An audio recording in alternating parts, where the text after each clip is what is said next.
Hay que romper tapete. No van a hacer una cosa para tapete. Flat. Something like that.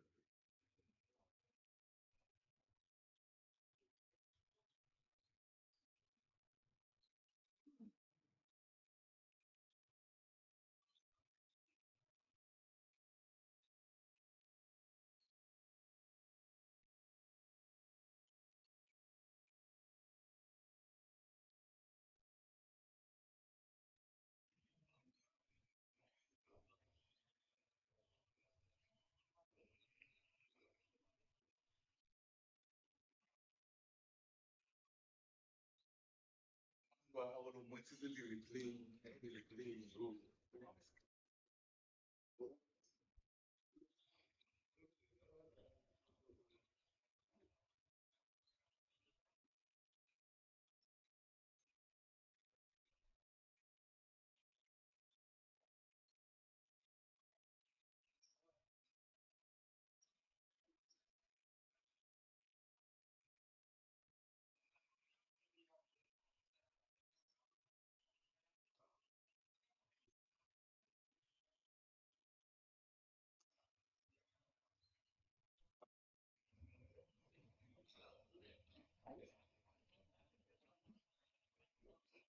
Due vite come per lei.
know how we can get it.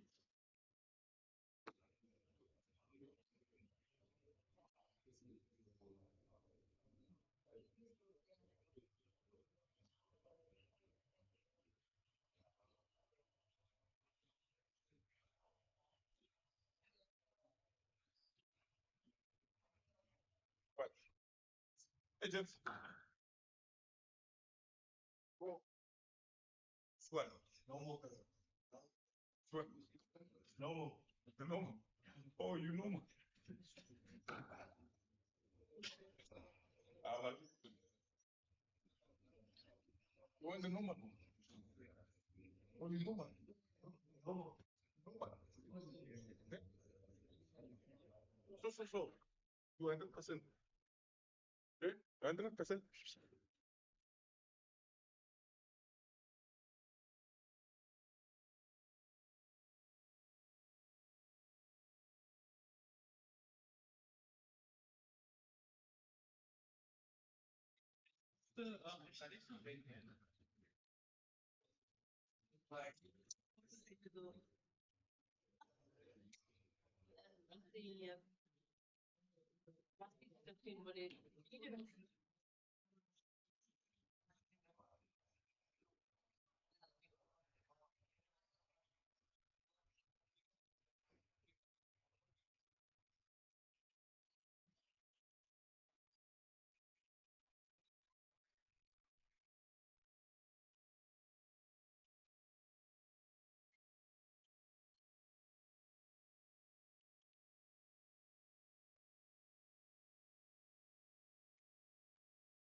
On both ends, one engine.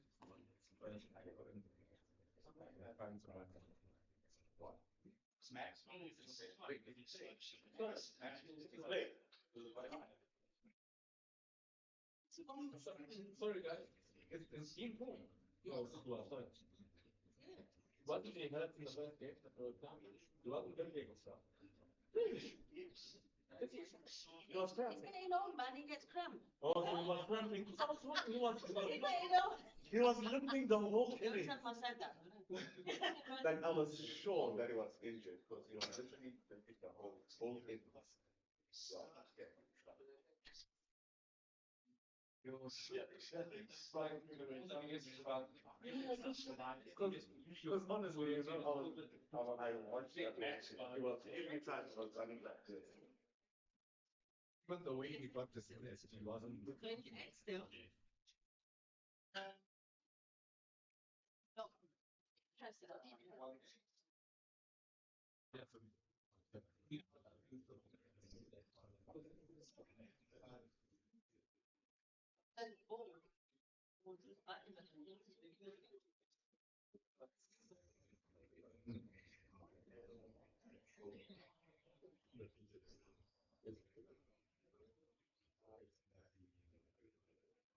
you think should be making his debut? Oh, thank you. Tell you now because the tossing is done. Yeah, synchronicity. Well, unless it's been massive. It's change in the wall. So it's his first match. You know, it's awful. We also had Number 119. his debut match for the Titans, the debut.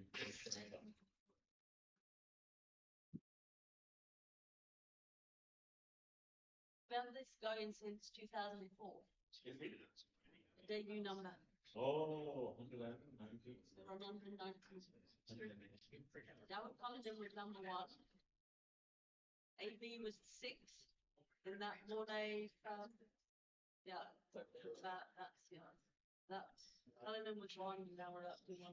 That is not a bad number 1 so far. Figure it out. I don't want to be an enemy.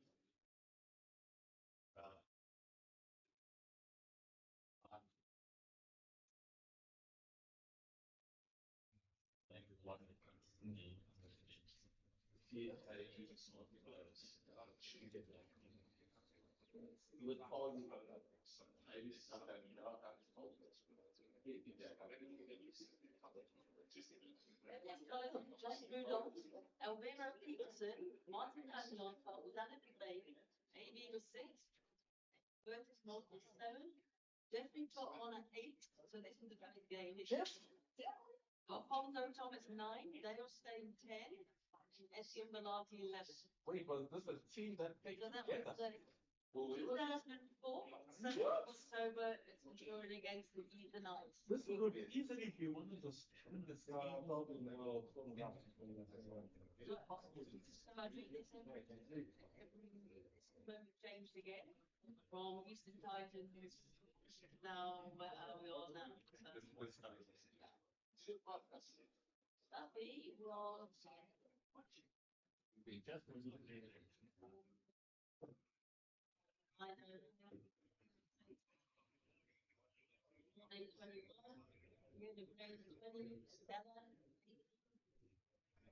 was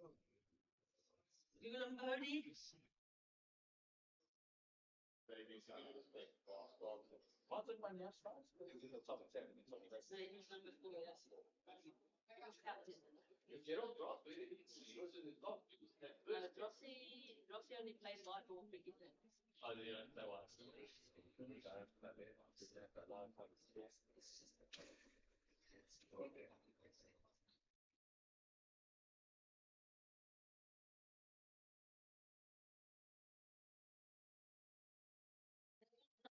1-1-2.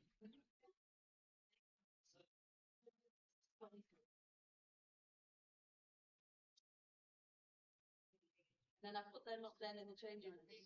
So all the debut times are in the section.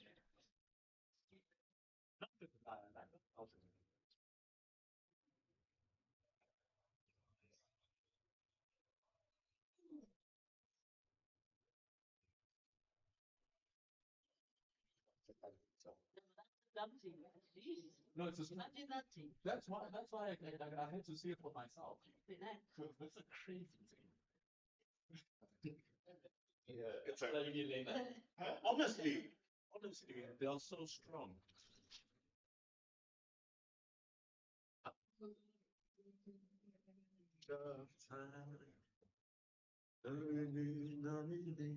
Your 4-day crickets, when last? And you're working Huh? on Monday? Yeah, so on Monday, because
Ladies and gentlemen, we welcome you to Super Sports Park at Centurion for yet another fixture, round 2 of the CSA 4-day series.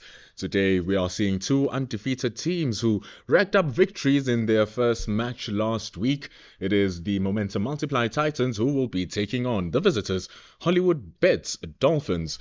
Here on our YouTube channel, courtesy of Cricket South Africa and Page Vision and the Momentum Multiply Titans, you are with me, Mpendulo Makubane, and of course, I'm not alone.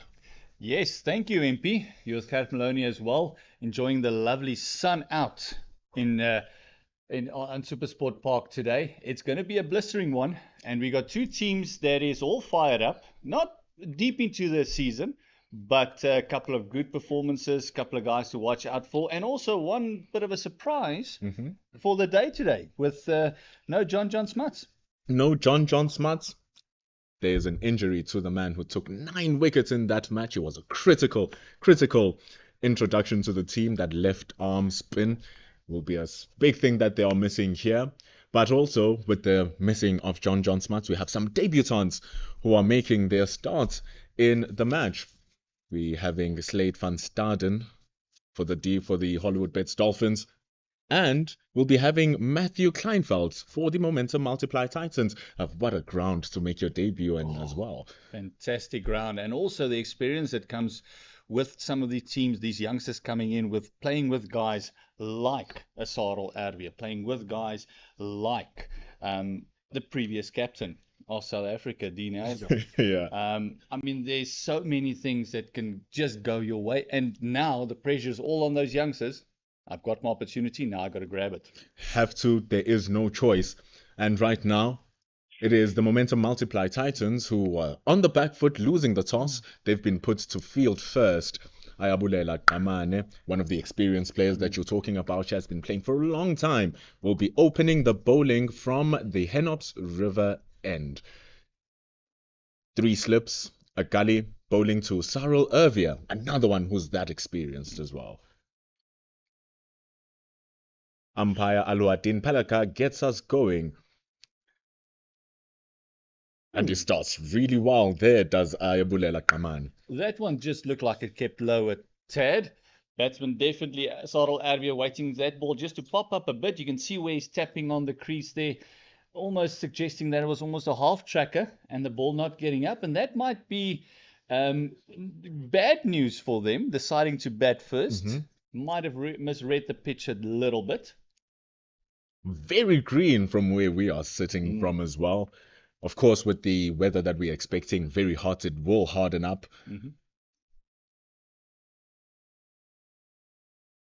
And with the amount of grass that is on the pitch as well, you're not expecting it to deteriorate too much throughout the course of the match. But with that one just keeping low, there might be something that they saw on the pitch, deciding they don't want to bat last on this deck with the heat that's coming up as well with, 30, 31 degrees. Those cracks might just open up a little bit. It might just dry up a little bit more and just bringing the spinners into play. It's unfortunate, though, for the Momentum Multiply Titans. They don't have the experience of Aaron Pangi. So in this particular match, just like the Dolphins don't have John Smuts on the other side. There's that short one now. Clearly, there is something there if you really bend your back into it. But a little bit of a tennis ball bounce. You can see Sarel Erwee just letting the ball fly through. Didn't need to duck under it. I think that those 3 slips and a gully, and also look like a very fine backward point there as well. He's waiting for that one just to go across him. And I think that might be the plan, just to set him up for that one going across. As we can see, Qamane starting off a touch shorter. Back of a length, short, back of a length. Nothing full as yet to test Sarel Erwee.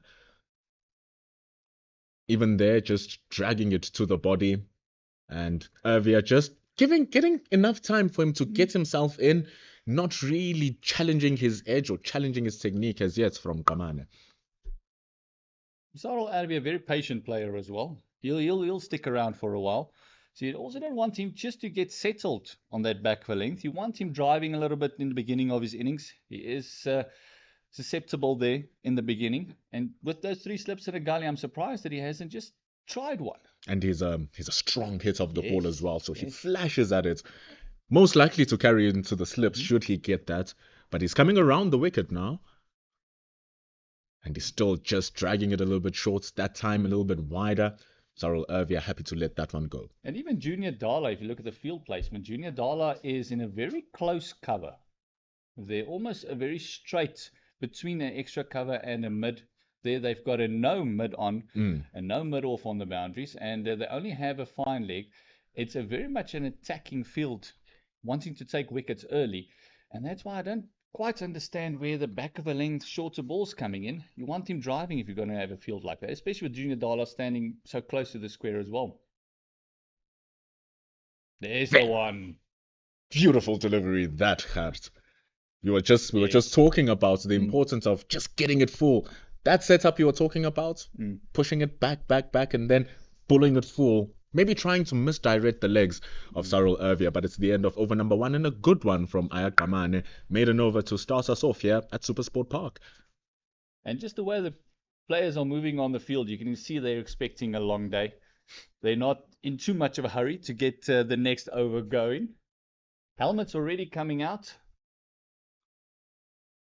Merrick Brett.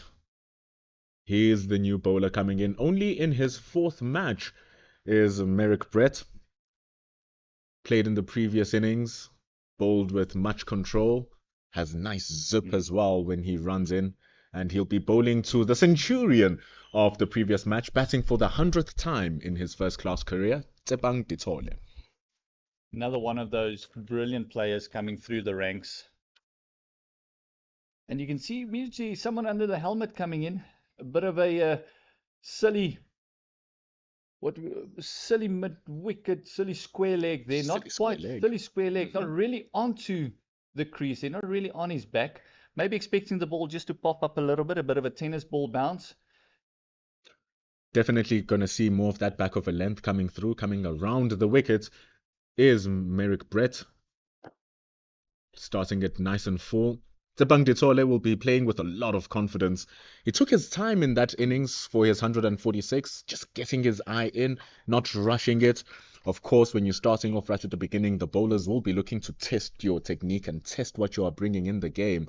But then as time went on, he really found his groove and was the mainstay for that 404 that the Dolphins batted against their Tusker rivals. Tsebang Ditole coming from Krugersdorp, so he'll be au fait with these conditions of the high fault. And it's bowling it nice and full here is Merrick Brett. And he's just angling it into the batsman a little bit. You can see him almost being a little bit late on that shot. And I'm thinking they just want him to clip it off the legs there. That's why that silly square leg isn't quite onto the back of him. More going for the flick catch than actually going for the bat pad there. But I suspect the next ball or two will be a little bit wider. See what he's going to do on the drive. He's a very good lever of the ball. As you're speaking about it, that one just snipping away from the left-hander. Brett showing his variety of skill here. Just adding a new dimension for Tsebang Ditole and Ervia to think about. And the one thing that the bowlers of the Titans will be happy about here is that both the Dolphins openers are left-handers. So it's not a huge adjustment of line, just a little bit of length because Ditole is slightly shorter than Ervia. And also both bowlers enjoy coming around the wicket as well, which is the tendency these days to bowl to the left-handers coming around the wicket.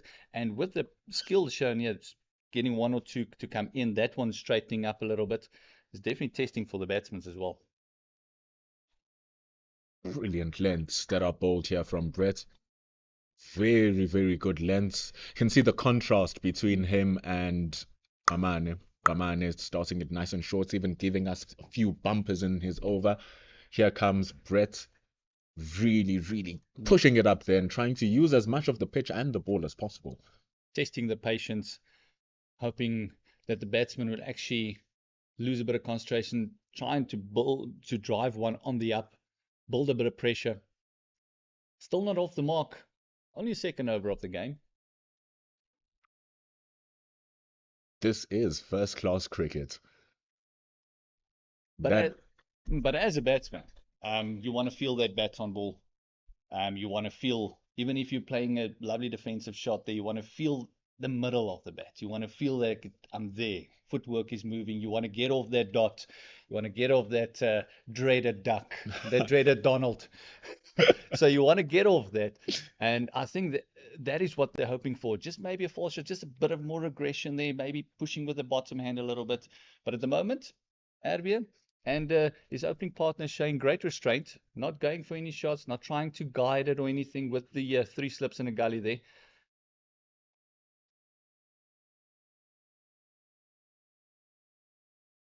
Very patient. Seems like the ball is not actually carrying to Rivaldo Munsami, who's the wicketkeeper, but it's 2 overs gone. Like you were saying, Khar, still no runs on the board. They'll be wanting to at least get you those singles, try to use the spaces in the field, but we both know it's not really a time issue. It's not really a rush. They have all the time in the world, quite literally. And these 4 days are still going to go a long, long way. A lot of cricket to be played. And what's nice to see is the veteran, Junior Dala, actually taking the cap from the youngster, giving it to the umpire. Also discussing some ideas, Yes. definitely, to just see what can they do here. I'm pretty sure he would have said pitched one other one up there. That was a lovely carry as well with the one that was pitched up. Definitely trying that out. Searching for his length a little bit here, Kamane. Apologizes for that slip of a delivery. He bowled a beauty, the last ball of the last over that he bowled. A ball sipped through, there's a bit of movement, sea movement there as well. And it was a better carry than we saw in the previous over as well. So it looks like this end just has a little bit more moisture in the surface, just a bit more pop, maybe a little bit more grass. Be interesting to see what ends the spinners will operate from. Beautiful bowling here. That one you always want. Things that you coach as a bowling coach as well. You tell your bowlers, make your batter play. Always bring him forward, make him question. He must have his bat dangling out there in order for the ball to have an effect. Let's say how you take wickets. If he keeps leaving you, you won't be able to take a wicket. Then you work on his patience, where if he plays every ball, that's when you keep having a chance, even if he's aggressive. You know, you're in with a shout the whole time. And then it gets frustrating as well when you play a good shot and you're not getting a run. But right now, well placed from Sarul Ervi, and finally we get a run on the ball. Nice soft hands, just dropping it down in that vacant cover area, and just getting the one, just getting that run, just breaking the ice a little bit, walking up to his partner, and maybe just telling him, listen, just keep an eye on the ball. It's got a little bit more bounce than you experienced in the last over. Actually, a contrast of ends. This end, you saw the spongy bounce as well when we started the innings, and how it's actually zipping through to the back of the wicket. It's like you're playing on 2 different wickets here. And Kamane now comes back to over the wicket against Ditole, who will be facing him for the first time. Still a nice juicy area in the covers. And going to that back of a length immediately for the new batter, maybe doing the same that he did with Arbia, going for that setup, 1 or 2 back of a length. And it's also that contrast in length that you were speaking about, with the 2 batters being different heights. Just maybe going a meter fuller, just getting him on that front foot, especially with the new ball. You want him driving a little bit. There is something in this deck. The first 10 overs, as we know on the Highveld, always has got something in it for the bowlers. After that, it gets pretty low and slow. Batting paradises. Beautiful delivery. Probably will be wanting to keep that going there for as much as he possibly can.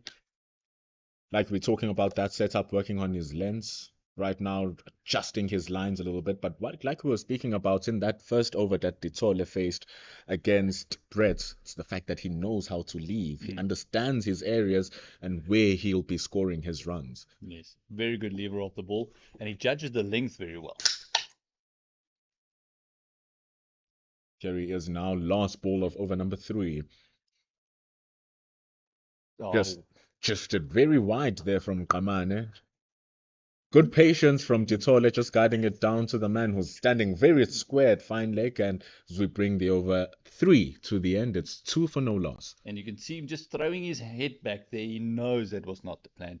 He was going for that perfect setup once again. 2 balls to Arvie as well. Then he came around the wicket. Same thing for the other batter. So he's definitely working with a plan. That wasn't part of it. But both batsmen off the mark with a single. So Brett is going in for his second over. I think he saw the variation in bounce as well. So I think that might be the reason why he's going a lot fuller at the moment. Might actually start considering for the people at the back of the wickets, the slip fielders, 3 of them, the gully, just to push a bit more forward, just to allow the freedom for Brett to trust that the ball is going to carry should he induce an edge. You can see third slip and gully almost right next to each other. So they're definitely a meter more in.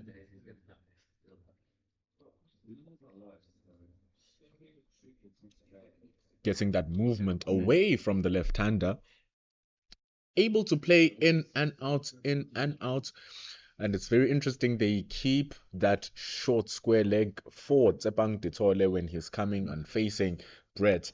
But when he's facing Kamane, they remove that person. There's no need for him there. Just showing the differences in the pitch as well. Maybe also differences in the bowlers as well, because the plan is definitely different for Brett at the moment.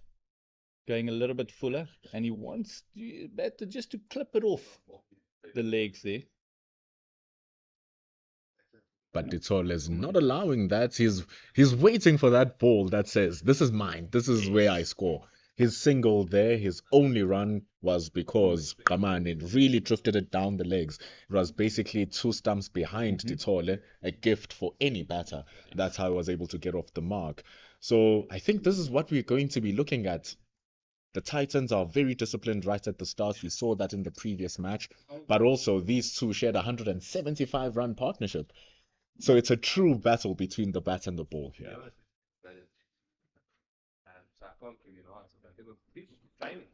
Great shots that, but just mistimed. They take a 1, and it's the first shot of pure intent from Ditole. And because of that partnership that they had, is that between Ditole and Arvie, that trust is just there. And that's what you want for your opening partnership in the beginning of a series, in the beginning of the domestic, with the 4-day cup being stretched out quite a bit. There's a couple of games still to be played. You want that partnership to actually just the trust being built up so that they know, my partner, we got each other's back. We know what the other one's doing. We know exactly how we're playing. Singles get a lot easier because you trust the call. They also chose to bat first, so they'll be wanting to back up that decision by making sure that their batting is proper and up to standard. And so far, so good with the 21 balls we've seen so far. And the plan a little bit different for Arvie, with Brett going over the wicket to him, and the short leg still in position there, and just came in 3 or 4 meters, just a little bit closer, because the angle is a bit different. And you can see Brett just immediately pulling his length back for Arvie a little bit, wanting him to flick it off the hip there, going to that 8-meter mark. Because of that invariable bounce, that might be a bit difficult for the taller batter. And then you add on the fact that Brett is much taller than Kamane. Yes. So you are more likely to get more bounce from him as well. So it has that, it's just a triple-edged sword.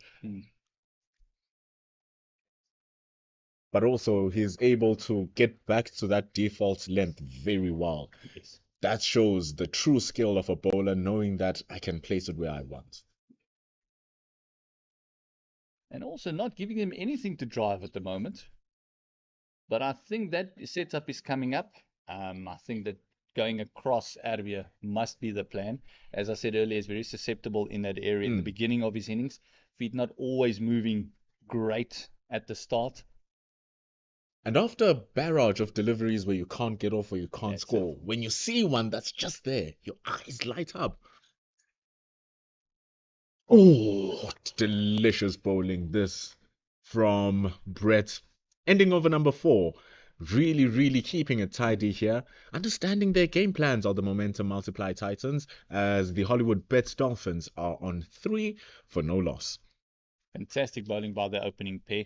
They complement each other so well. As you said earlier, again, we spoke about the heights and difference in the batsmen, but also the bowlers also very contrasting styles. Brett is hitting the deck a little bit hard. He's got that in and out movement. And then you've got Kwamane here, who's a bit shorter than he is, but he surprises you with the bounce that he actually generates because he's got such a strong action and he's got such a workload through the crease. He actually surprises a lot of guys just with the bounce that he gets. Hits the deck very hard for that effort as well. Look at that, but Ditole gets on top of it. Beautiful shots over the top, but it's a massive boundary on the offside as they come back to run number 3. Big cheers from the change room of the Dolphins, but also that running shows you how big this boundary is. And that ball not timed. It just looked like it stuck on the pitch a little bit. It's just that tennis ball bouncer we spoke earlier about. He couldn't really get his hands through the line there. Just stopped in the shot a little bit. That's why it was short. But 3 runs to the team nonetheless. Big boundary, but also a lot of space there because all the efforts are in the slips and in the gully at the moment. Not really minding them to go on the offside.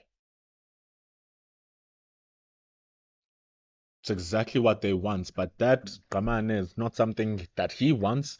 We see every now and then just drifting it down to the leg side, every now and then just trying to go too straight and becoming a little bit greedy. But eventually, as he gets his rhythm going, it's only his 3rd over.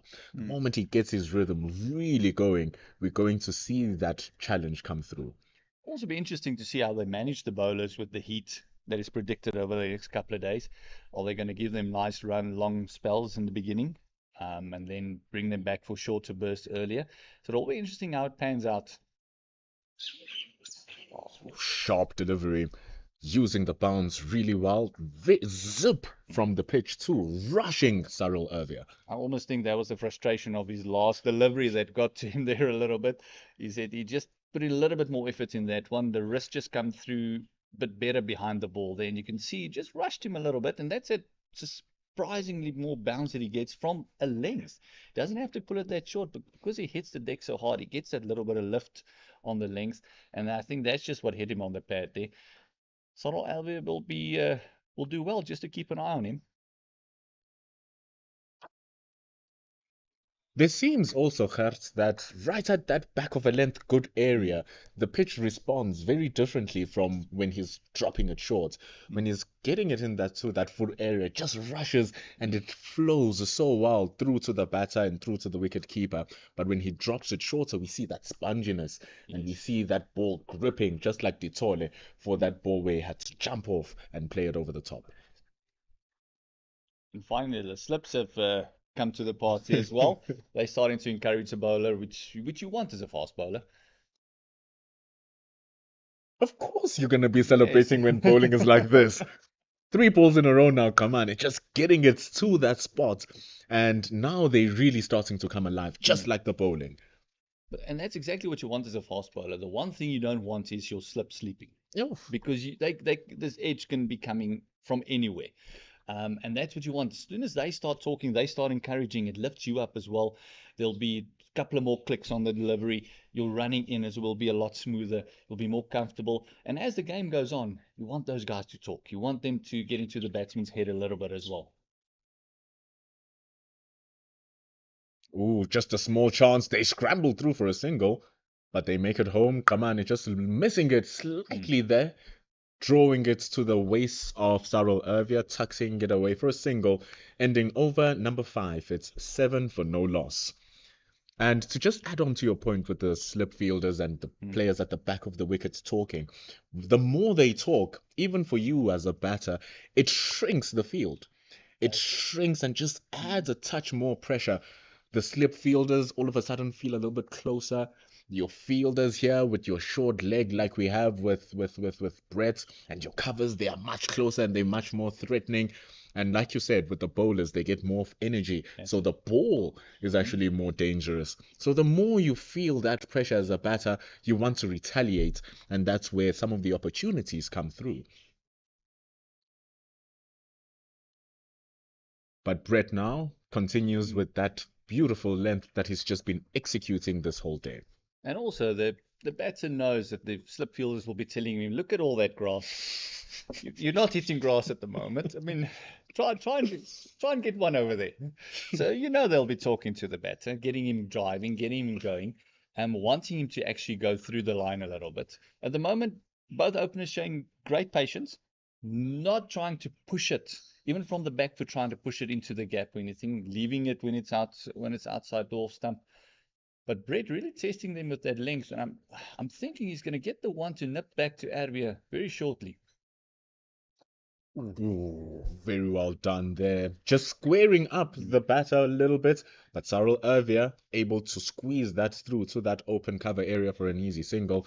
But like you said, very good length here from Brett. This time just going a little bit straighter and nipping away. And a little bit fuller there as well. And I think that's what caught Arvia on the crease a little bit there as well, because they've been pushing him back so much. And it alludes to your point earlier about setting him up for that one, not getting his feet moving. So he's definitely setting the batters up.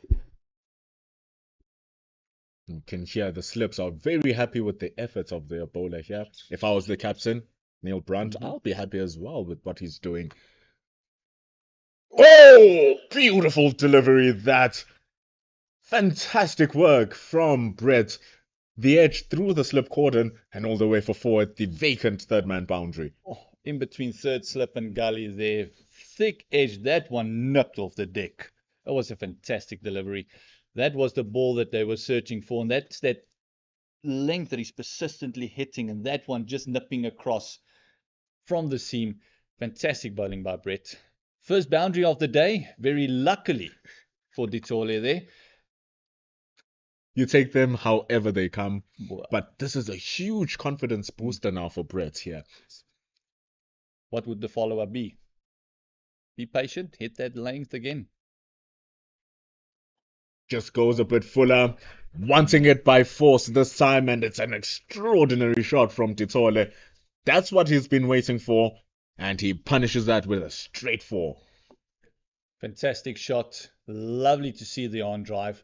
Still one of the most beautiful shots in cricket. And the patience that was shown there. Didn't try and overhit it. He just got the timing, got the middle of the bat, and Junior Dollar just had no chance with that one there. The ball flew past him.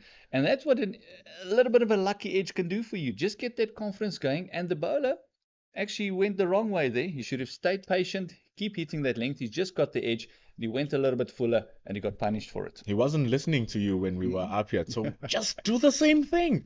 It's okay to be boring, but it's a hard length to execute over and over and over again. This time he's really going astray. That boundary just... You would have thought that after the edge, he sees the green light and he says, okay, let me just carry on in that spot. I don't have to deal with a right-hander. It's just left-hander, so I can just stay where I have to be. And it's just very strange how he's now researching for that slot when he's been finding it constantly over his past 2 overs. It's what a boundary does to you. It just messes with your head a little bit. So now it's the last ball of over number 6. Ditole has made it to double figures, now on 13 runs. Finds it with the last delivery, just tailing back to the left-hander to end over number 6. A happy one for the Hollywoodbets Dolphins, extracting 8 runs from it. It's 16 for no loss.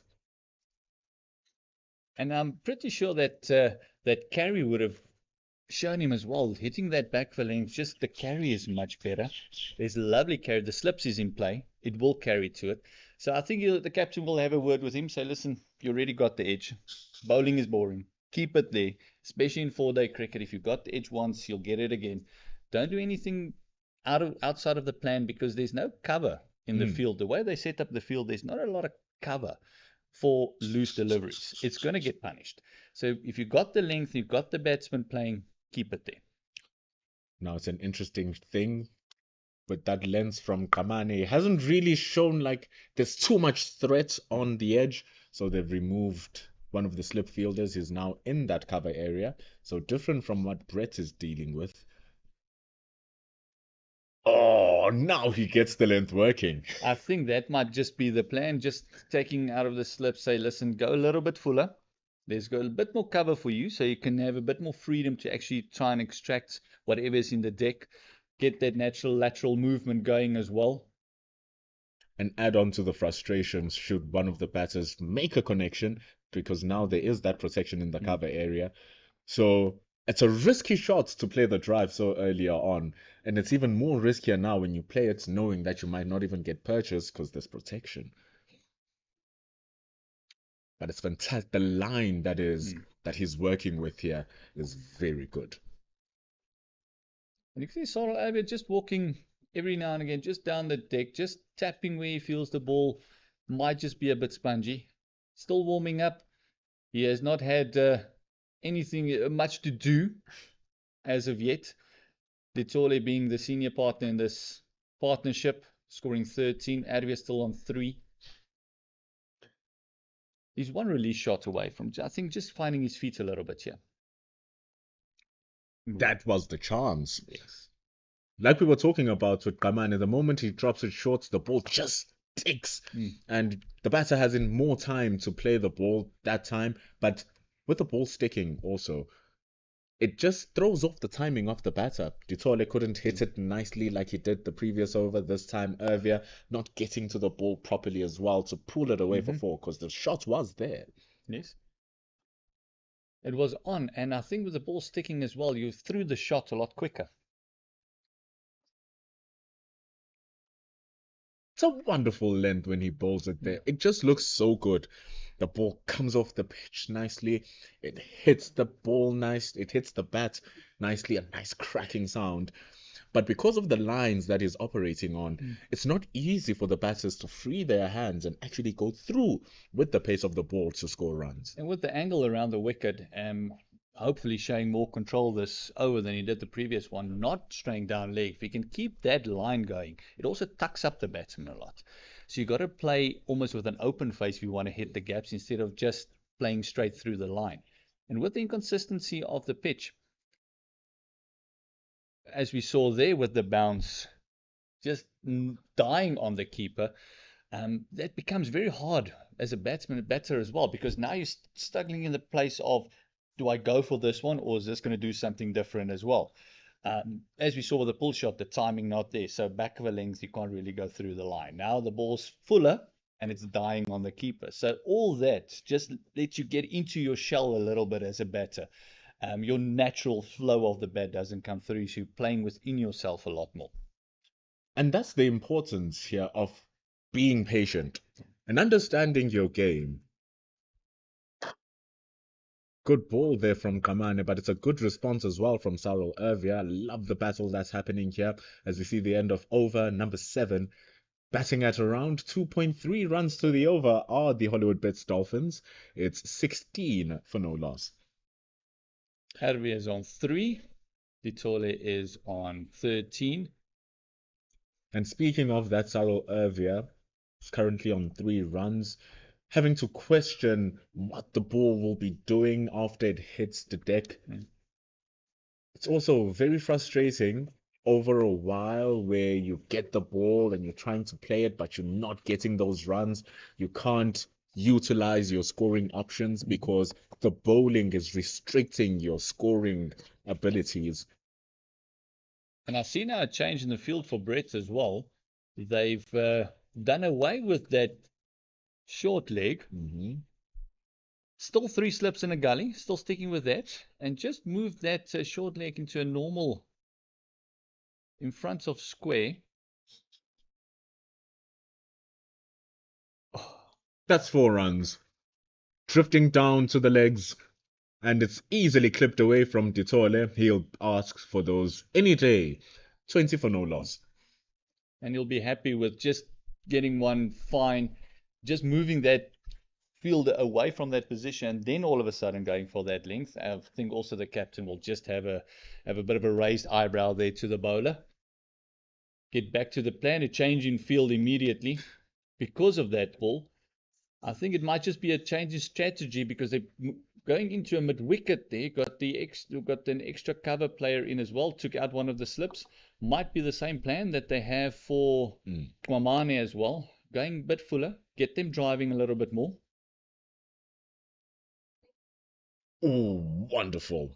That's the length that he's been operating in, Brett. He's been there the whole day. And the thing is, the moment he strays away from his patterns, the batters recognize it instantly and they punish him with no question. And the ball's been coming through nicely from this end. So anything offline from Brett has been timed, has been clipped away, has been runs. As we saw for the straight drive, the one just off the legs as well. The outfield is lightning. As soon as you time it, you're going to pick up the ball. You're not going to chase a lot. What's also interesting is that there's the offside field right now is extremely short. And what the Dolphins are able to do very well here is to keep that in check. They are barely giving any width when they are bowling. From the other end, they are keeping it nice and straight. The widest they ever go is like a fourth stump line, but only for a delivery that pitched on that straight line. So it's still difficult for the batter to hit freely through the very short offside. But with the short boundary, I think it'll be worth it maybe just to for the slips to tell him there's a short boundary that side, having one or two pitched up a bit more and say, clear it for us there. Come on, man. It might be 4-day cricket, but let's play a couple of shots. Oh, beautiful. There's an appeal coming from the Titans. It's gone. Oh. It's an appeal coming from the Dolphins, not the Titans. And it's Tepang Ditole who has been struck out. Tiny feather of an edge. And he has been given away. Not happy with the decision, asking why. You can see him being in total disarray there, in disbelief there at the moment, shaking his head, walking off, but umpire's decision is final. He heard something. It was the keeper, the bowler, slip fielders, everyone went up for that. They definitely heard something as well. Took a long time also to react, umpire Achenbach. She waited, and then made the decision. Tepang Ditole, distraught after scoring 146 runs in his first match, and now has been dismissed for what was a good-looking 17 runs, 21 balls, and after 7.4 overs, it's 20 for 1. Just stoked up a lot of the pressure, just started going a little bit, and back again to that length that Brett has been going at. Next batsman is Ackerman. 63 matches, highest score of 139. That was against the Lions. That was a season or two ago.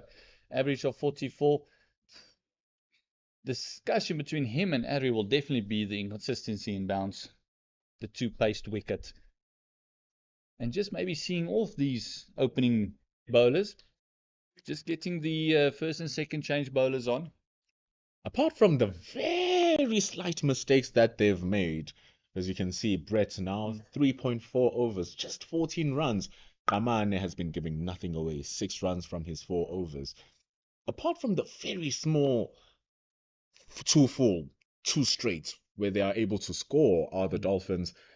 They have been bowling brilliantly. They have been bowling well, and they've been executing plans a little bit here and there. A ball goes astray when they're trying to overcompensate for the previous ball, maybe, especially from Brett's end. After that edge he found, and then he tried to go a bit straighter. Another for conceding 3 boundaries, which is the 12 runs, and other than that, only the 2 singles. Except for those 3 balls, fantastic bowling. He deserved a wicket. He got the edge from Ditole a bit earlier as well. Here he comes, Marcus Ackerman.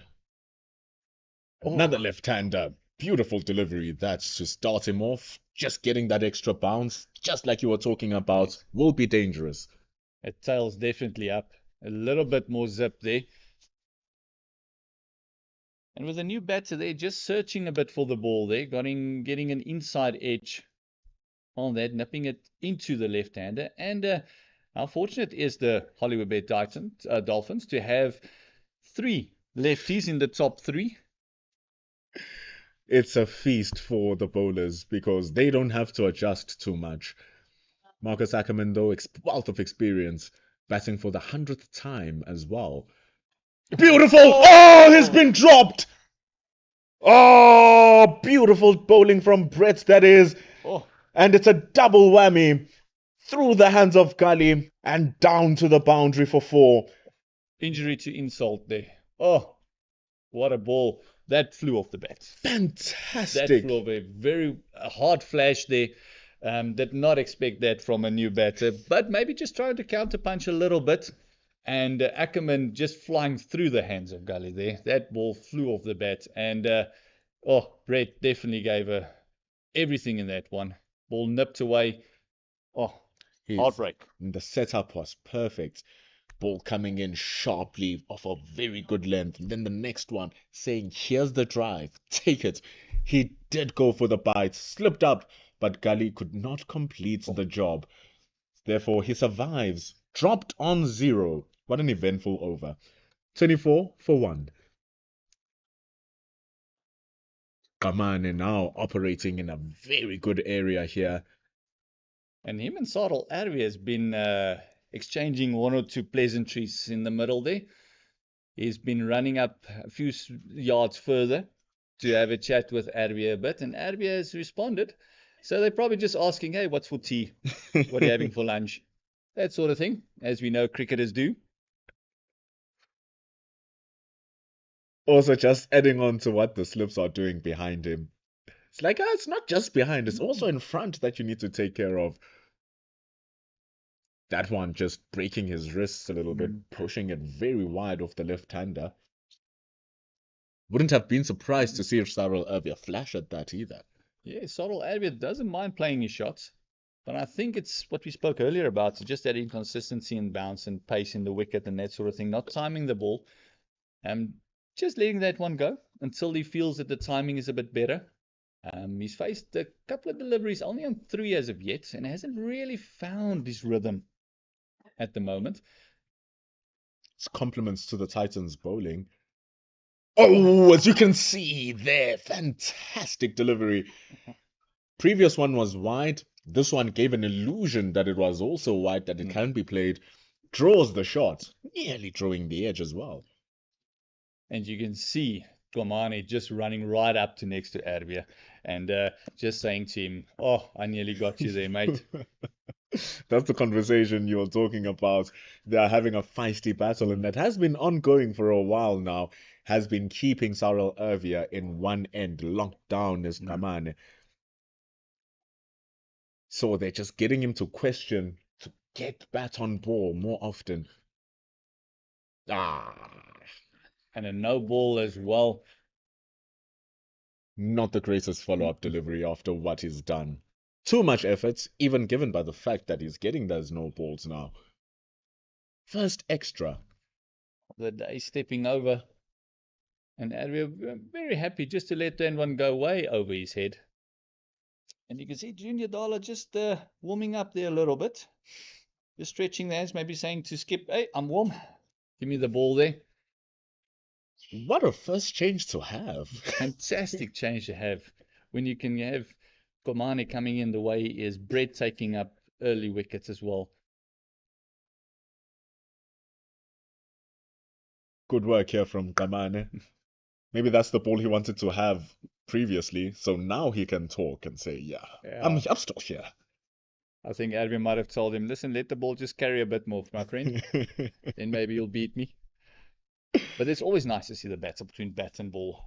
And as we've seen over the multiple years of cricket being played in South Africa, after a day like this, after 4 days of brutal competition, they'll probably have a beer together as well. It's all in the beauty of the game. It is called the gentleman's game after all.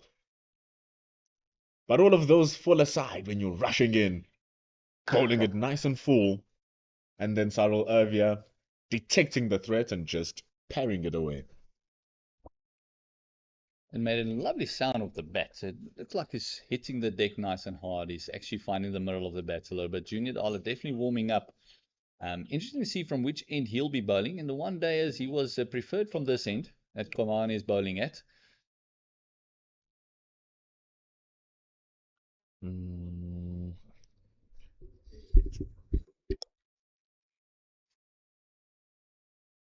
Here comes Kamane for the final over, for final ball of his over rather.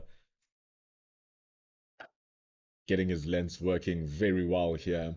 His lines is adjusted to be a little bit straighter now, really forcing Cyril Ervia to play at the ball. He's still stuck on three, has been stuck on three for a while now, has Cyril Ervia. Disciplined bowling from the Momentum Multiply Titans in their home ground. 25 for 1. And because you've been stuck at one end, him and Komane has been facing each other the whole time. And the reason why, I mean, Komane has bowled 5 overs for 7. Fantastic bowling.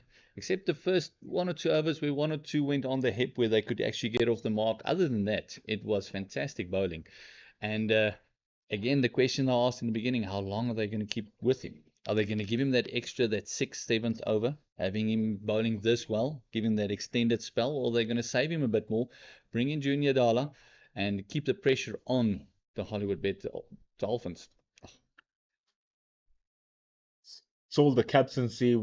It's a good problem to have when you have your bowler going for just 7 runs after his 5 overs. With him holding down the end so well, you think that you have a chance to attack Brett on the opposite end. You saw with how Ackerman flashed at that drive, thinking that he has a chance, and nearly causing a slip up. That's what the dual partnership in the bowling does. One bowler saying you will not score, then the other one saying, I will take a wicket because you think you'll score from me.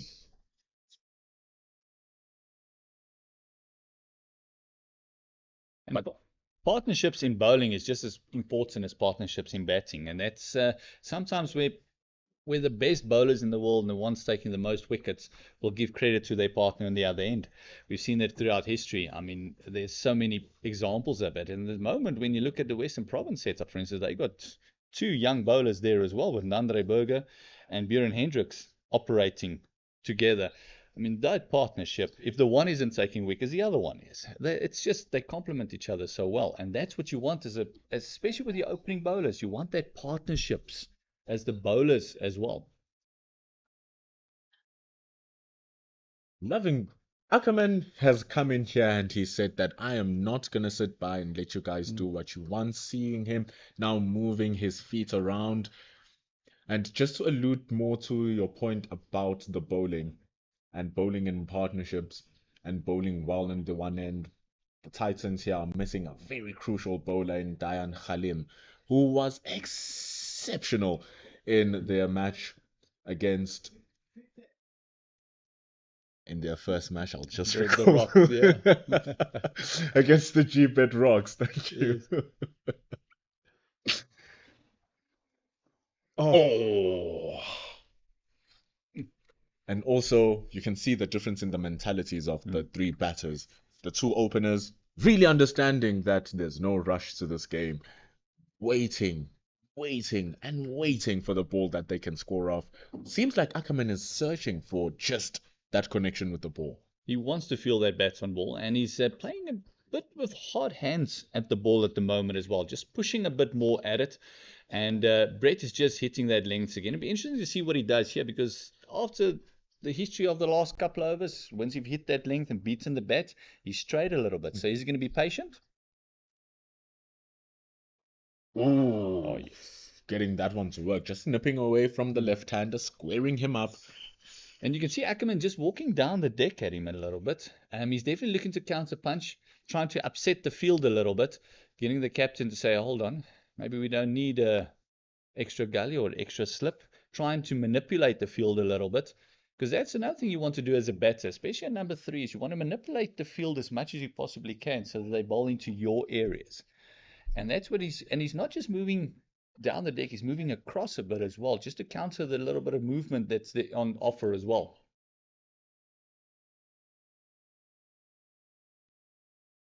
Drifting down the pads. Like you were saying, every single time, gets it right, and then he gives that boundary delivery. Just like that one, tiny feather off the bat of Ackerman for 4 runs. 29 for 1. And Ackerman has rushed to 8 already after that first drop that also went for 4. And this one just playing it off the hip. Another well-timed shot. From this end, the ball definitely coming through a little bit better. Brett's end. And very glad to see that they're giving Komane another over. I'm loving this battle between him and Ackerman. Avia still on 3 runs after 10 overs. It's 29 for 1.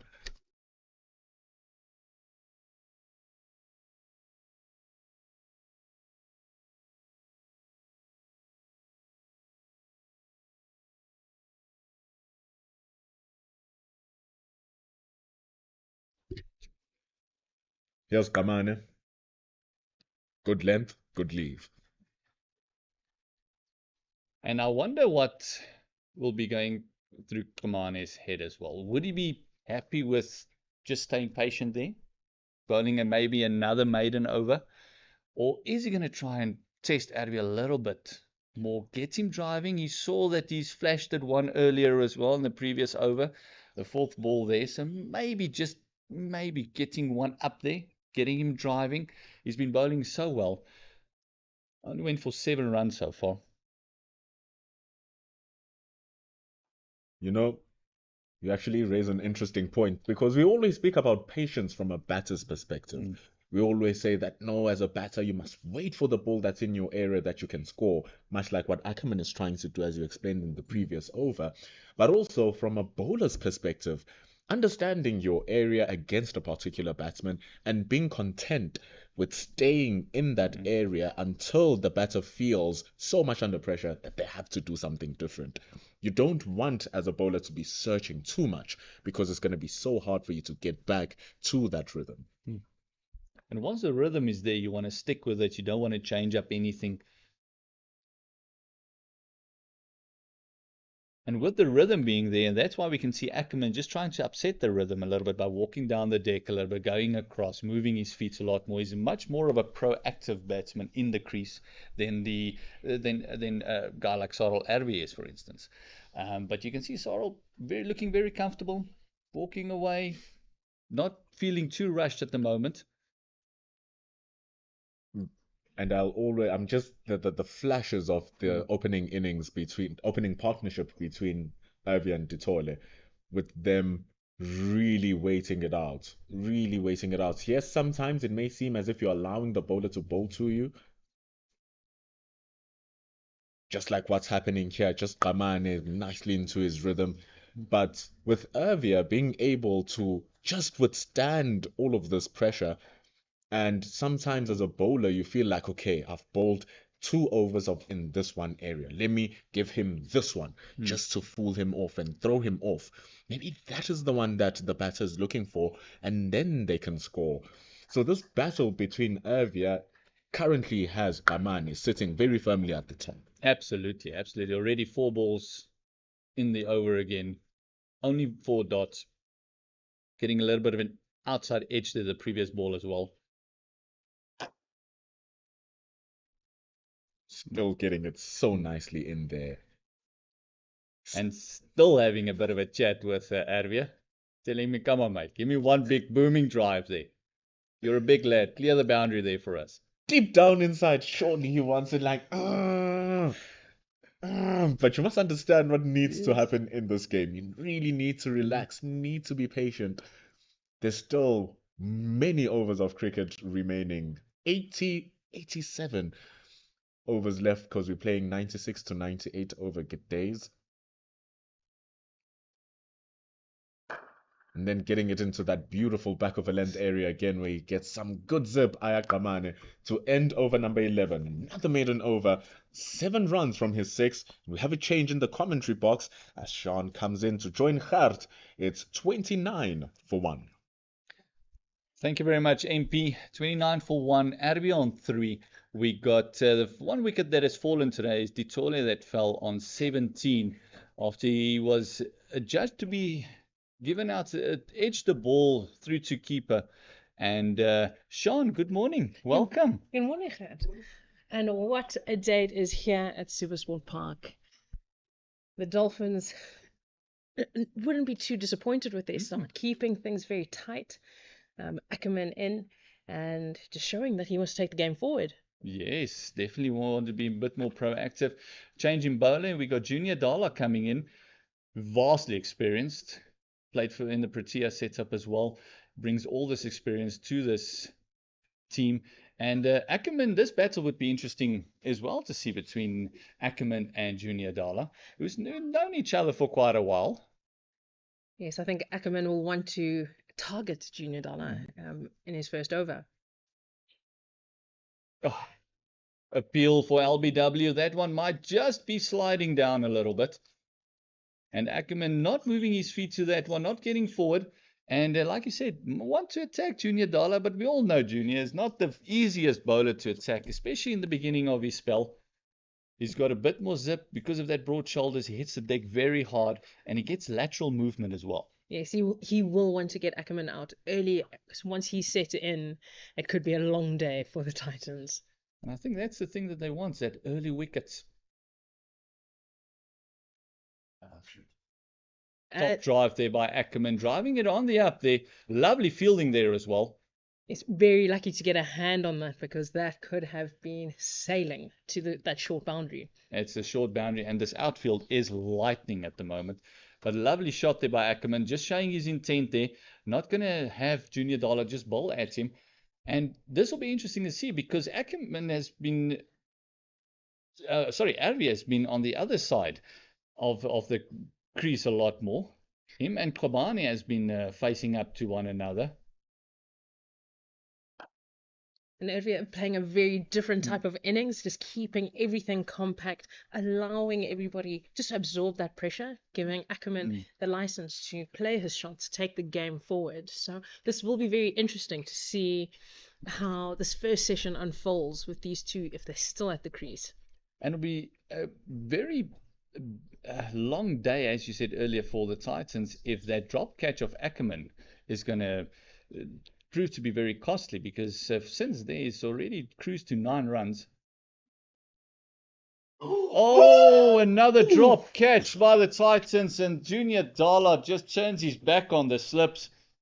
Another drop catch there for the Titans. That's the second one in about 3 overs, and this time it's Sarel Arvia, the opening batter, who's got another run there. He's on 4. He was dropped on 3, and that was a beautiful delivery, just going across him.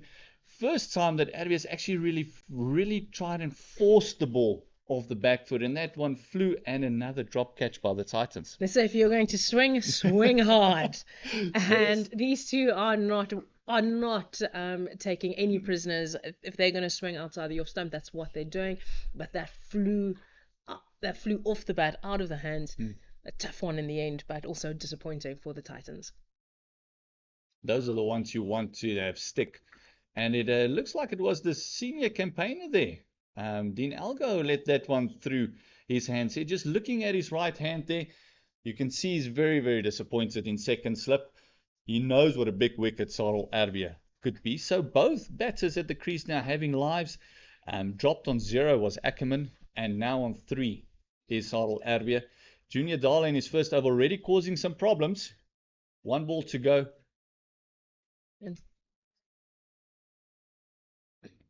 Oh, just straying down leg side a little bit, giving the impression that was close to leg stump. The end of this first over, very eventful first over. We had a lovely drive from Ackerman. We had an edge from Sarel Arvia, and he's definitely going to be one of those bowlers who's going to create chances for the captain. Yes, and chances. He has created 2 in his first over, and that's the end of the 12th over.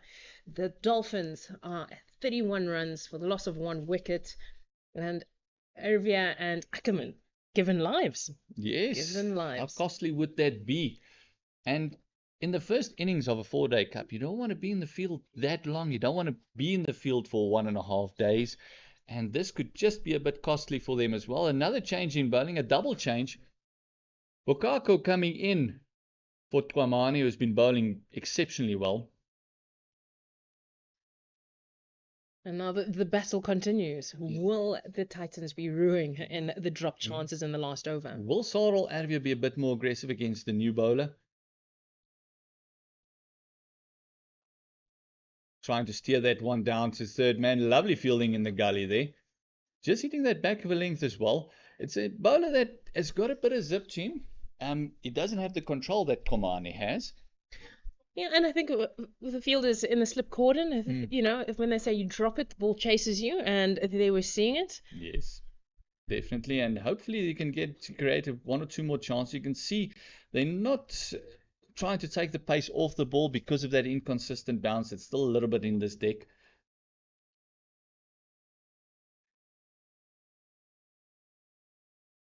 Settling into a nice line and length for his first two deliveries. Sorrel Erbe happy to let that one go through as well. Lovely carry through to the keeper and brings that slip cordon into play. It's good to see Erbe still keeping things very tight, still keeping things very compact, given that he gave a chance away. Yes. And just making sure, being very circumspect as he continues in his innings. And I think the Dolphins will realize, look, it's your day. You've been given a chance. Take it.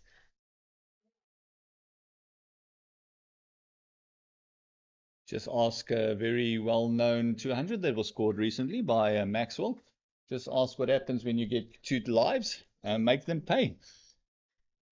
And that's exactly what I think that they would be hoping for, is that those 2 lives were the ones that they needed a little bit of luck going their way, especially in the high felt. There's always something in it for the bowlers at first 10, 15 overs. After that, it kind of dies out a little bit. The outfields are very quick.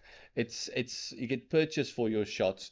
And I can see just a little bit of the field just changing angles. A tighty bowler coming around the wicket to the left-hander Erbe again. Oh, that one just is wrist breaking there a lot, trying to get that elaborate movement away from the left-hander a little bit there. Not the best control, but it is his first over. You give him a little bit of grace, but you want to keep the pressure on the batters. They'll be wanting to score runs, especially given their chances. But I was actually surprised with him coming around the wicket. Those first 2 balls actually flew through quite nicely. He was hitting nice lengths, going across Erbe, and immediately opting to go around the wicket. not a bad option. Not a bad option. Get the ball to nip away from the left-hander, and obviously just give that natural variation. Let it come in, cramp him up for room, and force him to play the ball. At the moment, we've seen that both left-handers has been happy to drive when the ball's going across them as well. So that's why I'm saying I'm very surprised with him going around the wicket so quickly, especially with the first 2 balls zipping through nicely. Maybe having 1 or 2 more there, having them drive on the angle instead of bringing the ball into them. Because that's the ball that you were talking about, the one that he's hoping for, angling in a little bit with the around the wicket angle and then nipping it away from him there. But at the moment, the batters, Ackerman and Erbe, Ackerman very happy to drive. He's looking to counter punch. Erbe very much still on 4 runs. He's just letting the ball go through. 31 for the loss of 1 wicket at the moment. Sorrel, Erbe and Ackerman at the crease. And we're going to see another over from Junior Dala, which had a very eventful first over, creating chances, runs. He is an exciting player. He is I would say he would be key right now, especially in this first session of the innings, just taking advantage of the conditions. Maybe that X factor to keep these 2 very quiet. And you can actually see the ball just sipping through there to the keeper. It definitely hits the deck a lot harder than you would expect, especially with the double bounce action that he has. He's not the normal up and down bowler. He's a very skiddy bowler as well. He gets the ball to skid through nicely. And with the work that Komani and Brett has done up front, he's a bit more relaxed, a lot of pressure off him, and all the pressure goes onto the batters because 31 for 1 after 13 overs. And the experience of Junior Dala coming in and squaring up the left-hander there, that puts a lot of pressure on you as batters. Yes, they will want to score runs. Obviously, with Junior Dala, the field is spreading. There's lots of change in angles, and I like this. It's very exciting to see what Junior Dala will bring to this game, and the varial bounce with his skiddy action will create the test that these 2 will need. We'll test the technique, definitely. Junior Dala coming in and once again. Hitting back of a length, just pushing Ackerman back a little bit, because Ackerman's been showing that he's very active in the crease. He wants to come forward. He danced down to Brett once or twice as well, just moving into the ball. But Komani and Brett, just to catch up, Komani has bowled 6 overs for 7 runs. That was a brilliant opening spell. Him and Arvia had a fantastic battle, which Komani definitely came on top there. Brett was the only one who picked up a wicket after he also had a drop catch from Ackerman in his bowling as well. Oh, that was left. There was a bit of a noise there. They are appealing for, it might be an LBW with no shot offered. My height might have been an issue there a little bit. Oof, what a ball from Junior Dollar. What a ball. Asking questions very early on. That came back nicely. Yeah. And what a start to the day. What a start. Junior Dollar showing his skill, his experience. In his second over, causing all sorts of problems for the batters at the moment. Oh, just getting that one to rise up to him, just to hit that back for length, maybe offline a little bit. But you can see Ackerman also just batting outside of his crease, just to counter the movement a little bit. Junior Dollar pulling his length back, forcing Ackerman, can't go onto the front foot. There's no chance for him to bully and just drive through the covers. Forcing him, right, change your plan. What are you going to do? I'm bowling a hard length. What are you going to do? How are you going to counteract this? Oh, there's the drive. There's the front foot that Ackerman likes. Another dot. Junior Dollar, second over. Fantastic bowling. 2 runs coming from his 2 overs. And the 1 run was from a drop catch by Dean Elgar on the second slips in his first over. Was his 3rd delivery. And fantastic bowling by Junior Dollar. And also gives the young bowlers around him, just shows them the areas and the lengths they need to bowl, where they need to concentrate on. And the experience and the wealth of experience that comes through this Titans team is phenomenal. Not so much in the catching department at the moment for the Titans, but and they'll be disappointed, because we all know that Dean Elgar's got fantastic hands in the slip, so he'll be distraught with that drop that he had. Arvia still happy to leave that ball. Bukako continuing with his over, and Arvia just making it look very simple. Very, very simple. Just keeping things compact, leaving well, forcing Bukako, come bowl at me. Bowl at me. And he will want that. Let him bowl a little bit fuller, play through the covers.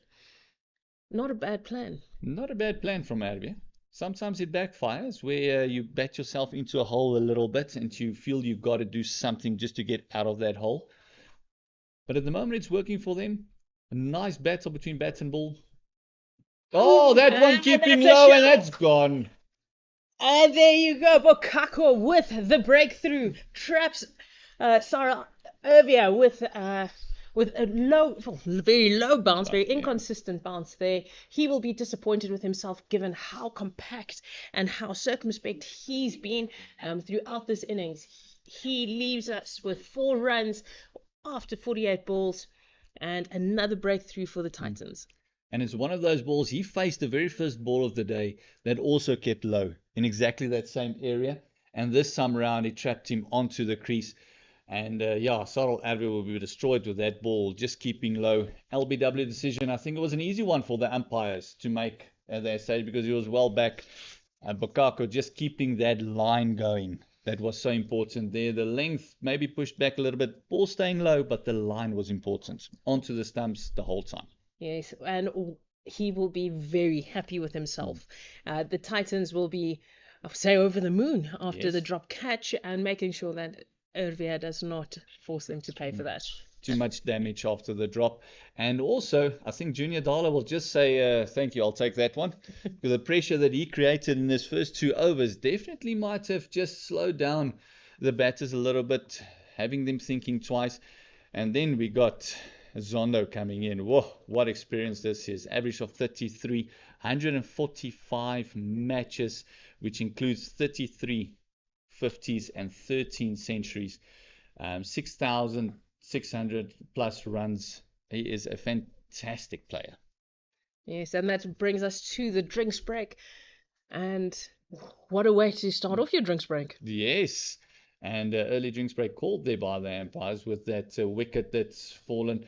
And I think it'll be a very nice drinks break to have once you can settle down a little bit and say, listen, we got 2 down, 31 for 2. We got both openers back in the hut. So let's carry on with this momentum that we have. Ackerman has been looking good. He's been looking proactive in the crease, but he's also had a life on naught when he was dropped in the gully of Brett.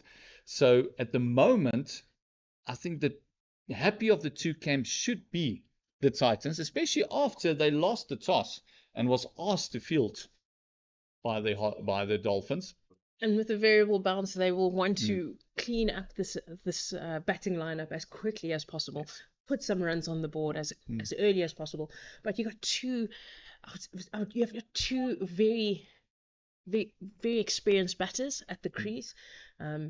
You have Zondo, who will be facing his first ball of this innings, coming in a lot earlier than he would have expected, given how compact Ervia was looking, how good he was looking throughout this innings. Despite the drop catch, he still looked very much in control of everything. He did. Zondo facing up to his first delivery.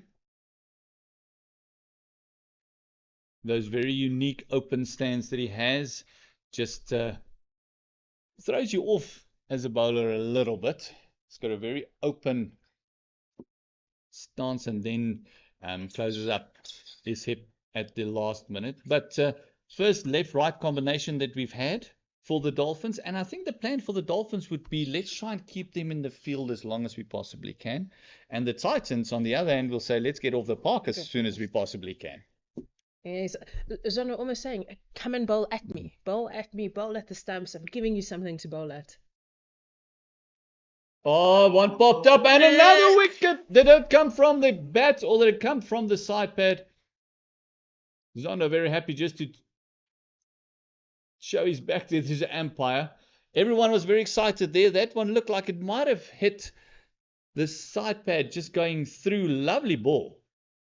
Asking by Bakaka the whole time, asking questions. Yes. He is looking for his second wicket, but also just keeping things very tight, bowling a very tight length, back of a length, very tight line, and bowling back of a length rather.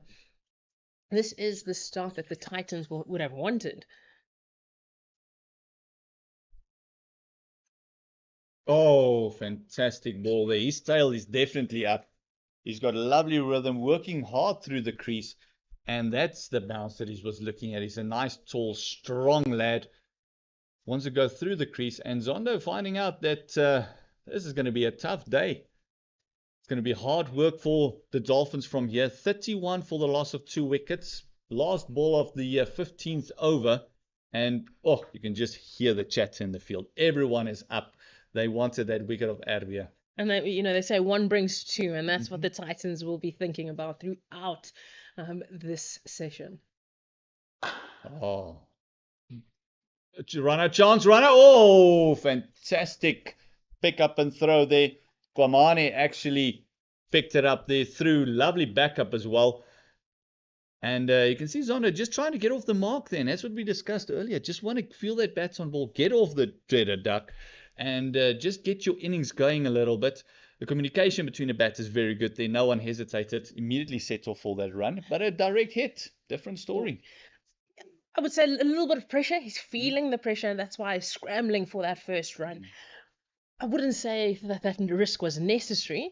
So, the pressure definitely showing signs here for the Dolphins. They want to get off the mark, but just need a calm head, cool, calm, collected. That's what will be needed.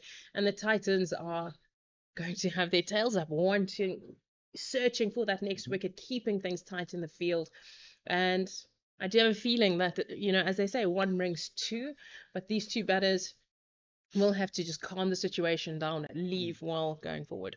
And also you can see Komane just asking the captain, they want me to move in a little bit closer. They're quite off the circle there.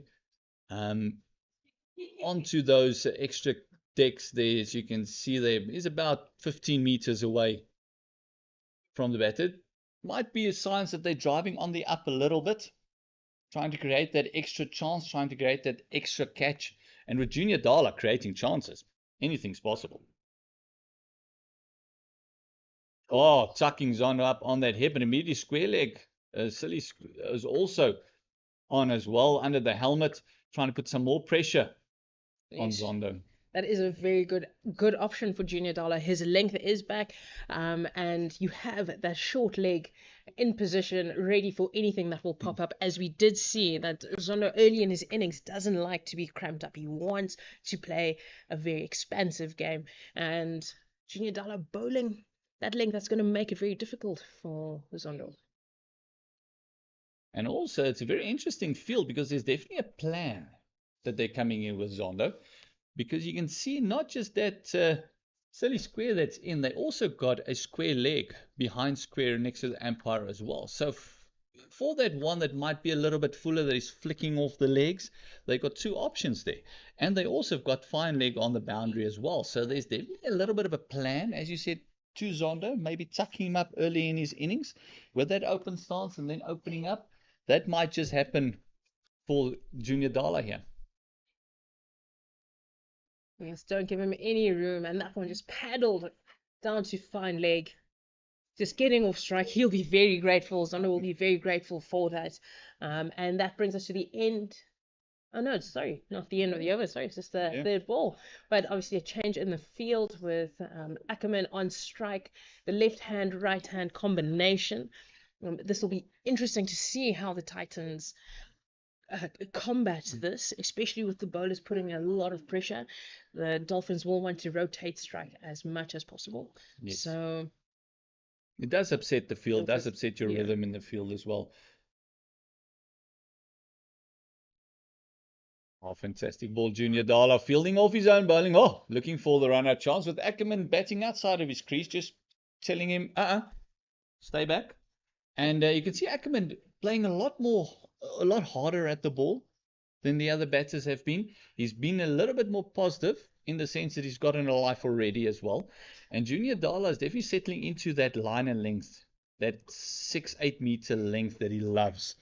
And he's one of the bowlers that's very good by adapting between left and right. As we can see there, doesn't stray too much. That one just skidded on a lot more than the previous one did. But he's, going back to my point, he's very adapted to the left and right combination. He's got so much control over the bowling. He's got so much rhythm. And he's always been able to bowl well between left and right-handers. And not having the batter settle. Showing the bowlers around him, especially the younger bowlers, this is how it's done. Yes. And as a batter, I wouldn't want to be out there facing Junior Dala.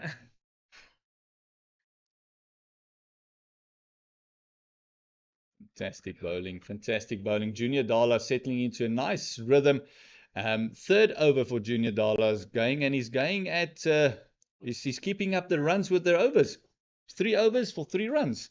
And a lovely bowling there.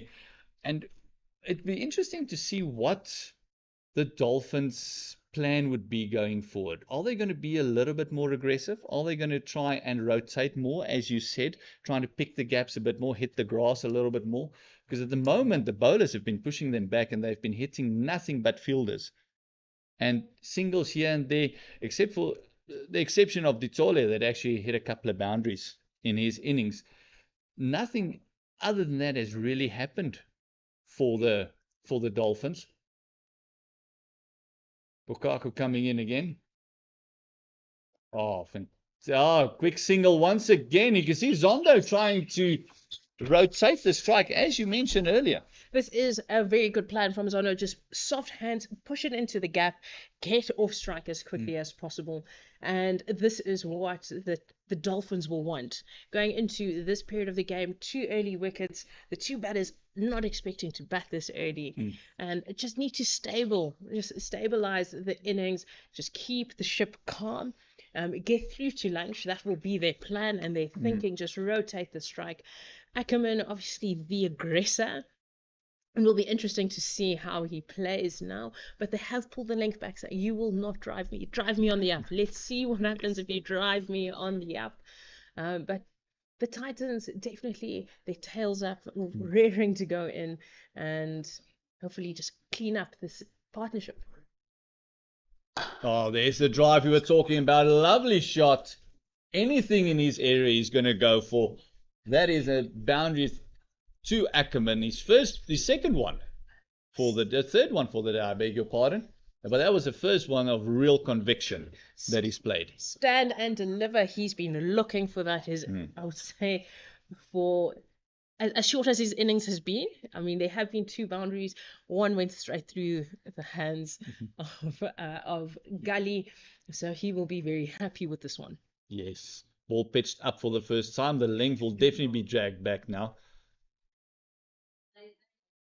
There we go. Just hitting that back for length again. Maybe just enticing him to the drive and see what he's going to do. With him batting outside of his crease, it just gives him that extra opportunity to meet the ball a little bit earlier. But it was a lovely drive there. And Ackerman, I think, will feel a little bit more settled. Yes. You always do feel settled after that first boundary, especially coming one just through the covers, making it look simple. Bukako, something to think about now. Yes. Can't pitch it up anywhere. Ackerman, force him to move his feet a little bit more, force him to be circumspect. Does he go forward? Does he go back?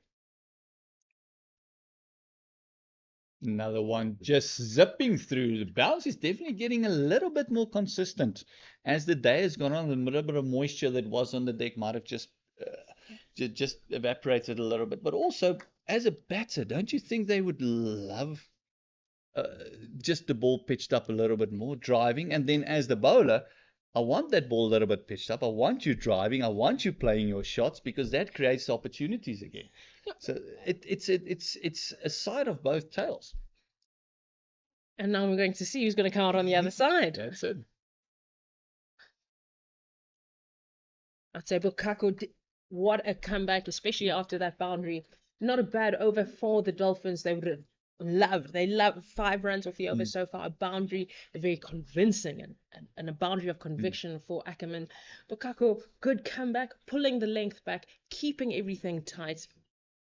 Ackerman happy to let the ball go through. He has the runs for the over. And now the key will be, how does Bukako close off this over? He's managed to come back well. And any runs for the Dolphins, they'll take it with both hands. Oh, that one just squaring up Ackerman a little bit, looking to play on the leg side and just straighten up on him a bit. A fantastic ball. Likes a great comeback there by Bukako, actually coming back into his normal area of just hitting that back of a length, and Ackerman showing them, anything in my end, I'm going to drive. It's 38 for the loss of 2 wickets after 17 overs. Zondo is on 3, Ackerman is on 13. The wickets that has fallen is Arvia for 4 and Ditole on 17. Wicket takers was Bukako that got Arvia with a ball that kept a little bit low, and a fantastic delivery by Brett to get rid of Ditole a bit earlier. Junior Dala continuing with his 3rd over. He's been a handful on this deck. The pressure he has applied is going to allow Bukako to reap the benefits. Oh, definite plan for Zondo there. Getting the ball angling into his hip. They've got 2 on square leg there. They've got the short square, and then they got just behind square leg next to the umpire, they also have got Kwamani there, just waiting for that one flicked off the pads, and then they got a fine leg as protection on the boundary as well. Giving him nothing to drive, just back of a length. That is the plan. Get Zondo on the back foot, playing from there. Oh, squaring him up once again. Zondo definitely not comfortable with this plan at the moment, and Junior Dala executing perfectly for his captain. It was a fantastic ball. That one just nipping away from the right-hander a little bit, as after he's been angling in a few balls into that hips, trying to get him playing off the hip. And I think the plan would be there for Zondo for the first quarter of his innings, without a doubt, because he has been susceptible for that flick of the hip.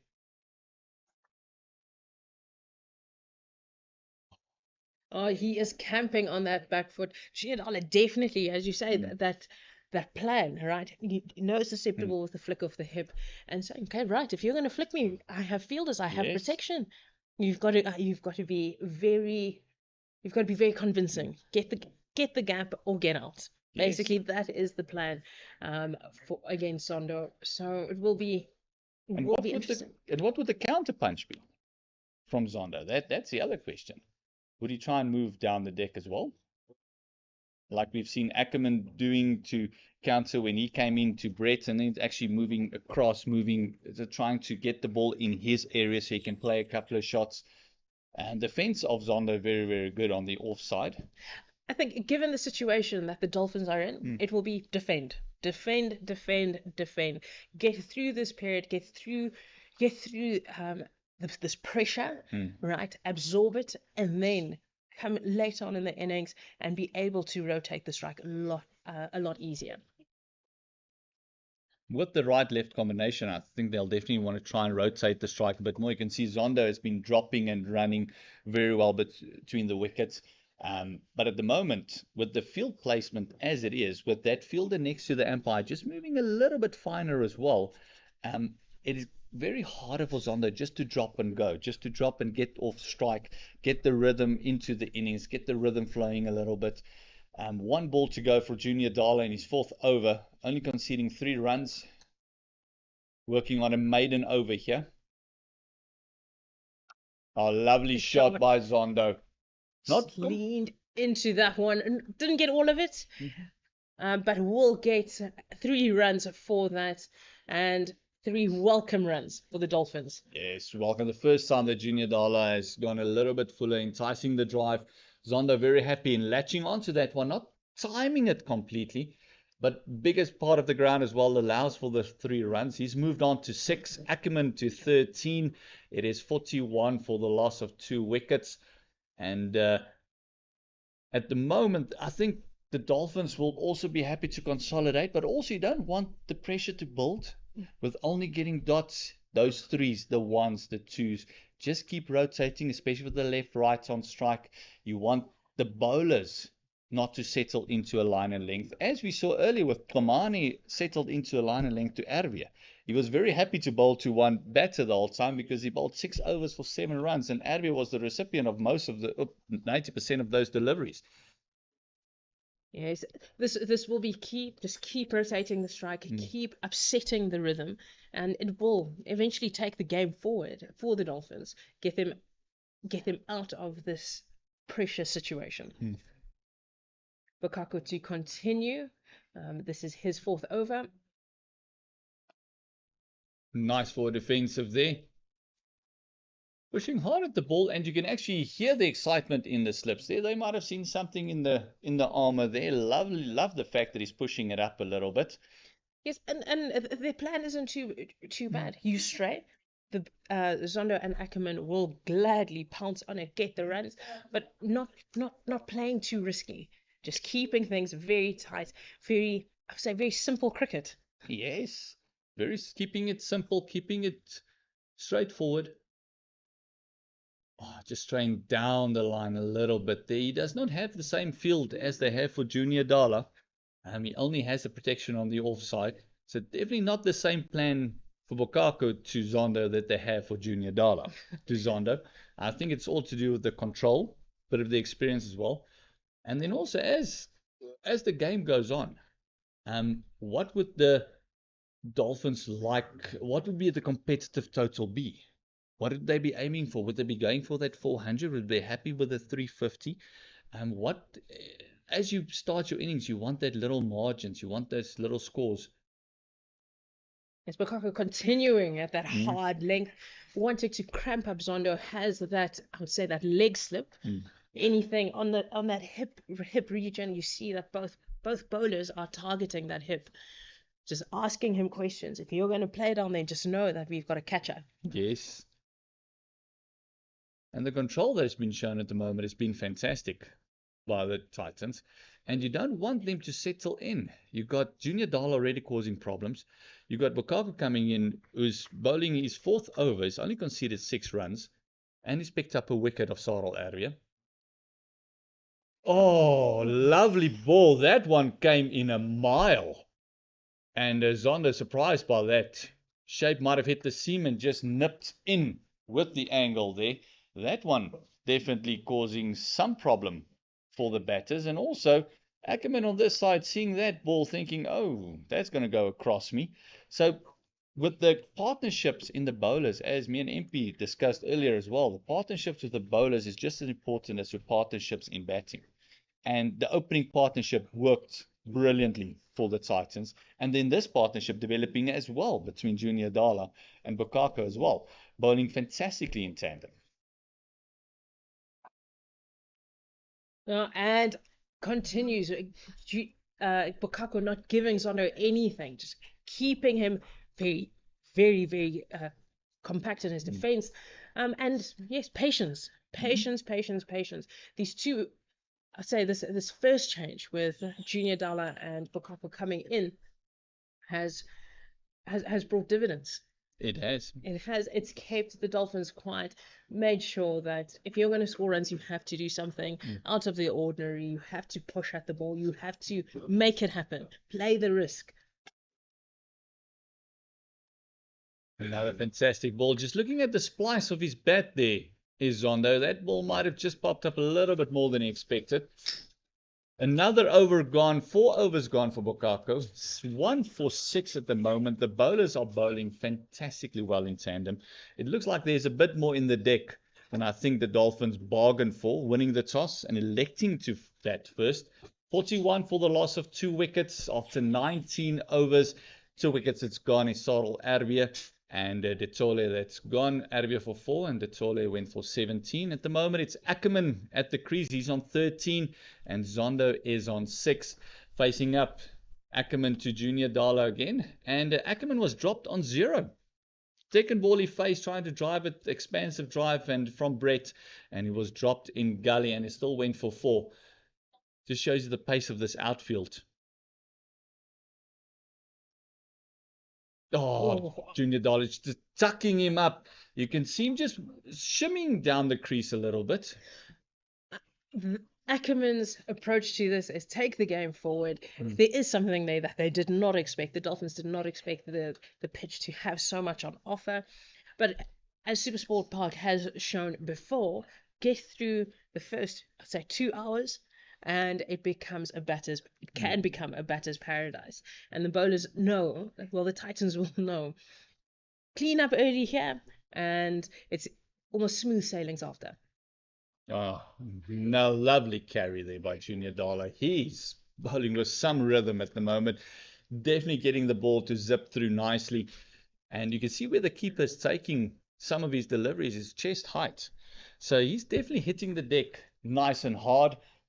And Ackerman, after that first one that tucked him up, immediately moved a little bit more onto the crease line, not batting as far outside the crease as he did in the previous deliveries, but it also might be a ploy from him just to upset Junior Dala a little bit in length, trying to get them bowling up to him so he can drive through the line. Yes! Soft dismissal. Ackerman will be extremely disappointed with himself. Didn't go through with the shot and just parried that to the fielder at mid-wicket. And that brings an end to Ackerman's innings.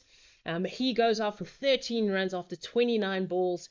He will be extremely disappointed in himself. Especially because of the fact he's been the aggressor a little bit. He's been going for the shots. He's been playing his shots. And that one he just nudged almost. A little bit of a short arm jab just into mid-wicket's hands. And Junior Dala shows the experience of the man, just completely changing it up with a short ball. And it brings him a wicket. So fantastic bowling. Junior Dala's in the wickets column.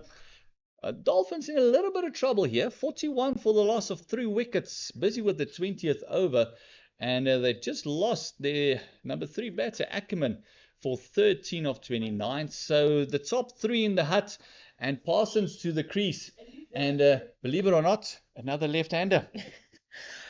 The Dolphins would love the fact that they have left-handers, but would not have wanted to expose them this early in their innings. But Ackerman will be going back and thinking about this long and hard. And I'd say coming up with a plan, hopefully. as he comes back into the second innings. And Junior Dala finally gets a wicket after the 2 drop catches in his first over.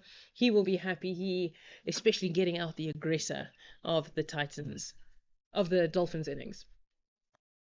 Fantastic bowling by Junior Dala. And 2 relatively new batters at the crease. Zondo hasn't been there for about 20 minutes. And him and Ackerman just started to get a little bit of partnership going. And then Ackerman just nudging that way. Paul's playing in his 3rd game, so very much still new to the setup. And he'll be feeding off the wealth of experience from Zondo. And Junior Dala will have a few plans up his sleeve for the young man. A great start for the Titans, with Parsons coming in and a field change straight away. You've got your short leg coming in and asking questions. You know that short ball is coming, and you've seen dividends. Mid-wicket is no longer there. This is a start. Come in hard, and Junior Dala getting dividends for bending his back, hitting the deck hard at that hard length, short length to the batters.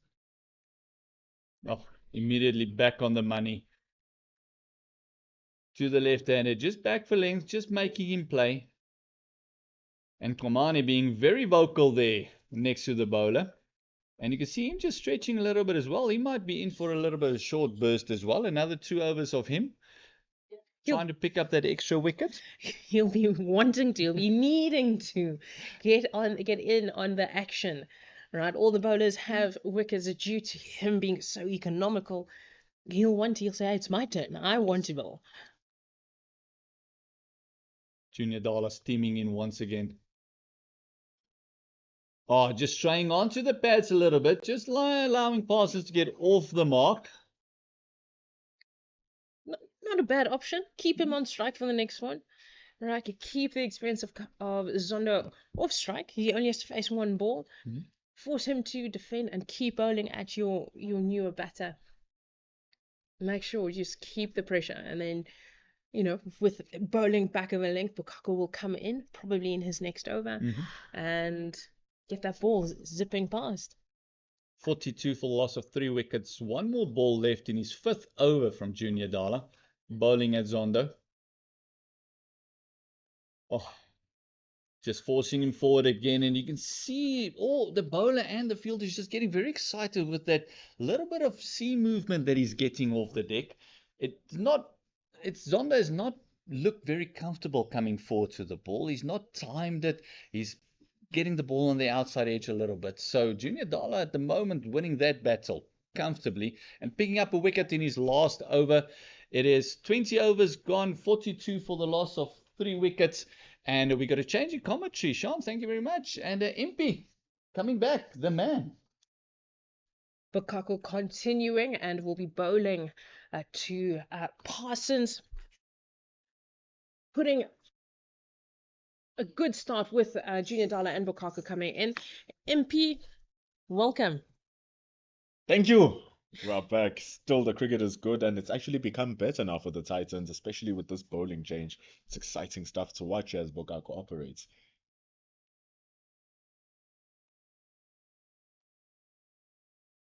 Bowling at Parsons right away.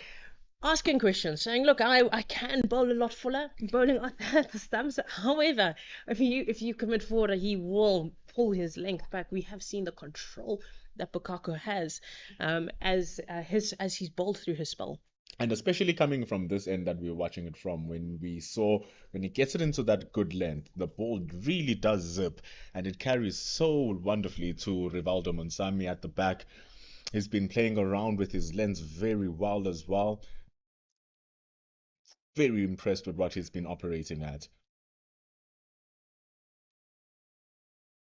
His adjustment with the left-hand-right combination has also been something that has been key to keeping the pressure, backing up the experienced Junior Dala.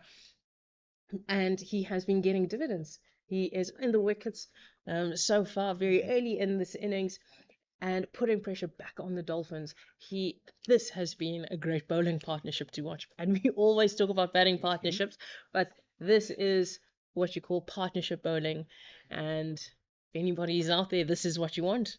This is why they brought him in this season as well.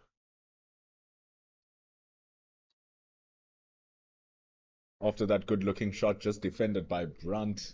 It's why they brought him over from the Lions. Coming into his new season, so he knows the conditions of the high files because he's played here his entire career.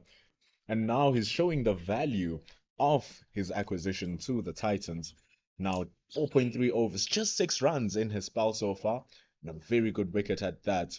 Ball keeping low and trapping the batter. So right now it's 42 for 3. That 3 is the big thing here for the Dolphins. You know, they need to stay in this partnership. They need to build a partnership, but they can't just defend. They will bat themselves into a hole, and that hole will just get deeper and deeper. They have to keep rotating strike. That is the only way they are going to get through this. But it isn't a bad idea to just defend. That isn't at this stage. At this stage, defend, get to lunch, and then reassess the situation. That will be key for the Dolphins. Their wickets fell very quickly as well. Those 2 wickets. Beautiful bowling still by Bokago, like we were saying, from that back of a length area, really causing problems with the ball zipping away and nipping in and out to the batter. But those partnerships with Ditole gone in the previous match against the G-Bet Rocks, it was built around Ditole's 146 runs, where all the other players could feel free to play their cricket. Right now, the problem for the Dolphins is that they don't have an anchor. They don't have someone right now that they say they can build around. This is the one between Zondo and Parsons that they must look for. But it's not going to help if they're playing loose shots like that. Not at all. That was short and wide. No need to play that shot. It's the end of an innings. Just let the innings finish. Get through to lunch. That brings us to the end of the 21st over. The Dolphins 42 for 3.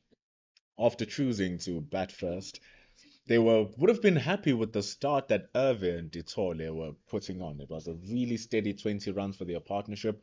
Ditole would have felt hard done with the decision of that small little edge as he lost his wicket. But right now, the Dolphins need to restart. Zondo and Parsons need to treat this as if they are the opening batters, as they are about to face the opening bowler in Merrick Brett, because now the Titans also want to just carry on and building up that pressure leading up to lunch. Yes, Brett coming back into the attack. He has bowled 5 overs for 22 runs with 1 wicket. He has shown bowling up front, just putting the pressure back onto the batters. And the Titans will look for another breakthrough, especially coming in just before lunch. So he will be the key. And his lengths were exceptional. He was bowling it right there in the beginning of the match. Of course, now the sun is more up. You can see that this pitch is actually starting to clear up in terms of its moisture. Ball is coming in very nicely onto the bat, so might carry nicely into the slip fielders if he's able to draw that mistake. And with the ball coming in nicely as well, the batters will believe that they have a chance of scoring more freely now as the day goes on, presenting that opportunity for the bowlers to get that wicket. Yes, there's a very good fast bowling contingent with the Titans. So everybody will be very excited with how this match is poised. Oh, look at how close that was. Just playing it back, softest of hands from Zondo, but directing it almost back to his stumps. Speaking about the good bowling. Yes, the ball coming onto the bat, not getting I'd say good enough contact onto the ball, almost parrying it back onto his stumps. Very lucky there. And when they say it's your day, it's your day. But as we've seen with a few drop catches, you have to take advantage. You can't relax at Supersport Park. You have to keep the concentration and make the opposition pay. Especially after he almost got himself out. We saw early on, like his first couple of deliveries, that one coming down to the leg side, hitting his pad as Rivaldo Monsami went for a diving catch. Almost they thought he was gone. But that just shows how fickle your life is as a batter. You have these balls, you're facing all of these deliveries, and it just takes one delivery, regardless of how it looks like, to take your wicket. So that concentration you're speaking about, Sean, very important, especially for the experience of Kaya Zondo, who will be wanting to take this opportunity to score big.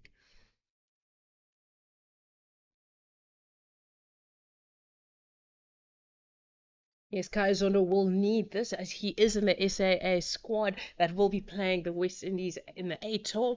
So he will want to use this as a valuable batting time, get time in the middle, and this is an opportunity. The Dolphins can bat around his experience, but he has to show. Right, he has to come to the party. It's not easy out there. The sun is baking. The outfield is quick. The bowlers are bowling well, very tight lines, tight lengths.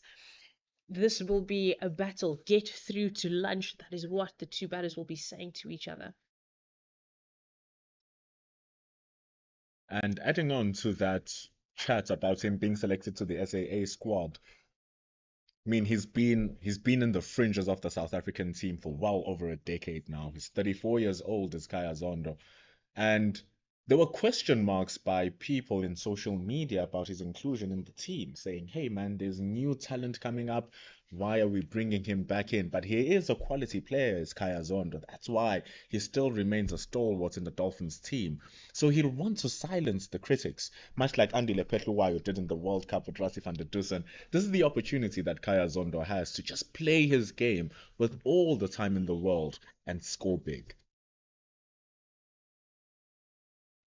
And what a way to end the 22nd over.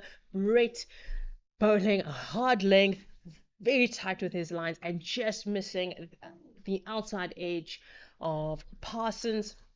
At the end of the 22nd over, the Dolphins at 43 runs for 3. They have been not so great, to put it lightly. It hasn't been the greatest of starts for the Dolphins after winning the toss and choosing to bat. There is a chance there is no more moisture, or I'd say less moisture in the pitch. The ball coming onto the bat very nicely, but the Titans bowlers bowling very tight, bowling a hard length and not making anything easy for Neil, these two. and Neil Brown will be very happy with his bowlers. The mere fact that you can choose your first change, your second change, and they deliver the goods, just like your opening bowlers, it's happy place here for the Titans. Not a happy place with that one, just drifting it down the legs, but there is protection at the fine leg area. Kaya Zondo just playing very late, just getting the ball under his eyes, just, tucking it under his shoulder around the corner to fine leg. That is his single option. The Titans did close it in the beginning, but as he's batted on, he's looking a lot more comfortable playing that shot.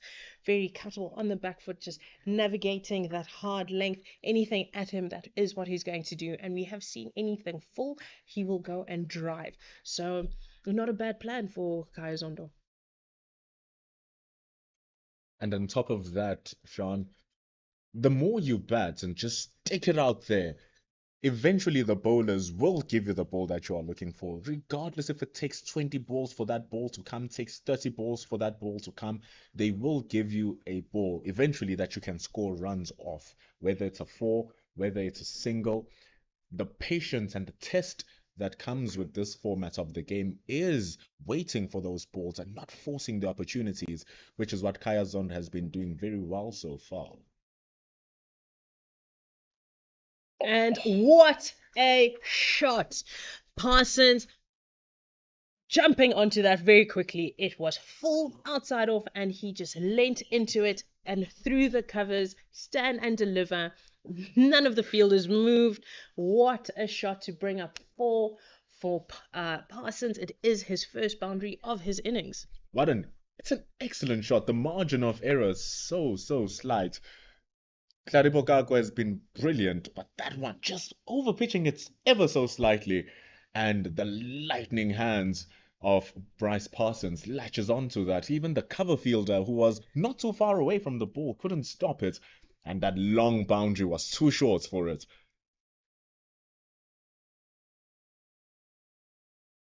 And another one off the legs, and Bryce Parsons just nudges it down to fine leg, and another 4 back-to-back 4s for the Dolphins. Welcome runs, and it brings up the 50 for the Dolphins after 22.4 overs. And MP, as you said earlier, just it's all about waiting for those balls that you can get runs off, and Bryce Parsons just taking advantage of it. Bukako not as tight as he has been, and Bryce Parsons just latching onto it, getting 8 runs, and this is turning into a very good over for the Dolphins. Just takes one good shot to disrupt what your plans are as a bowler. Bukako compensating for that whiff. Now he's coming in straight with a big appeal from the momentum multiply Titans. But that one really did seem like it was straying down the leg side. Not a bad option from Parsons. He came across his stumps, but that ball doing a little bit too much, and a good comeback from Bukako. We're seeing our scorers, our production team here. They're saying, review that. Review that. But umpire Aluadin Palaka, with wealth of experiences, umpire Palaka, he knows that that one was safe for the batter. The wealth of experience, just keeping things calm, cool, calm, and collected under pressure. The umpires are. This is might be a busy day for them too.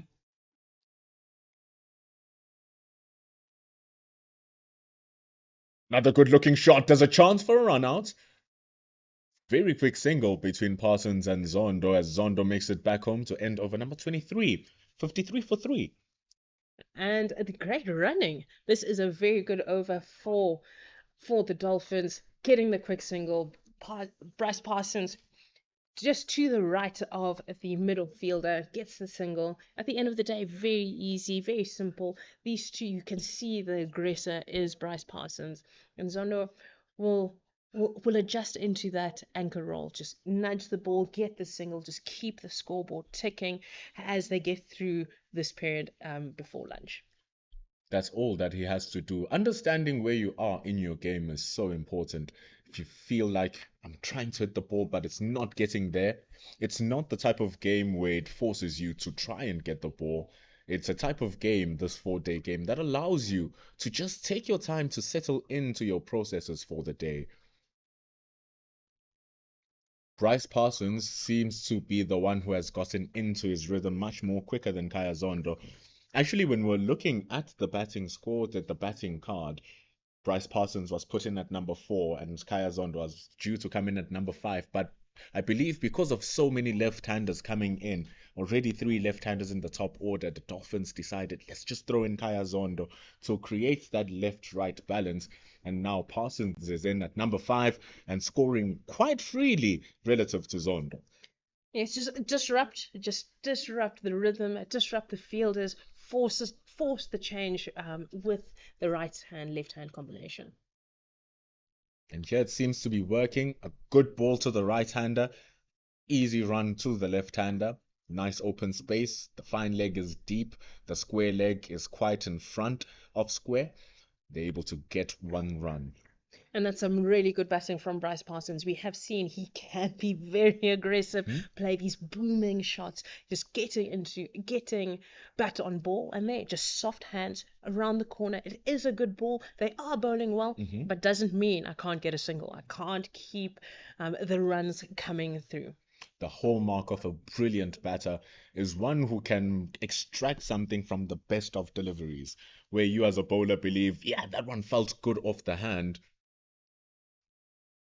but you are still able to get runs. It's one thing when you get an edge like that and you straight for a single. It's another thing like what Bryce Parsons is doing, getting into the line of the ball, playing it very late under his eye, and pushing it to where he wants it to go to get that single.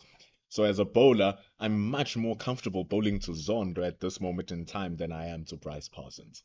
Yes, Bryce Parsons got off the mark, just looked in control and in charge since he's hit those 2 boundaries, which is just a massive confidence boost for him, and might show where this innings will go for the Dolphins if he stays in.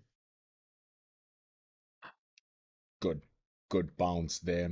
And good judgment from Kaya Zondo, just standing his ground to defend that, his weight in front, even though he's standing on his back foot. And if you take a look at how he's been playing against the Titans, it's the 27th time he'll be batting against the Titans. He averages 29 runs against the team and only has a single century, his best score of that of 102. They'll be wanting every of those 102 runs here against the Titans, because as the situation stands at 54 for 3, going at around 2.3 runs and over, the Titans really are putting in the chains here. Yes, Zondo will want to change that average, get another big score against the Titans, especially here in the Highveld where the ball travels off the bat very quickly, as we've seen so far in this innings, and especially as this innings has progressed. But Zondo just happy to just keep leaving well. When the ball is bowled at him and in his arc, we have seen him just pounce on it and get the runs, but also just anchoring this innings, allowing Bryce Parsons just to bat around him, and he's just happy to get the single. He is that type of player. He is your accumulator type of batter, is Kaya Zondo. He's not one to, oh, come on, just fumbling the ball, but the batter's not aware enough, not willing to take the risk for that single. It's a long game ahead as we end over number 24, 54 for 3. You don't always run on a fumble. That I can tell you with many experiences. You don't run on a fumble, and Parsons turned his back, so no, you don't. The Dolphins don't need another wicket here, and especially not a run out. Definitely not a run out. Definitely not a run out, because when we even take a look at the wickets that have fallen, Tsebang Ditole, it was a brilliant delivery from Brett, just tightening him and closing him in his home. And then it was Sarel Ervia with the ball keeping low. So you wouldn't say that the batters have been making mistakes. It has been the bowling which has been the forefront of putting in that pressure. And speaking about pressure, in comes Kamane. He starts one off, a very short delivery, well over the head of Bryce Parsons, and that is a wide. Not how you would have wanted to start this over. Yeah, but when I talk about tennis ball bounce, that's not exactly what anybody wants, really. Definitely, that one being widened. And when you take a look at Parsons, not a short man, for the ball to climb over him from one of the shortest bowlers around in Kamane shows you the effort that Kamane puts into his bowling as well, hitting the pitch very hard. That's a beautiful length that time. And much better, a good comeback from Kamane. Good length, I'd say a decent line. Just letting the ball go through Bryce Parsons, not wanting to chase that just yet, which is not a bad plan. Just a few more overs. The difference between him and Ackerman was very happy. He wants to be pushing the pace. Bryce Parsons, on the other hand, still the same thing, but doing it at a different angle, doing it very smartly, using the pace of the ball to his advantage. Oi! That was a chance. Was that a slight edge? Oh, that one did not carry to the keeper. And that one goes through as Byes missed everything. It didn't carry, no bounce. That will be on the minds of Bryce Parsons and Kaya Zondo. Anything in that area will be very, very wary of. Very strange as well. You and Herbst since the beginning have been talking about the invariable bounce, and we've actually been talking about this since the beginning of the innings. Spongy bounce in that first ball. This time, nice and full, where Claripo Kako has been getting the ball to carry very well to Rivaldo Munsami. This time, just slippery, running through, and that's how Sarel Ervia actually lost his wicket.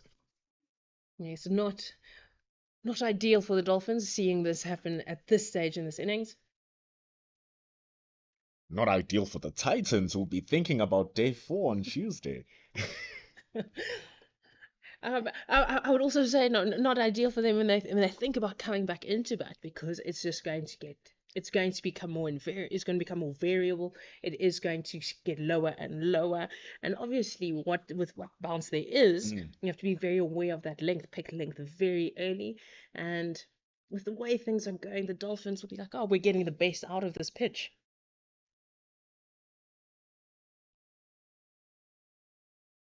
But unfortunately, it's that loss of those 3 wickets, because right now they can't be thinking about too much about their bowling. They just need to keep their head in their plans and what they need to do. You don't want to think too much about what your opposition is doing, because you end up playing their game and then you end up losing what you are supposed to be doing as the batting team. It's been the Titans who've held the upper hand for quite a time in this game. So it's been their game. It's important now for the Dolphins to try and twist that balance. They're not going to do it like that. Not the best shot we've seen Kayozondo play today. Just letting his bat out there to hang. Not as compact. Almost looking, searching for the runs, I should say. And it just that wasn't great. It looked as if the ball was there to be hit, come on, and pushing the width, but pulling that length slightly back, just ever so slightly for it to miss that outside edge, but also lazy movement from Kayozondo at the same time. That's much better, more convincing. He looked very in control, knowing what he wanted to do. That is the Kayozondo that we want, or that the Dolphins want to see in this innings, and especially at this stage in the game. That's the end of the 25th over. The score is 56 for 3. Great return from Ayakamanu there.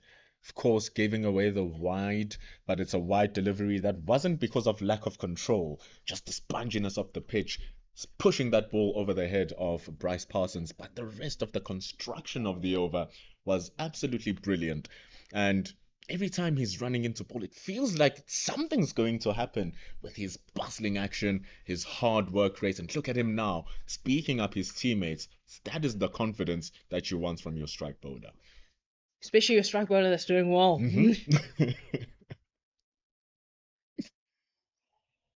Brett back into the attack, and it's a full outside off, and Bryce Parsons just punishes that through the covers for a boundary. A short boundary is a little bit too short for Bryce Parsons. Way too short. I blinked twice and the ball was already thudding the board, the ad boards. Phenomenal shot, overpitched from Brett, getting his balance so beautiful as he shifts his weight onto the ball as Bryce Parsons. He hasn't shown any flakiness so far, and that was the result of just pure conviction and confidence in your stroke. Yeah, and what a comeback. Brett, knowing that he bowled that one too full, pulls his length back, keeps the line just going across Parsons. And there's a much better line and length from Brett, but Parsons just showing just confidence even when he leaves the ball. That is what you want from your batters in the middle. He's showing all the confidence. The Dolphins will be very happy with this, and we'll just say, just keep doing what you're doing. Nothing risky, nothing out there. You don't need more than this right now. And the Titans are becoming more vocal as they see the conviction from Bryce Parsons. They see that this man might be a threat. Oh, so they're talking it up. And the bowling from Brett is responding to the energy of the Titans. And this is what you want. If as a batter, right, you know you're leaving well, you know that you're playing well, getting into good positions. The Titans just want to get under the skin. Just put just plant a little seed of doubt. Say, yes, you may have left that one well. However, the next one, are you sure? Especially with him getting the upper hand with that very first ball, getting the boundary. The Titans don't want to be in a position where they feel like now they have lost the battle right as it starts in this over. And you can see now the confidence from Brett is also coming back. So the battle is starting to level up. Bryce Parsons, those are good deliveries that he's receiving, but he's receiving them so well, understanding his stumps, like you were saying, his positioning, his confidence. He's seeing that he's playing well. There's no need to chase out the deliveries, especially after scoring runs in the first ball. Yes, he started this over started really well for the Dolphins. They'll be happy with 4 runs and over at this stage. And Brett having to do a little bit of work to bring it all back together, and he's putting it in. He's putting it in. Oh, really putting it in, Sean. That one going in a bit fuller, a little bit straighter. Parsons feeling like he has the license to score it, but not really, misreading the line on that one, but he survives.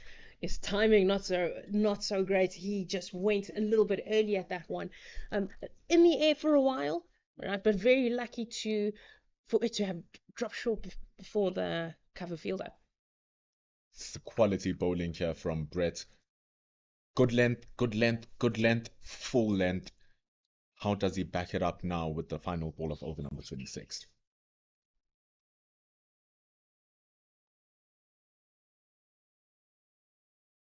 And that is slapped over the cover, over the covers. It's in the air, and it's got one bounce four. And what a way to end the innings for Bryce Parsons. Brett will be disappointed with how he closed off that over. 8 runs in that over, a great over for the Dolphins. That brings us to the end at 64 for 3. Starting off with a flurry, ending it with a flurry. Brilliant 4 balls in between the 2 boundaries, but that last one from Brett's just a bit too short, just a bit too wide. And for Parsons, it's an easy gift of what has been a brilliant day of batting for him. Currently on 19 runs out of the 23-run partnership between him and Zondo. So he's really taken the weight of the partnership and he's carrying it very well. Yes, Parsons making the Titans think. The first one too, defending well, leaving well, but anything in his arc, he's saying, I'm taking it on. And that is what you need. Kaya Zond also now wants to get into the picture a little bit. Love the fact that Neil Brunt and the Titans are still keeping their attacking mindset. They still have those 2 slips and they still have a gully, still waiting for the slip up that might happen from either batsman, especially now with Parsons freely playing his stroke and with Zondo still a bit more tentative. It's interesting, you can get a wicket from the batter's indecisiveness and you can get a wicket from the batter's actual decisiveness to scoring runs.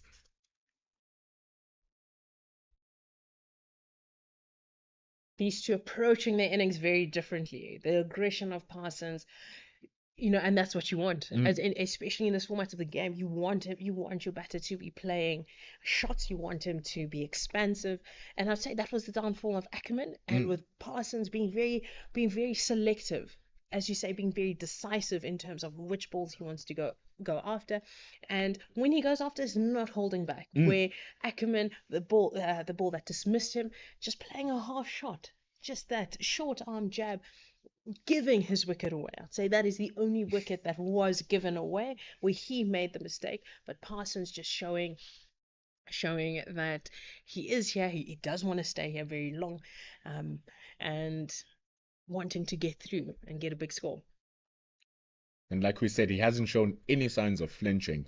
When we compare that to what Ackerman has done, not to blast him or throw him under the bus, was dropped twice prior to him gifting that shot, or gifting his wicket away. And you saw that he had some few hits and misses, few mistimed shots.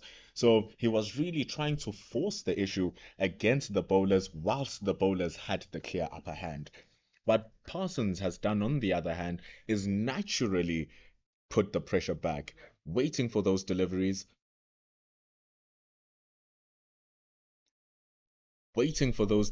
because Bokako and Dala were bowling brilliantly when they came for their spells of bowling. So he waited for those balls to come, and when they did come, he didn't hesitate, he didn't think twice. Even the calling between his running has been full of conviction, turning good balls into scoring balls, and that's how he's been able to readjust that pressure. not dancing across the pitch, not creating strokes, allowing each ball to be played on its merit.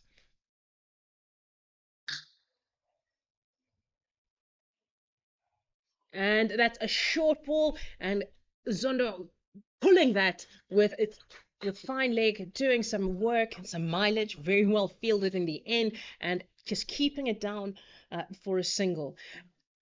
The field change was key, making sure that Zondo cannot just play soft hands into the covers, bringing in point a lot closer to him, and that short ball, just him just parrying it away, making it look simple, just getting off strike, which is what's needed at this stage, and putting Parsons back on strike.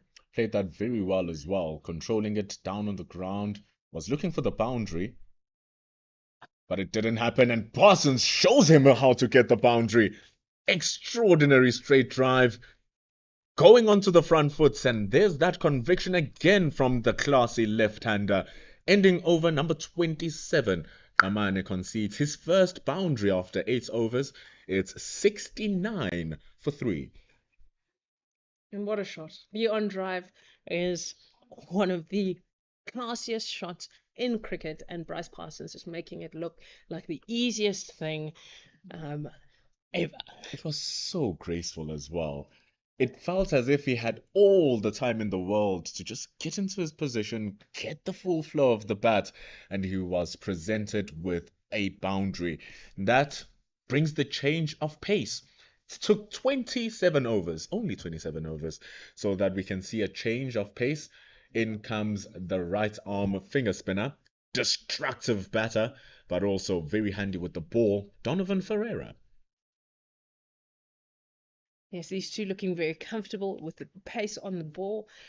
The Titans wanting to slow things up, get a few more overs in, just put the batters under pressure early, just with the overs going through very quickly. Starting off with power is Kaya Zondo.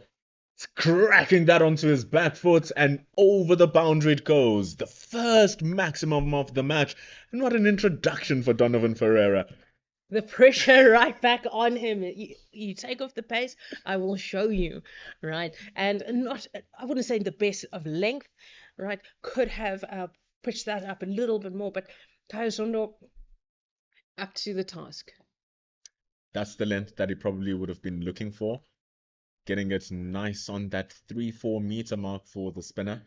And what we'll see a lot from Donovan Ferreira is playing around with pace, playing around with his length and flighted deliveries, because he's not a big turner of the ball, but he is a very well-controlled spin bowler. Yes, and Kaya Zondo dealing as what we like to say, 5s and 7s, hits a boundary, just gets off strike. Right, just putting the pressure right back onto Donovan Ferreira, forcing him, right, what are you going to do? The pressure is on you in the first 2 balls of your over. Ferreira might have a happier task now bowling to the left-hander. Just going to see if the pitch does give anything back to him.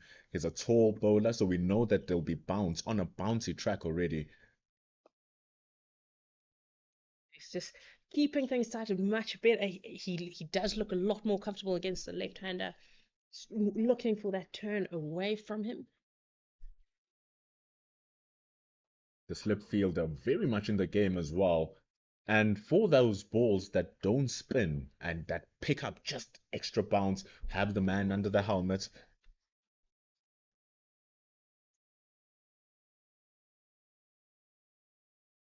It's just there waiting and lurking.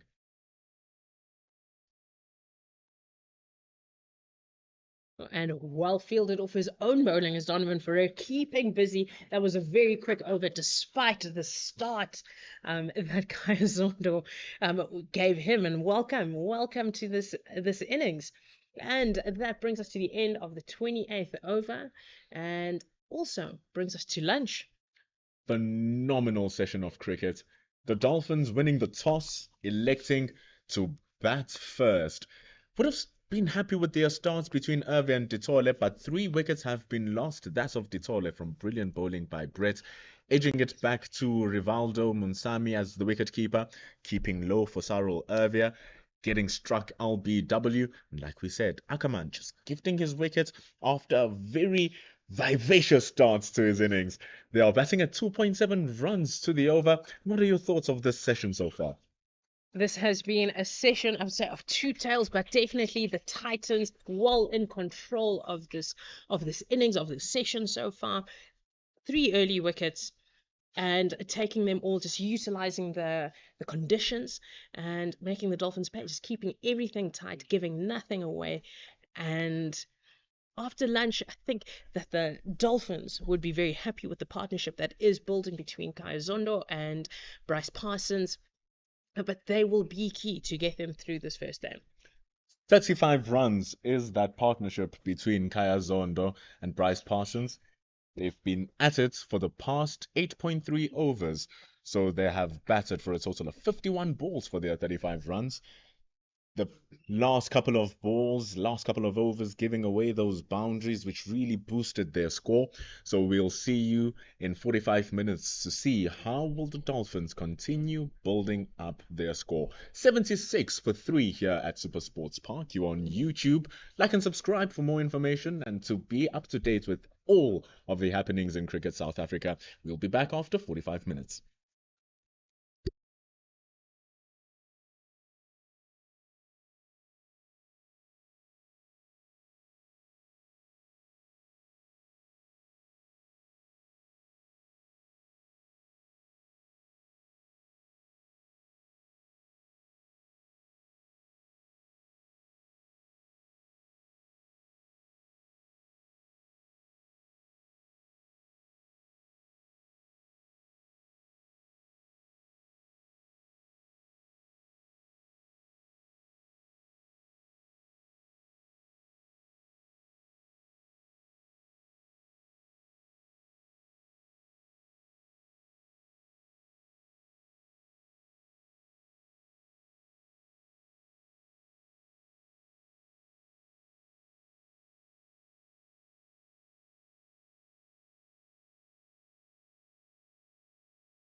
So they're scoring at over 3 runs to the over. I was about to say they're scoring at over half to the over. Yes. It's just the same thing. Same thing. So they picked up the intent very well. Bryce Parsons has been very positive in his stroke making, but in that positivity, it wasn't forced positivity. It was taking what the bowlers have been giving him. And even though Kamane started, wow, his last over, his 8th over, just giving away a touch more runs than he wants to. Yes, busy with his 9th over, going for only 14 runs. Brilliant opening spell. Fantastic between him and Arbia. We love that competition between the bat and ball. They were going at each other. He was running up till right underneath the helmet of Arbia, literally. Arbia being a nice tall gentleman, and they got things going. He was bobbing down Arbia at one end the whole time, and that was one of the reasons why Arbia got into his shell a little bit. And they got him out after 2 drop catches. Ackerman and Arbia each getting a life. None of them could capitalize on it. Irvia was out there for 48 balls for his 4 runs. Lovely shot. Lovely cover drive. That's what Zondo was searching for.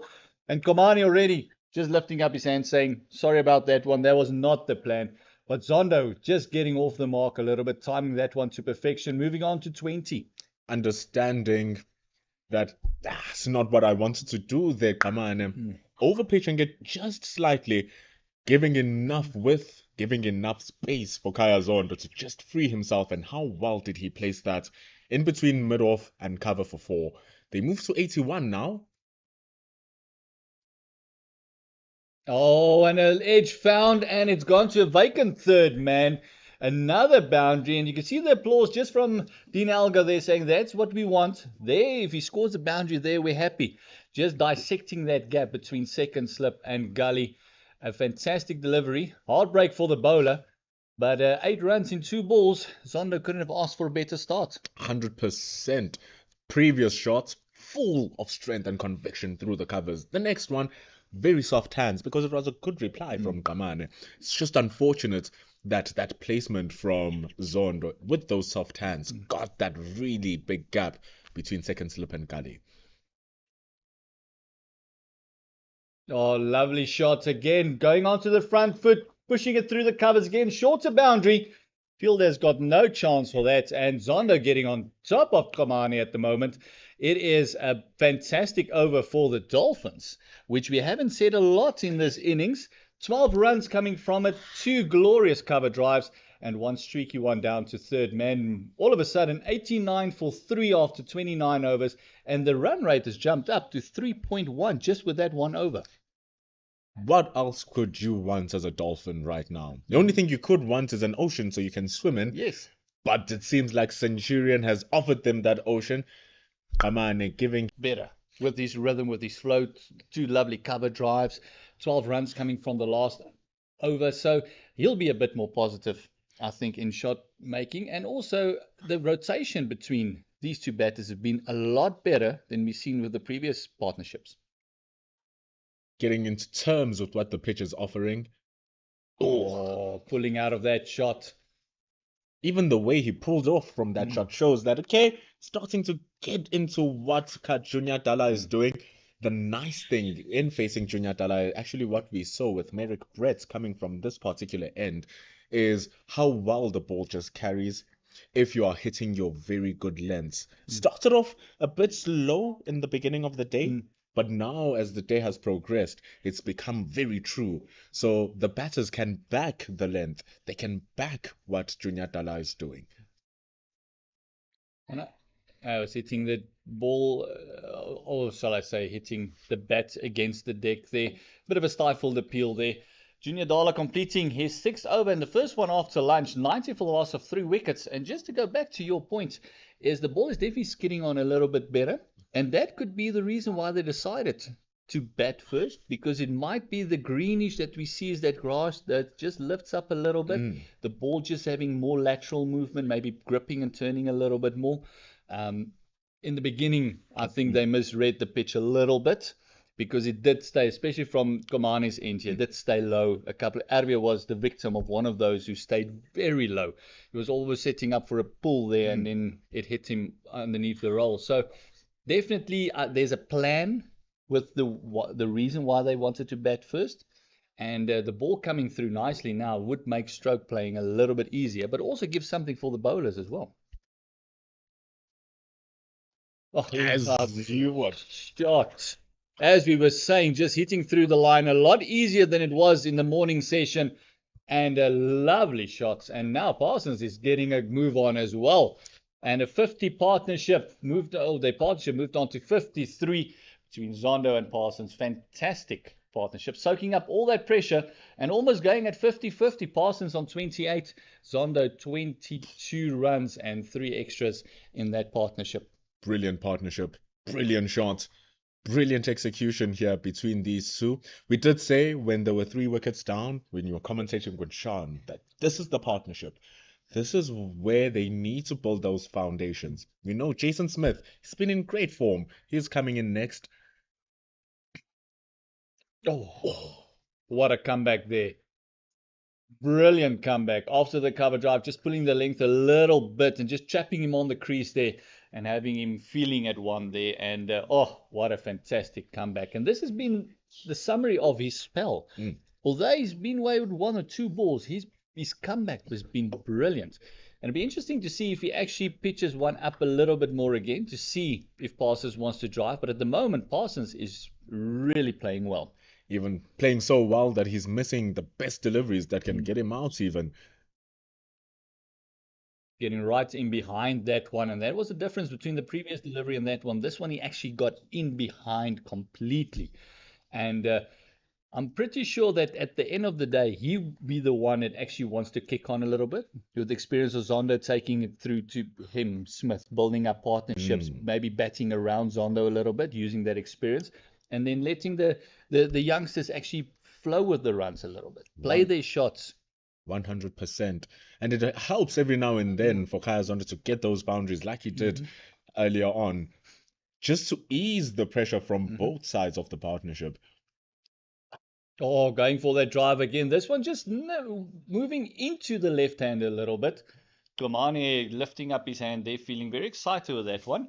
Just losing a bit of shape there was the young Parsons, but he's looking very positive. He's definitely counter-punching at the moment, and a partnership of 53 runs, exactly what the Dolphins required. But he wants to be careful here, Parsons. Just beginning the new session, it's the 3rd over in the session, and as we see, it's progressively becoming a little bit easier to bat. It's not the time you want to throw away your wickets. You worked so hard in the first session to get here. Now you're getting balls like this where eventually they'll want to surge for more so that they can get your wickets. Yes, that one just hitting the outside of him, actually rubbing his behind there. Got a bit of spank there by the headmaster. Maybe just a tad high, but definitely drifting down leg. Stifled appeal there. It'll be interesting what Komane does to Zondo now. He only has another 1 delivery to him, but he was the one punished by Zondo in the previous over. 2 lovely cover drives, but he also got the edge as well. So what? Will he go back of a length? Will he actually go for that fuller one? He goes for the fuller one. Lovely drive, but straight to the fielder. So that is exactly what I was hoping for, is actually going for that fuller one.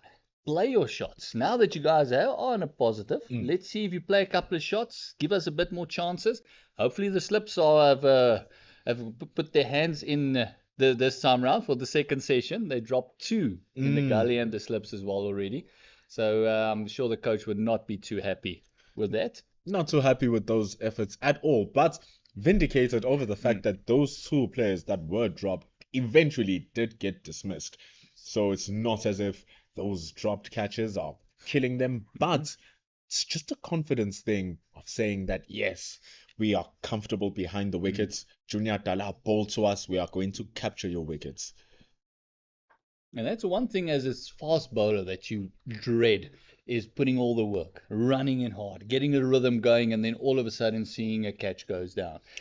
The plan is there, the plan is working, and then it goes through the hands. And it's something that does change your mindset when it comes to a bowler a little bit, because now the lengths change a bit. You're not that eager to go up to the batsman, so you're not allowing the ball to move as it did this morning with the lateral movement that we saw. But Junior Dala just getting into his work again, second over after lunch from his end, and immediately going into his work brilliantly, just hitting that line, hitting that length again, just making it a little bit uncomfortable. Parsons, who's been looking comfortable since he's gotten to the wicket, even the defensive shots, has been proper, it's been positive. He's gone into it, and you can actually hear the middle of the bat making a lovely sound even when he's defending. So he's definitely confident, playing hard at it, and I think that's what the Titans are going for, is that hard hands, wanting the ball just to nip away a bit, getting that edge, getting it carried to the slips. Oh, just like that one, that lovely ball. Junior Dala just chapping him on the crease there, just pitching it up a little bit more, and just opening up that face. But the feet didn't move there from Parsons. Just got stuck into his crease. The ball was definitely there to try and hit, just flashing his blade. However, need to have your full body going, but that's the work that's been produced here by Junior Dala. The work that he's putting in just plays with the stability of the batter. So it's really good bowling right now. Still 2 slips in a gully, wanting him driving. And after the fuller ball, just going back to that 8-meter mark, just back of a length. And you can hear the Titans just livening up after that one ball that went past the edge, just livening up a little bit there in the slips.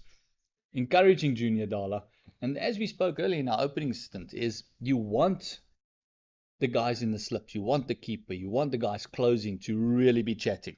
Even if it's not to the batsman, even if it's to you as the bowler, you want them talking to one another, you want them going. And you, as soon as that energy lifts, you lift up immediately as well.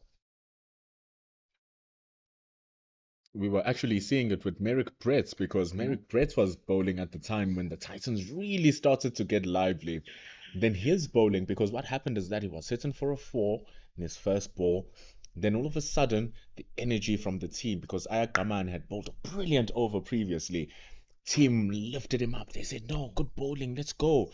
And just like that previous ball we saw from Junior Dala, it was a brilliant spell to just continue bowling to Bryce Parsons at that time. So it's that energy that the team gives you when you are running into bowl. Oh, another fantastic ball. Sticking with the game plan, and not a better guy to give a game plan to than Junior Dala. Very adept to going to the right and left-handers as well. 95 for the loss of 3 wickets after 32 overs, batting at exactly 3 runs to the over. Arvia out for 4, Tikole out for 17, and we've got Ackerman out for 13. At the moment, Zondo and Parsons partnership of 54 runs. They've consolidated very well. And I wonder what the Dolphins' thinking is. What do they think will be a competitive score on the deck? Would 300, 350 be enough? Would it get easier to bat on? Would that 4th innings be on a deteriorated pitch? I think at the moment they'll take 300, the way they started. Coming back from scoring 404, they only needed to bat once against the KZN Inland AET Tuskers, scoring that a massive total.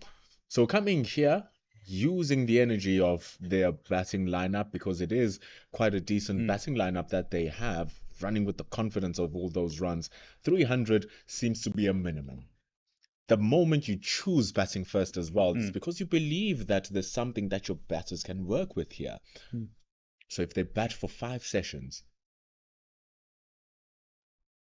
so if they're able to bat for 5 sessions, say batting at around that 3 runs to the over, 350, dabbling to 400 might be a conversation, if they are able to preserve their wickets. And that's the thing, that in the 4-day format, not a lot has been said by run rates and that sort of thing, but you also want to give yourself enough time to win the game as well. You want to give yourself enough time to bowl at the opposition as well. So 5 sessions should be the aim. I don't think they should go to, especially batting first, 6 and longer than that. Maybe have bat till early lunch tomorrow, or maybe have a quick hour just before lunch Mm. at them, and maybe try and put some pressure on them as well. But as you said, 300, 350 on a smallish, quick ground, one side being very small.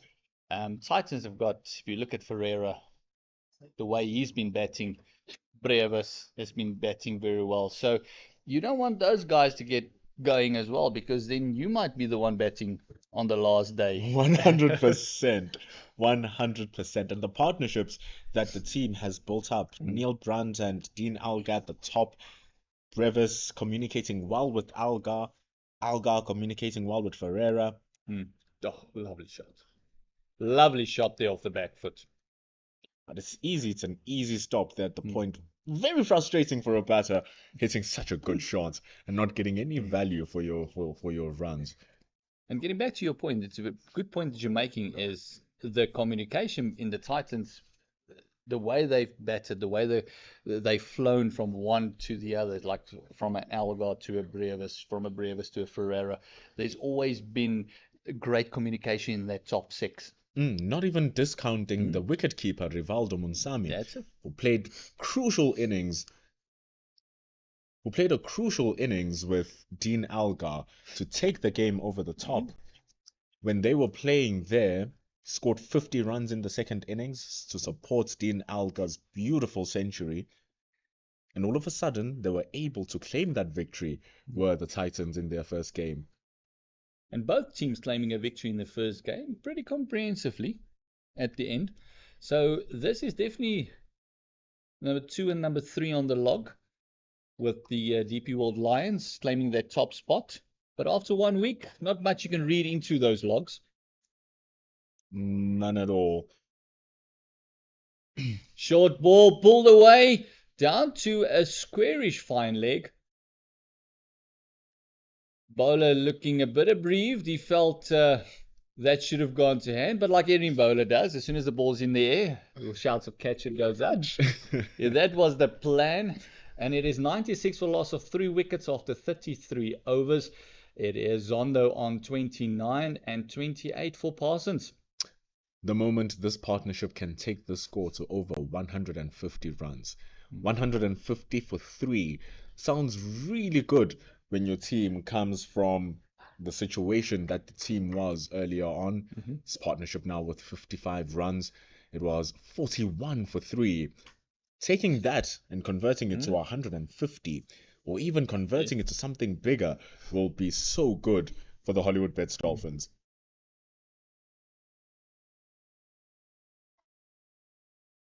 Zondo driving, and a good stop there in mid-off, and positivity just coming through Zondo at the moment. At 1 over that he scored the 3 boundaries, he's actually moving his feet nicely. He's got that open stance that throws you off as a bowler a little bit, but at the end just shaping up for that drive. He loves driving the ball, and Junior Dala happy to pitch it up. It's an interesting contest here. It's exactly what we want to watch as cricket lovers. Oh, driving a bit uppish, bit edgy, and it's gone through a vacant third man. Another boundary for Zondo. It's the second one he scored in that region there. And it's 100 runs up for the Dolphins. A score of 203 balls. It's got 1 6 and 16 fours in that innings. And Kai Zonder's moved on to 33 runs, 59 partnership.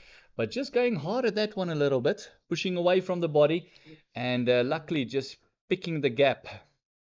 We're talking about the battle between Kazond and Junior Dala. Driver of the ball who loves driving, and the man who doesn't mind putting the ball where it can be driven. Then he just retaliates very well with the next ball.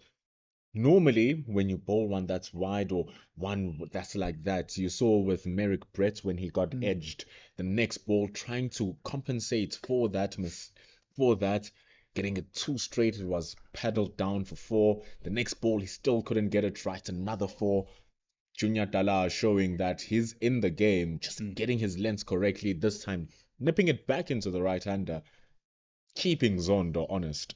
And also, it's a thing about not bowling with the emotion, bowling with, you can feel the passion. Oh, dropping it short, and Not completely timing that one, Zondo. And as we can remember earlier, the plan for him was going back of a length, going onto that hip of his. They had the fielders in place there with a short square leg. They had a deeper square leg on the circle as well, behind of square and the deep hind leg. So they wanted him to play that little flick shot that he likes around the corner. And he's been very good in compensating for that. He's not been playing it down into the deck and that sort of thing. This one just paddled around, and I think they were hoping for the top edge there to get that fine leg into play. But Junior Dala is bowling with all the experience. Oh, lovely shot there, Parsons. Oh, thinking he might have picked the gap there. Just throwing his head back a little bit. But as you mentioned, just emphasizing on your point there, the experience that comes to Junior Dala is he knows you can't bowl with that emotion. Don't let it take over. One good shot doesn't make an innings. So let him play that shot. It was a bit streaky. I'm not going to compensate for that. I'm going to keep it there. All I did was I just tightened up the line a little bit. So like you said, just keeping him honest, keeping him not running around, not charging him or anything like we saw with Ackerman walking down to Brett. That one dug in extremely short. Junior Dala just testing his steel tips there. Going very short at that. We can actually hear the ball dug in. And yeah, no choice for the umpires but to call a wide there. I was about to say that from even up here, you could hear it as the ball hits the deck so hard. Such is the effort of Junior Dala. He's been bowling at less than 2 runs to the over. Extremely stingy with his bowling. He'll be annoyed by that wide, actually. There we go. Much better length there. Going back to what worked for him in the first session. He has bowled brilliantly at the moment. His 8 overs have gone for 14 runs, and 2 of those boundaries were very streaky. Came off drop catches, and also one just we saw now from Zondo going through that gully and backward point area into that vacant third man. 102 for the loss of 3 wickets. It is after 34 overs. Zondo on 14, 28 for Parsons. Partnership of 61, and this is a crucial partnership now. What does the Titans do? What do you think is going to be the game plan? Ooh, that's always a difficult question. That's why I'm not the captain of the Titans. But also at the same time, it's just keeping trust to your bowlers because they haven't been bowling badly. They've all been bowling brilliantly. And some of the boundaries that have been coming through have been coming from mistimed shots. Like you see that right into the block hole by Kaman. It's something he was trying to do in his first ball of the inning of the session. So now he's really getting his rhythm going. You can hear the Titans are starting to become livelier. Neil Brandt will be happy with this. And also he's got all the experience of Dean Elgar right next to him. So there'll be a lot of conversations between the two of them. And like I said, just put trust in that bowlers. Give them the ball and believe they'll take the wickets. Oh, lovely shot there, Zondo. Playing an on drive there. Not picking the gap. But you can see the positivity of Zondo just coming through there a little bit. Playing a lot more fluent shots. Actually playing a bit harder at the ball as well. And also the ball being a lot softer now will also help the batters a little bit. But also help the fielding side. Because it's not racing to the boundary like the hard red ball does. It's going to force the batters to just put in a little bit more effort into the shots that they are playing.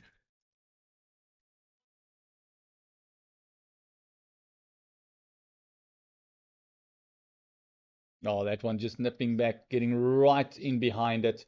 Zondo looking solid in defense and also very positive when he's starting to play shots. So that's a good sign for the Dolphins. And Parsons just been looking solid ever since he came in. The positivity has just completely come from him, I think, and that's rubbed off to Zondo. It's a great session. It's a great session for Kaya Zondo. No, it's only 5 overs into the session, but you take the small victories even. He's worked hard in the first innings. He's deserving his reward now. He got those 12 runs off Kamane in the first over of the session. Oh, shot. That one just short and wide and punished. And it could be a bit of fatigue setting in there for Kwamane. just feeling the brunt of the overs bowled. He's bowled busy with his 12th over already. And it's only the second session of the day. And that's what we discussed earlier. How do you manage these bowlers? They've been bowling so well. So when does it become over bowling? Or just giving them that one less over? And I think that what Brunt might be thinking is, oh, this might have been one over too many. If he picks up a wicket now, I love to be wrong. But if he picks up a wicket now, Brunt would have said, hey, good job, Skip. Good job, brother. But it's a good length there to just recover. The previous ball just a little bit lethargic, dropping the length a little bit back, missing everything about it. But also, it's a great shot from Kaya Zondo, that one, because it was in the air for a bit, but it was placed well enough for it to have trust in his shot. And he's been rewarded now. It's nearly kissing 40s. He's on 38. And that's that positivity that we spoke about. After lunch, he's come in, and after that one over from Komani, where he actually scored the runs, he has come in and played some brilliant shots and a lot of positive shots. Another lovely drive there, but straight to the fielder. And I think after the 12 overs, that over might be the end of Komani. I think they might be thinking of taking off the pace as well, giving Ferreira, he only bowled the one over before lunch, maybe having him warm up a little bit as well. Just dragged that first ball down, did Donovan Ferreira, which is why he went for that 6. It was Kaya Zondo who went onto his back foot and clapped him over square leg for 6. And he just bowled that one over Donovan Ferreira. As you can see with the bowling lineup or the whole team for the Titans, they are not leading with any frontline spinner. There's no Aaron Pangis on the team. Of course, there's no Tabrace Shamsi as he has his duties in the World Cup. Much like the Dolphins don't have Keshav Maharaj who's doing his duties in the World Cup. And also not John Smith either. No John Smith either. So they are trusting in the pace of the wickets. They are trusting that their fast bowlers will be the one to do the job. So the fast bowlers here should have come knowing that they are about to put in missions of overs, 22, 25 overs in the innings, because you don't have that frontline spin bowler. You can use Monelo Makanya just to keep the over rate going. You can use Neil Brunt for his beautiful left arm spinners. But apart from that, no frontline spinner. And a pull shot, fine leg in place. Junior Dollar just dropping that one short and a bit wider onto the hip there of Parsons. He's happy just to work it around the corner. And as you said, there's a lot of the frontline spinners that is not available because of their duties in the World Cup. And then you've got and Dean Elgar can roll his arm a little bit as well. He's got a couple of international wickets, so maybe that would be an option, giving the veteran a run with the ball as well. Saying, come, take us a wicket here. Use all your experience. But that makes Donovan Ferreira's job even more important. 100%. They're really going to need his efforts. He bowled well in the one day challenge. He really did bowl well. Came in with some valuable bowling performances. Would want to transfer that form into this 4-day game. Yes, gonna want him a lot for his batting because he bats so beautifully, does Donovan Ferreira.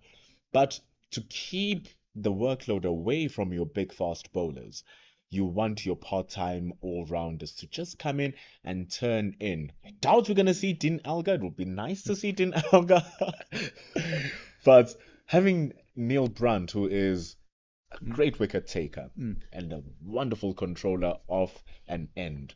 We saw him in the second innings in the first match, going for less than 2 runs to the over, bowling 16 overs and really controlling the match.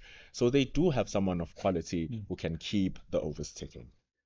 The only problem that they have is they don't have an out-and-out spinner that's a wicket taker. At the moment, they got guys holding up the end, so the seamers need to come to the party. They need to do their job, and might be a good idea having your Ferreiras and Brants just holding up one end, rotating your seamers from the other end, and just taking the workload off them a bit, and have your your spinners bowl, even if it's part-timers. As you said, they can hold up an end, keep the run rate down, keep the overs ticking as well, because you don't allow the batsman to settle if you keep pushing through the overs a little bit. And also on top of that, it's a hot day. It is very, very hot. It's a hot day. Can see the players are taking drinks, just calming themselves down. So you can imagine the workload and the energy that the bowlers are exerting. They are the ones who have the mental of bowling and bowling and bowling, and you cannot relax. It's professional cricket. Yeah. You need to charge in, ball in, ball out. And the quality of batting here between Parsons and Zondo is making that effort of bowling in and out just a little bit tougher. That's what the value of the batting is. Just being resistant, and you'll see the rewards come later. And the change of gear there for Zondo, just breaking the rhythm of Dala a little bit. Oh, going down leg. Heard the cries of catch it there, but no one else very excited. I think it was mid-wicket that might have been more excited than anyone else there. But Junior Dala just dragging that one down leg a little bit, pushing it across Zondo. Definitely that break making a little bit of a difference to his rhythm. One thing I really liked about how Kaya Zondo approached that particular delivery is that far too often when you start finding your rhythm as a batter and they drag one down the leg, you always think that you might have a chance and you throw your bat at it.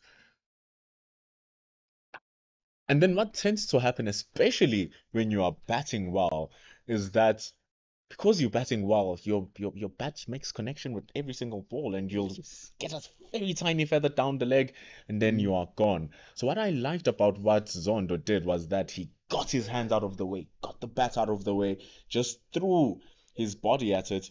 That's why you got that sound, that appeal, but absolutely safe and understanding what he needs to do.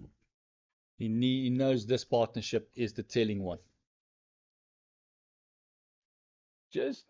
That was a leave to a feel at one, and Junior Dala everyone just getting very excited with that one, and the ball just dying a little bit there as well. And see the keeper just shaking his hand off. That one might have just hit the digits there a little bit harder than he expected. Definitely some discomfort there. It's not a good looking move by Kaya Zondo, and I was going to say shots, but that wasn't even a shot. It was really hesitation. What am I going to do? What am I going to do? Those are the balls that just nip your bat and come back to the stumps. Well left. It was almost a lazy shot. Indeed, not having any conviction behind that ball, but also good bowling from Junior Dala as we see the end of over number 36, 108 for 3. And we see Brent also just rolling his arms and ankles a little bit, warming up a little bit. Be interesting to see what they're going to do from his end. Definitely a change as well, as we spoke earlier. It's like you were saying, final over for Ayakamane, in comes Tladi Bukako. And Bukako's been bowling well as well. Only 16 runs in his 6 overs, and he picked up the very important wicket of Arbia with a ball that kept a little bit low on this end, but this end has been has had that inconsistent bounce, has had that invariable bounce as well, bit too paced as well. The back of a length delivery zipped through nicely, and then the shorter ones just got that tennis ball bounce to it, that spongy bounce. So bowlers know this end is going to be more of an attacking end at the moment. Zondo batting very well. Just the bowler pulling up there. Just not feeling his rhythm in the run up there. Something was in the lunch for the Titans here. They were not bowling like this when they left. We are now how many overs? We are 8 overs into the new session, and they've already scored 32 runs. So they are batting at 4 runs to the over. Here are the Dolphins post-lunch. Smiles all round. Oh, Zondo driving first ball. That one just floated up a little bit. If you compare it to where he started in that first innings, he had some really nice wheels, and he got the ball to zip through as well. Rushed Arbia on 1 or 2 as well, and that ball just floated up. First ball after lunch, a bit of a loosener. Brandt wouldn't be too sad about that, seeing Zondo driving as well. But the positivity about the batsman is really just reflected on one another, because the partnership has moved on to 67.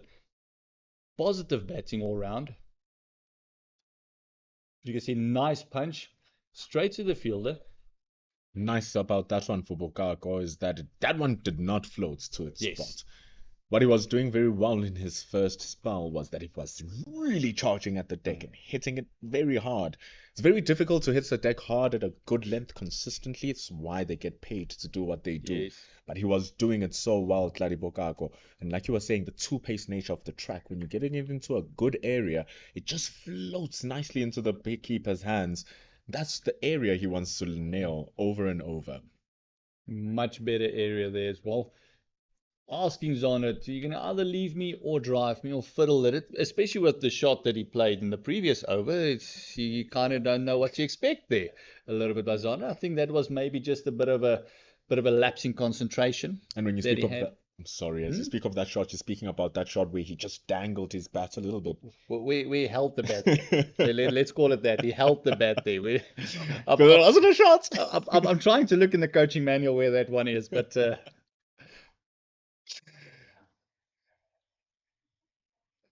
But in relation to that shot, it has to go with the fact that he's adopted now that positive mindset.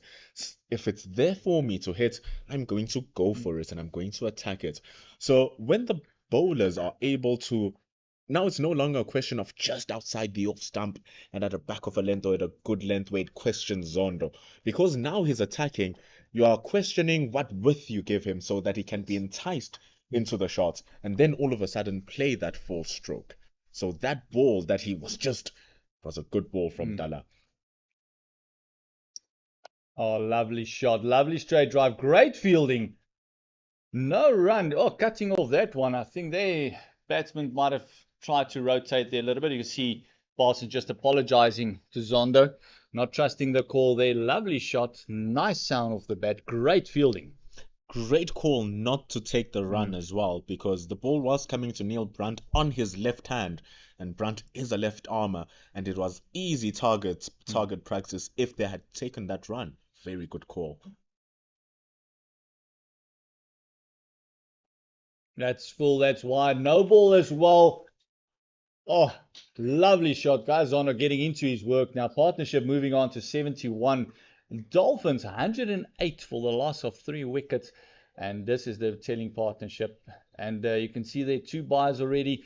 2 wides as well. There was head height wides. And then this is the 3rd no ball for overstepping over that front line. Maybe just searching for that extra yard of pace. And then just missing it completely. That ball seems like it was actually floated up to that area. Easy gift for Kaya Zondo. We're talking about him looking to go onto the attack, looking to give him width, but at a respectable length that can activate that gully and the very 2 wide slips now, because they're standing at basically 2nd and 3rd slip. They're covering all 3 slips at the moment. And will want to just pull his length back now. Bokako coming back, trying to go a little bit shorter, but pushing it down leg. And Zondo feels he might have missed out there, because that could have been another boundary there. And not the best first over for Bokako there. He should have maybe just stuck with what worked for him in the first session, just hitting back of a length, just getting the rhythm going again. Tried too many things in that over. But again, this is the pressure that the batsman's now putting on the fielders, where it was the other way around in session 1. The pressure was all on the batters and all on the batting team, and now there's change around and put all the pressure on the fielding team. You know how the first 10 balls of a batter's innings are your best chance of getting a wicket? They're still fresh. It's the same thing when it comes to a bowler. He's fresh, he's coming in after a break. Get into him the moment he starts and never let him find his pace. Oh, worked around the legs. Junior Dollar just drifting onto Parsons' legs. And that's another boundary for the Dolphins, moving on to 117 for the loss of 3 wickets. And Parsons have moved on to 29 runs, and the partnership 76 between these two. And this left and right combination actually starting to take its toll now on the bowlers.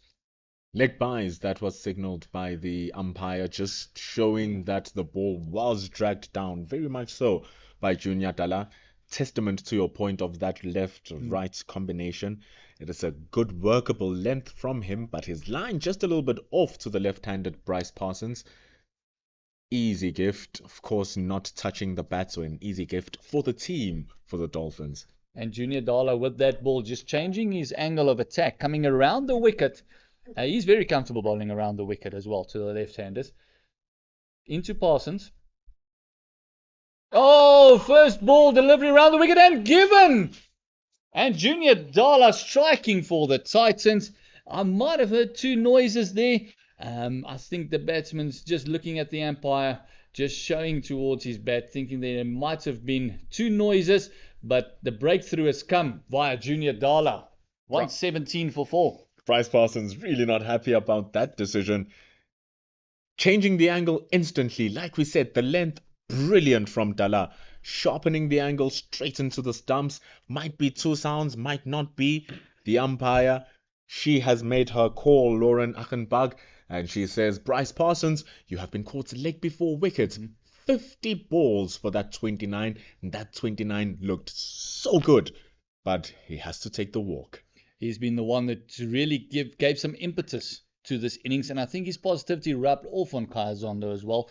He absorbed some of the energy as well, and a brilliant partnership comes to an end between the two, and he has gone for 29 runs. And Smith, next batsman in, has also been on a pretty decent run. He's hitting some form as well. Also loves playing his shots, and the experience of Kaya Zondo will be very important here for the young Smith, because he's played 77 matches, highest score of 136, 34 is his average, but his highest score coming in this year against the Dragons in this season. So he's definitely on form. He loves playing his shots, and I think this will be another partnership that the Dolphins would like to develop.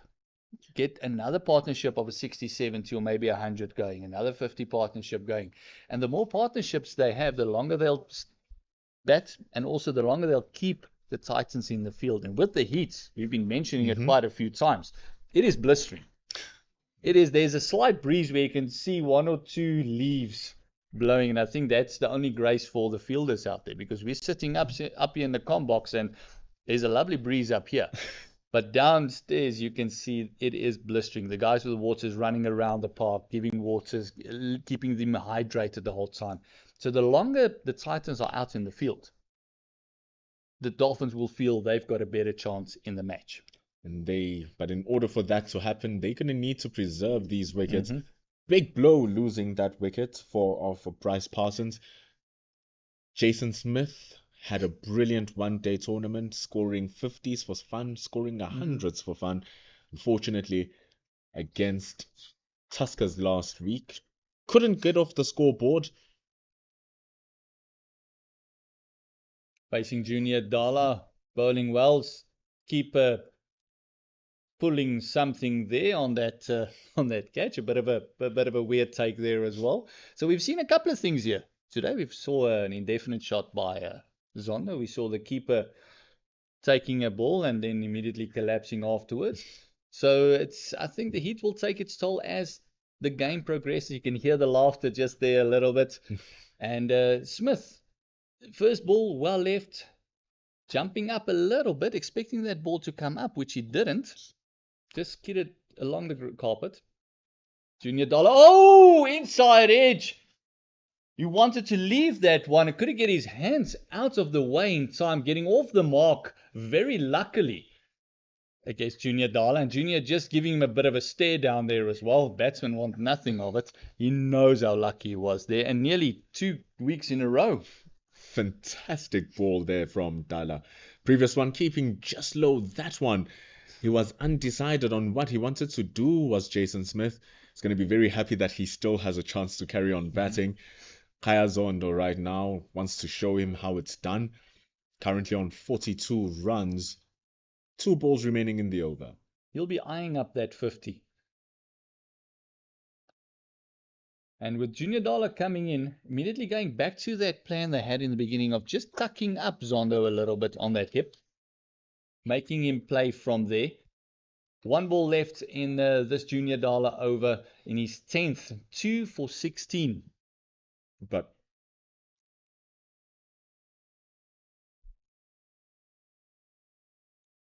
in all of this now, those plans really worked best when Kaya Zondo still felt like he was under pressure. Right now, he's starting to see the ball very well. Oh, brilliant delivery. Junior Dollar getting that one to kick off the deck. And what a delivery. Well played in the end there by Kaya Zondo as well. Just dropping the hands a little bit. Dollar will tell him that he definitely had a feel to it. He would have said that well left. You've got to love this competition between bats and ball. And the two veterans as well, Dala and Zondo, going at each other a little bit. It's a lovely competition to see. But the Dolphins have moved on to 118 for the loss of 4 wickets. 38 overs gone. Batting at 3.1, just lifting up that run rate a little bit. With Kaya Zondo there on 29 and, I beg your pardon, on 42. And Smith joining him. Had a very streaky way to get off the mark there. Well placed Chinese cut there. Down to Baker's fine leg for 1. Really almost getting himself into trouble was Jason Smith. Now he wants to recalibrate himself. Tlaribo Kako didn't have a very good return over. So here he comes now. Bowling appeal. That looks close. That looks close. Keeper very adamant. Bowler was asking the question. Big opportunity there. Ball beautifully full. Shaping back into Jason Smith. He's trying to find out, Bukako, umpire. What would I supposed to do? Yes. What was that missing, sir? Would normally be the question. Why not? But he really struggled on that one, did Jason Smith, trying to read the line, get into behind the ball. But it's very hard to do when the bowler strikes the length that he needs to strike right from the bat. And it's almost like he's playing it off the pitch. He's not reading it out of the hand. He's waiting for the ball to pitch because the feet isn't moving. He's waiting for the ball to pitch and then want to react to it. So he's almost like he's playing it off the pitch. That last one was much better. Foot movement, well left. Ball still coming in a little bit at him, but died on him again as well. So it's going to make batting hard, especially when you're coming in. So when you're in, like Zondo is at the moment, you want to capitalize. You're in, as a team, you want that person to go through and then go from there and let the partnerships develop around him. But it goes back to the conversation we were having prior to the broadcast starting. The conversation we were having, you, myself, and Sean, about the new generations of players coming in and how they just see the end product when you switch on the television. And it's like, oh, I can just smash 4s, I can smash 6s. But you forget the fact that even though Zondo is on 42 and now batting well, he's faced 81 balls for that 42. He put in the hard yards when Mokako and Dala was bowling fantastically well, bringing back Merrick Brett. He survived that onslaught as well, and now he's enjoying the fruits of his labor.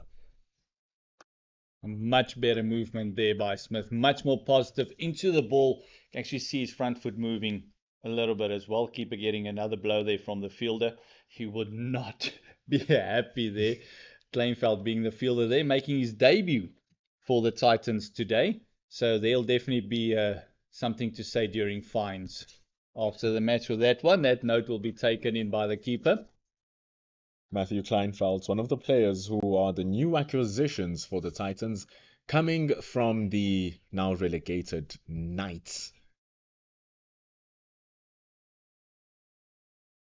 Kaku coming in, much better liner length. You can see Smith just indicating to Zondo that that one just held its line a little bit.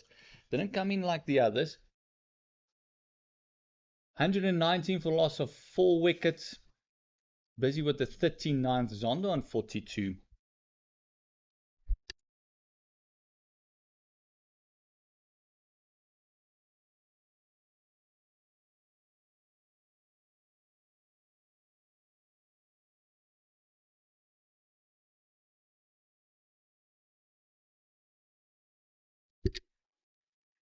Lovely ball again.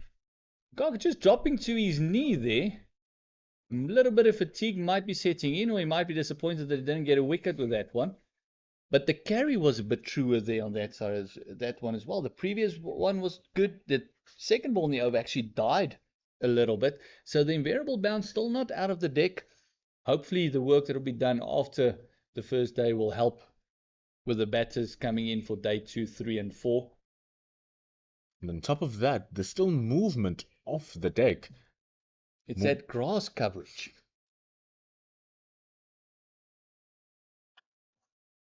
Lovely shot, made a lovely sound with the bat there. End of the over. That was a nice positive way to end the overall for Smith. He being a big lad as well. He likes striking the ball. He can clear the fence well as well. He did well in the one-day cup, as you mentioned. 4-day game, different monster to approach, because your whole mindset needs to change. Your conditioning changes. Everything, your mental capacity, everything gets tested. And you can't always go for that bit of adrenaline that you have. You can't rush it. That's why it's first-class cricket. The type of cricket that you must play must be first class. Must be at the highest level. There's no pressure of time.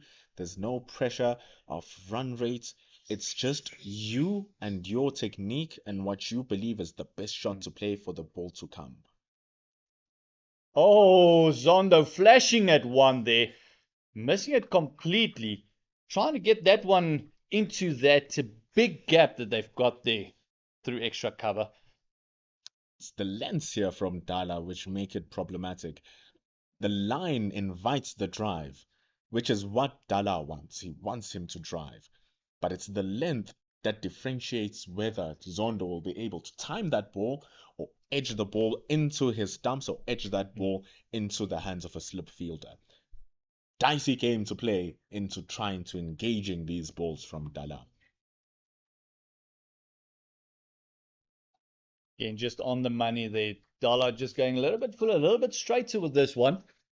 And as you mentioned, just playing that ball on the up will give you an opportunity for a catch in the covers as well. And we had a streaky one from Dala going down to a vacant third man a bit earlier, 2 overs ago. We tried that same shot, and it was streaky and went down for 4 as well, between backward point and gully. So that's the area that they will be searching for in that corridor the whole time. And Junior Dala is a very patient bowler. You will smash him for 1, but he will come back with a couple of beauties. There's one of those loose ones, and it's gone to the furthest side of the boundary. A big chase as the ball won the race. Red as one. It is another 4 for Kaya Zondo. It has moved on him to 46, 1 blow away from a half century. And the partnership is rocked on to 6 runs with the new batter Smith joining him. 123 for the loss of 4 wickets, busy with the 40th over. That one was slapped, and Junior Dala will be disappointed. I think it was the line that just let him down there a little bit short, bit wide, and he got slapped there through covers. Neil Brunt ran for all his worth to try to get to that one. Still the long boundary, well timed enough from Kaya Zondo. Oh, what a comeback by Junior Dala.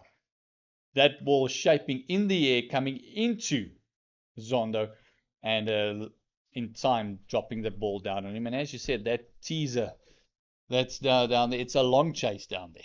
It is a long chase. It's a long, big chase.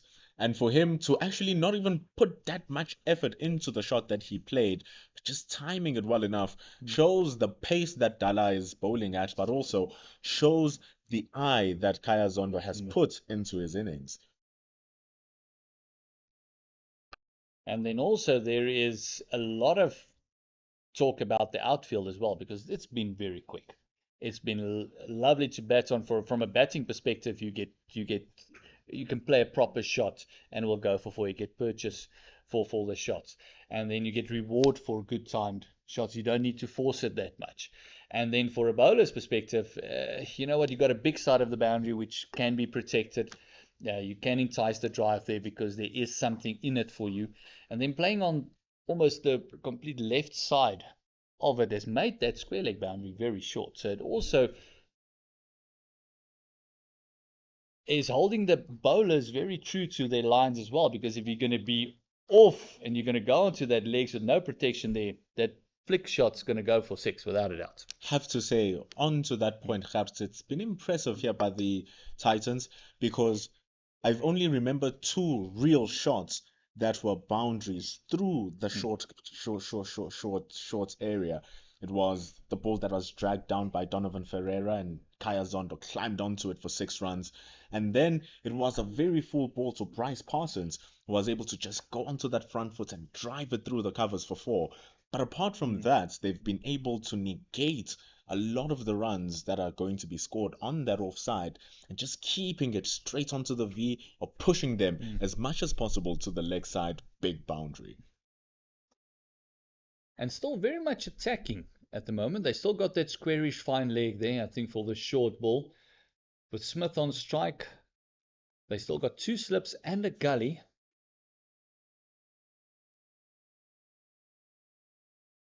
Hitting that back of a length area. Feet moving much better since that first couple of balls from Smith. He's looking a lot more positive. 123 for the loss of 4 wickets for the Dolphins. I remember now, from this end as well, there have been a couple of boundaries, but those were the 4s from Kaya Zondo, where you are looking to drag the batter into those 4s and into those drives.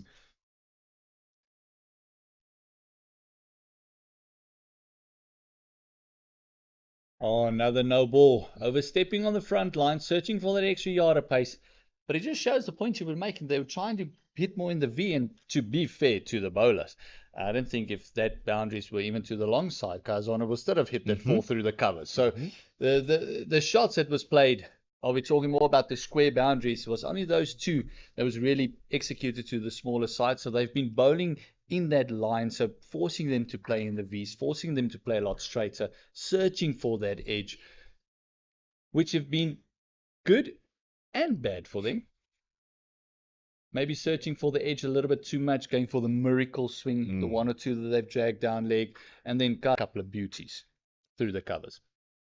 And the thing is, throughout the whole innings, earlier on in the beginning of the match, the ball was moving in the air, moving off the pitch, and now it's still doing something from off the pitch still. So the bowlers have never been out of this game. And the batters as well, if you really apply yourself, cannot be discounted. Jason Smith just needs to really calm himself and get himself into the match. And he can't ask for a better partner than Zondo at the other end, because he will keep him calm. Zondo is a very calm sort of person. His whole persona, his whole aura around him is a very calm influence. So having a youngster like Parsons, and like Smith on that side, batting with him, same as we saw with Parsons. Well, Parsons was the positive one. He was the calming influence there as well. So, and that's what you need, that level head in the partnership. And the big advantage with that here,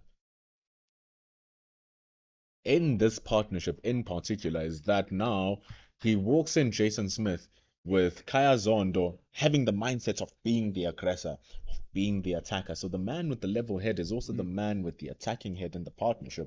So this gives Jason Smith just enough time for him to settle in. There's really is no pressure for him to score runs. What Kaya Zondo is allowing him to do is to work his way into his innings, leave the balls that don't need to be played, defend the ones that cannot be dispatched, and dispatch the ones that have been delivered for you. And that is a very well left. We'll call that very great judgment there.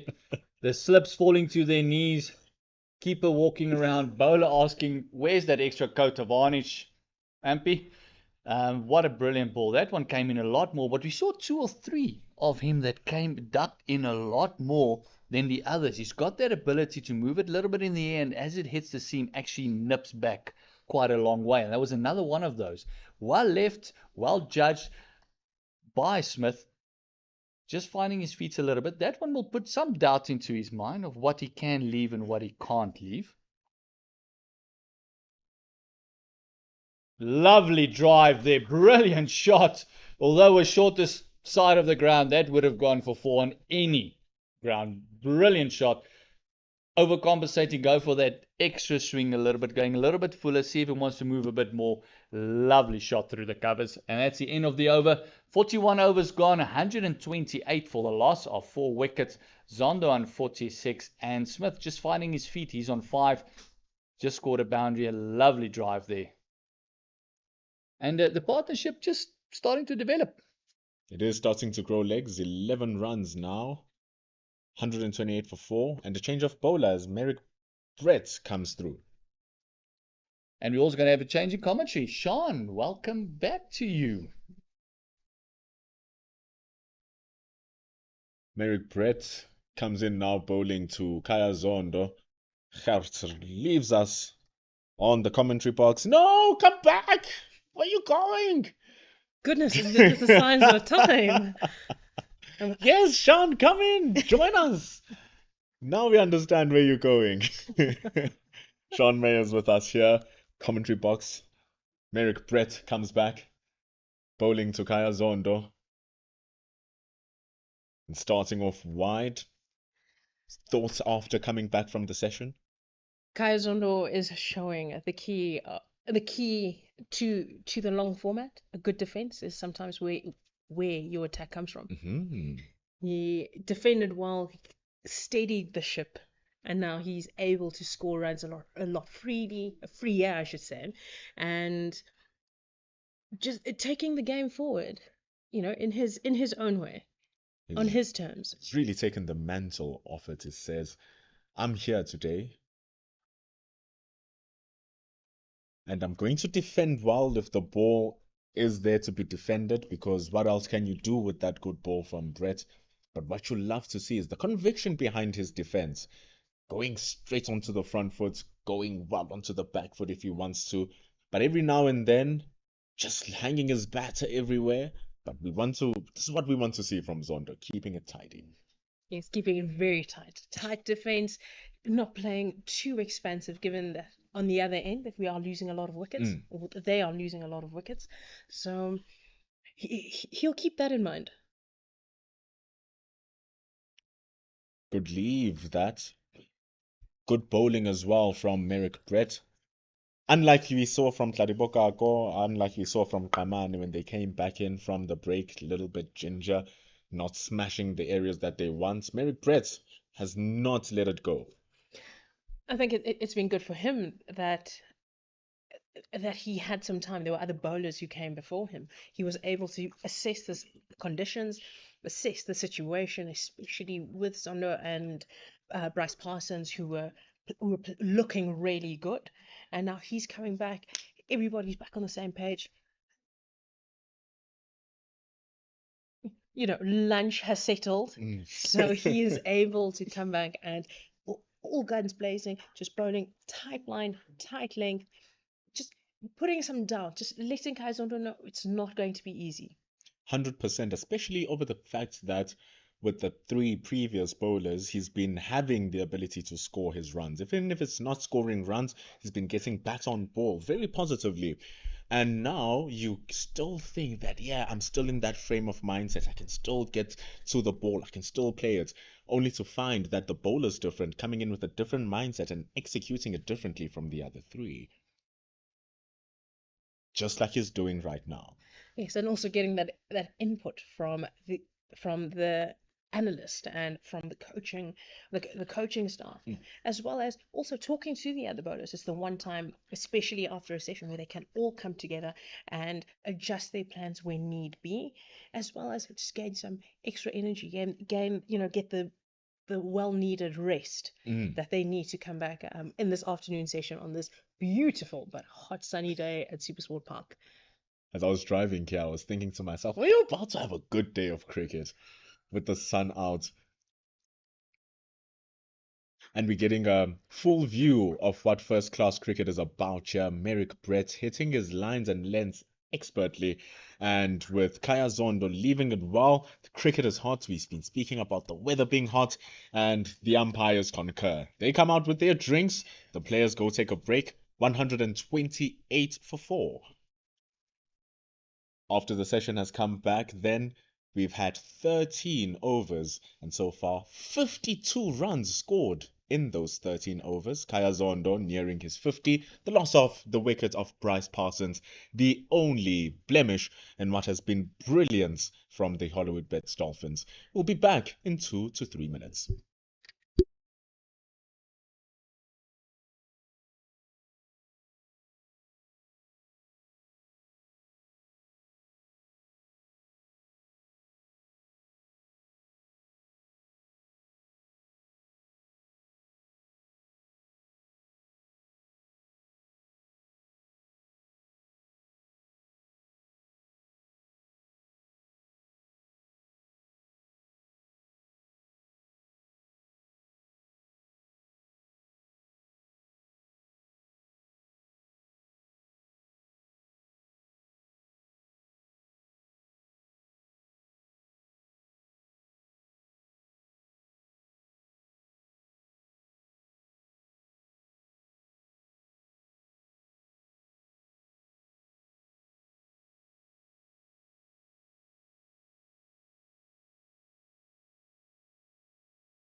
We are back.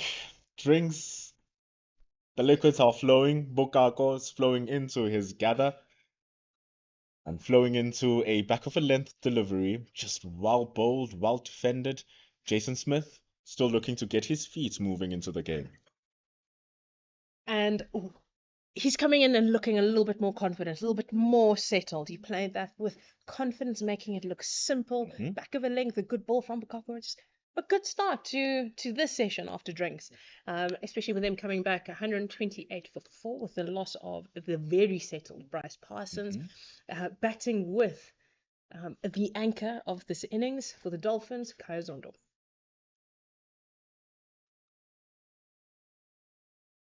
Bokako is not the fastest bowler in the world. But the truth of the matter is that once he gets his areas working, especially in a deck like this one, which does offer him that assistance, his wrist pushing that ball into the right-hander, and then the pitch gives him that assistance. So if, even regardless of his lack of pace, if he's able to just put it where it needs to be, it does become problematic with the pitch zipping the ball through.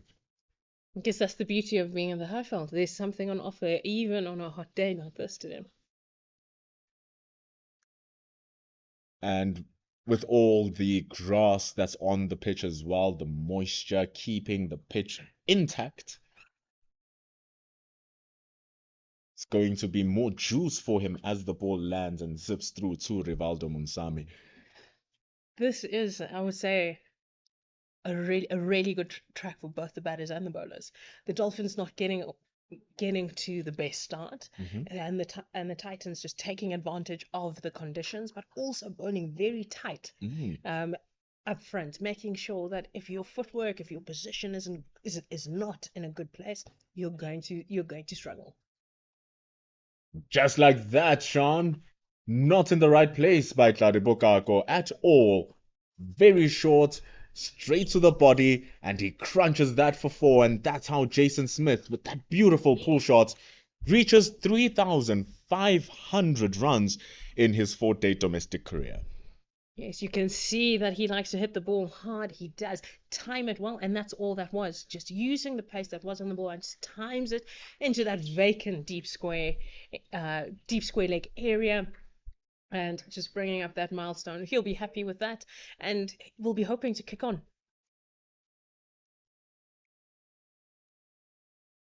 His start wasn't good, and all of a sudden getting nice connection onto the bat. What a beautiful stride into that shot. Just leaning into it straight to Kamane, who's at mid-on for a single. And I will continue to say this, 5s and 7s, 5s and 7s. A 4 backed up with a single. He's on the other end. The pressure is back on the bowler. Bokako, what will he do? That's what he'll be thinking. 5 runs off the over already. How does he navigate this? How does he close off this over without too much damage, with the damage that has already been done? That might be a good one. Appeal from behind the stumps, but Tladibokako is not interested in that appeal. Ball moving into the right-hander, starting off a little bit too straight as it drifts down to the leg side. What a way to an exciting 43rd over, 133 for 4. Yes, what a way to end that over. And especially, it was too short. He gave away the boundary. There was a single after that. That's all they need to be doing as the Dolphins, just be getting the boundary, but just continually rotating strike. And that's what they're doing. He's coming in, bowling hard. It's not an easy day, but this is the high fault. It's going to be a true battle between bat and ball, and all it is, especially if you have the bat or with the ball, just patience. And another psychological barrier that Jason Smith has broken here. Edged over the top of Gully. Slight chance, but it runs all the way to the boundary. Very risky shot and a very good ball. Jason Smith will be telling himself, I've planned it. I planned that one. A wide outside off stump, just open the face over the point fielder, the backward point fielder for a boundary. He'll say to himself, it will help him, I'll say, psychologically get through this period. That's where he wanted it to go. It's fortune favors the brave at the end of the day. Wrist work from Jason Smith. Getting that over the head of Gully. 137 for 4. Now dancing down the crease, coming across his thumbs. That ball, same delivery as the one that he bowled the ball before, where he flashed his bat. Now looking to get behind the ball to play it with more control. Not a bad option. Force Brett to change something. Most likely his line and his length coming down the track and also going across his stumps. Force him, right? Where will Jason Smith go? What will he do? And that's what Brett will be thinking. And understanding that he just needs to do what he's been doing is the key. Just like that, Sean. Again, Jason Smith looking to disrupt his rhythm by moving around the crease, but that's all that Brett needs to do. Yes, and keeping very tight, an inside edge onto the pad. We all know what that could have been, especially with the variable bounce on this track. Anything can happen. Can stay high. It can pop up. Be true bounce, or we'll just stay low. But you never know on this Supersport track today, the Supersport Park track today. Very tricky stuff. But Jason Smith right now, currently on 14 runs, now on double digits. Goes for another hard slash for the ball outside the off stump. Might be running all the way to the boundary on this sleek Supersports Park outfield, and that is yet another boundary for the right-hander. Didn't overhit that shot and just went for placing more than anything, and just used the pace of Merrick Brett and manages to get to the boundary. Very simple, easy foot movement, but more just moving, just adjusting his weight onto the back foot and getting it through for the fall. Beautiful setup as well from Jason Smith, walking across and forward for the two different deliveries just to throw off Merrick Brett. Daisy doing it again, going across and forward. The ball, if it was nice and full, it becomes fuller and easier to play. If it was nice and wide, it becomes nice and straight to play now with the movement that Jason Smith has. So without the movement of that, all of a sudden when Brett readjusts, the ball is now short and the ball is now wide, and he can cut it away for four just like he did. And then when he thinks that he's gotten his measure again, Jason Smith walks across the field and he makes it difficult one more time. Last ball remaining.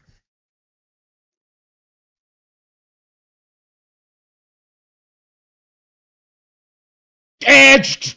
Taken! Fantastic work from Merrick Brett. What bowling! Jason Smith throwing his bat and getting the edge. The kiss of death completed at gully. 5 gone. Just what Merrick Brett was looking for, bowling that outside the off stump, that line and length, almost, I would say, set Jason Smith into that drive, and it pays dividends. And also for the slip cordon, they've taken one. After two dropped catches in that cordon, one straight into the face has been clenched. Beautiful catch, beautiful bowling. Jason Smith was starting to find his groove a little bit on 18 from 27 balls. Will be disappointed with that dismissal. The Dolphins now halfway through the order and is no longer looking too healthy at 141 for 5.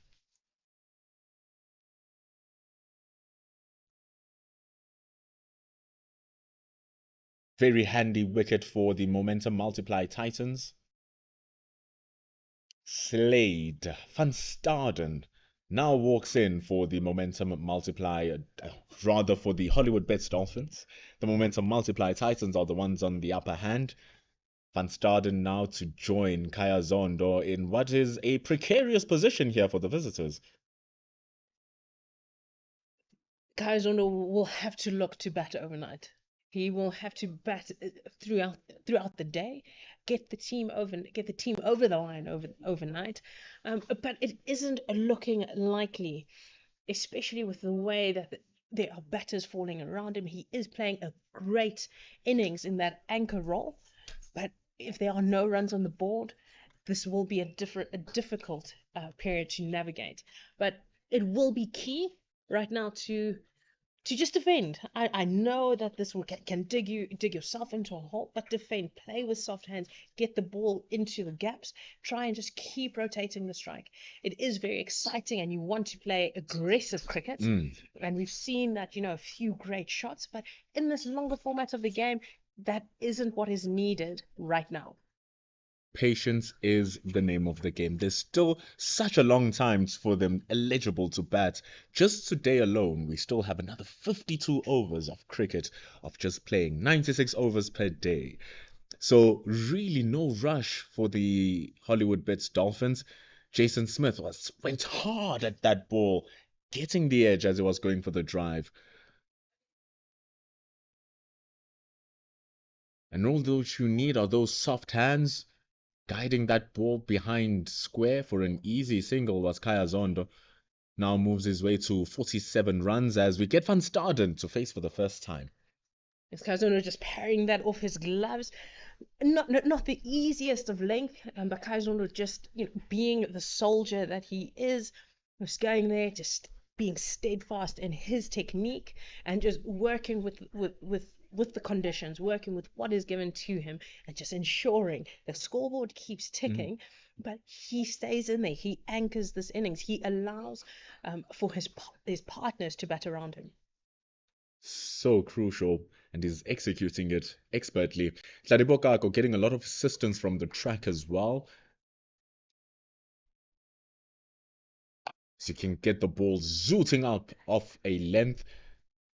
This will be key. I like how he's coming in. He's angling the ball into the right-hander. He's saying there's no room. There's no room. He's going to angle it, and then there will be one that just holds its line and just puts that slip cordon, those two slips, and the gully into play. Especially with the ball coming in as well. You have Junior Dala there who's standing at mid-wicket. The ball to be played in front of square just for it to pop up to him, especially if it's going to grip every now and then like it does on this wicket. Look at that, just gripping, popping up, rushing. Van Staden, but he's able to parry it down. But it's a no ball, signalled by umpire Palaka. Not an easy length at all, and Bukako trying his best, that hard length, making it very difficult, but he has been a little bit disappointing with bowling or overstepping when he bowls, and it will be, I'll say, disastrous if he oversteps and takes a wicket. Ooh. Or he, creates a chance and only to find out he has overstepped. Ooh, the thought of that just makes my stomach turn. Edged again, diving to his left. No chance. Beautiful bowling from Bukako. And that is the setup that the Titans were looking for. Back of a length, cramping up Van Staden, and then just a fuller length outside the off stump, slashes at it, and the chance created. Exactly like how you had predicted, Sean. Exactly to the T. Straight. The eyes light up once you see a half volley outside the off stump. You're like, here is my chance. The chance was there as well for the Titans. Just too hard. 147 for 5. Though the boundary was given, they will still be excited because that means that this innings could be wrapped up before the end of day today. And in the context of the match, as they take this very well placed single, the context of the match, as the days progress and it becomes slightly easier to bat, the quicker that the momentum multiply Titans are able to wrap up the Dolphins, it means that they have an extended time to bat whilst the conditions are at peak for batting, which means that they have a chance to only bat once for this match. Pile on the runs as much as you can. You have Algao who's on form, you have Brevis who's on form, you have Ferreira, Munsami who are all on form. Wrapping this up quickly will set them up for a big score to the Titans. A little bit of indecision, right? But ultimately, calling no, the safe call. There's no reason for an unnecessary run out, especially at this stage. And especially with Zono so settled, so calm in his innings. There's no reason for anything rash. None at all. Currently on 47 runs. Honestly, when he walked into the crease, it was a bad situation. There was never thought that personally, I thought he was going to struggle to make it this far into his innings. And if he makes it this far, it was going to be a really streaky 40 or 50. But in all honesty, after the session, the new session is in, he's been looking in so much command and so much control of everything that he's doing. Soft hands to make sure that the ball doesn't carry, calling very well, the no's, the yeses, and now his 47 looks like a 47 from a proper top order batsman who's in full control of their game. And what we can't forget is that he is a proper top order batter, and he has been in control. And that brings us to the end of the 45th over. The score is 148 for 5. The Dolphins aren't in control, but still do have an opportunity to save this, to put up a fighting total, a fighting first innings total, something for their bowlers to bowl at, especially against an in-form momentum multiplied Titans batting lineup. Especially with them also electing to bat first. Vindication of your toss decision also plays a psychological barrier. Am I wrong? Am I right?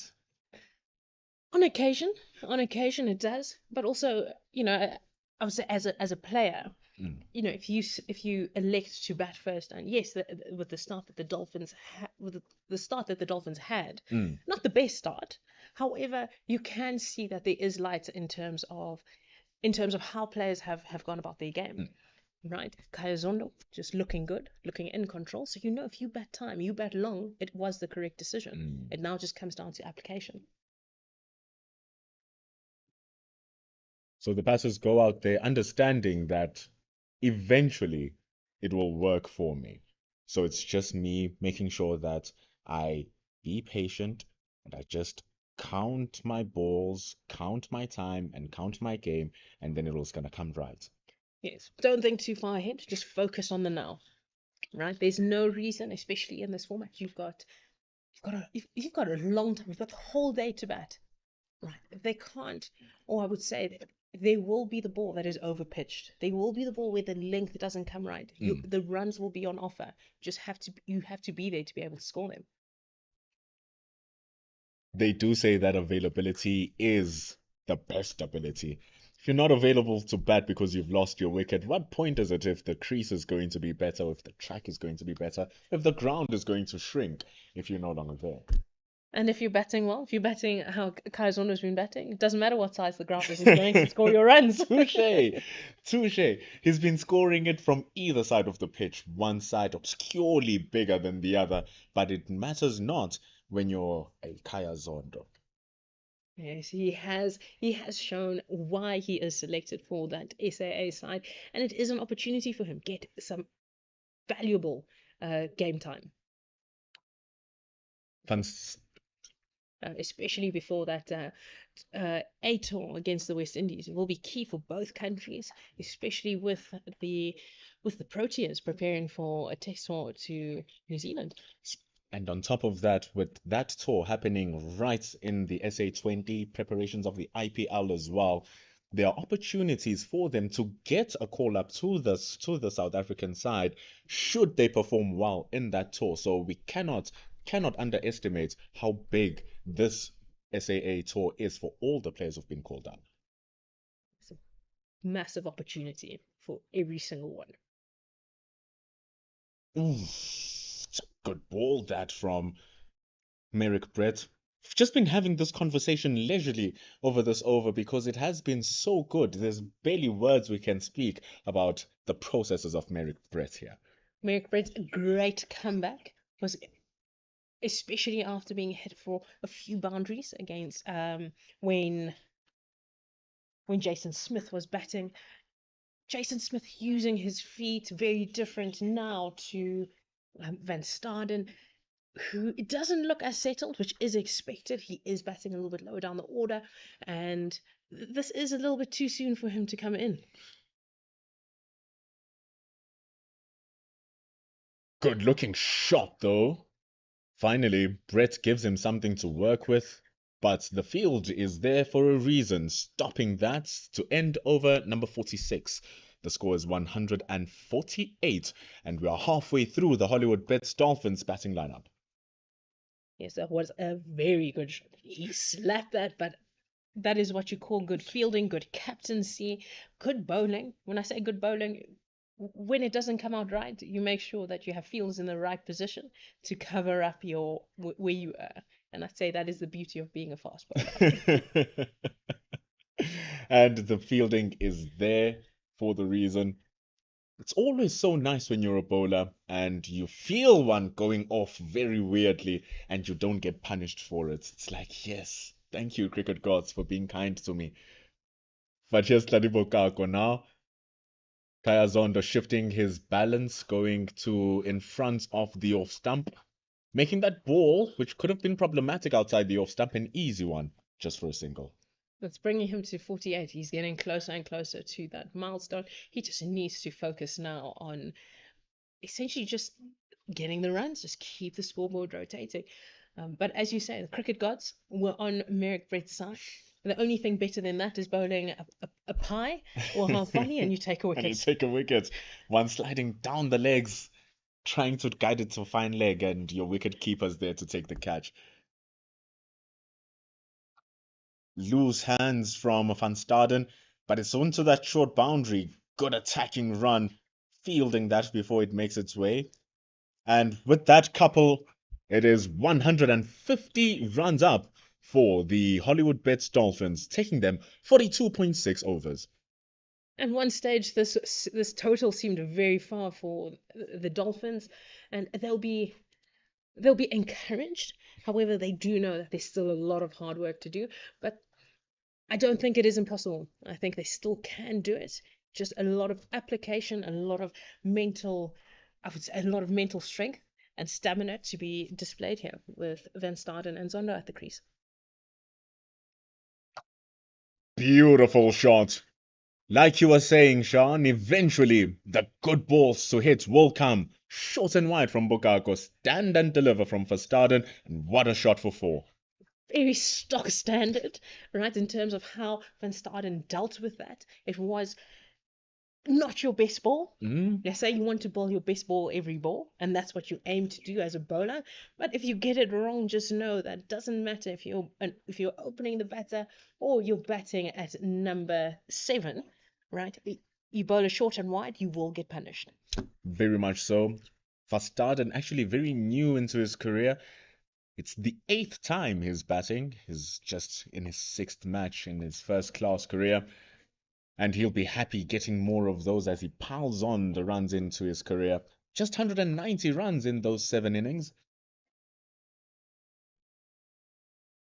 But if he continues playing shots like those, understanding that I need to defend if there's no need for me to attack, understanding that if the ball that is short and wide, one that is wide and full, that is easy to be dispatched for, you do just that.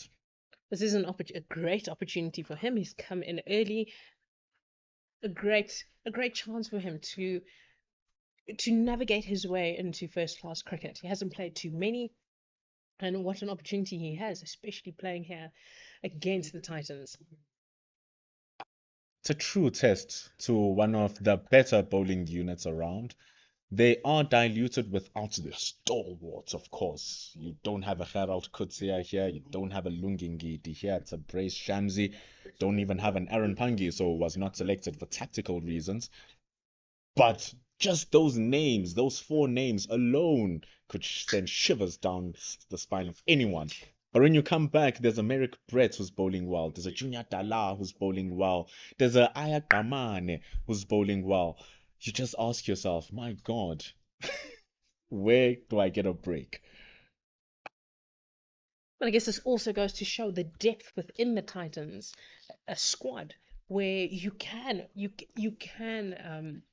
I would say rest an Aaron Pangiso. You can allow for the Titans to be in a dominant position without your big names per se, because they are on a national duty or just not available. But this is an opportunity, and just shows how the culture within the Titans is to develop talent, to bring out new talent, and it is on showcase today.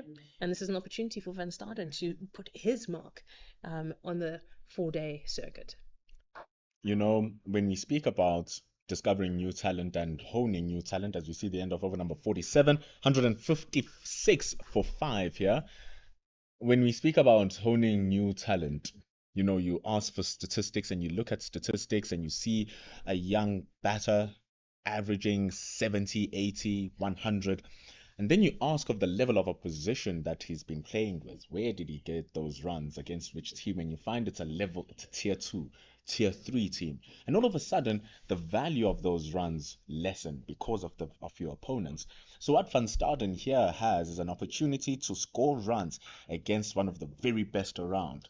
And that boosts his reputation, boosts his credibility of his runs, and boosts his own confidence in his game starting off his career. Yes, the opportunity is there. He just has to take it with both hands. Merrick Brett is about to say, I don't want that, as he bowls to Zondo.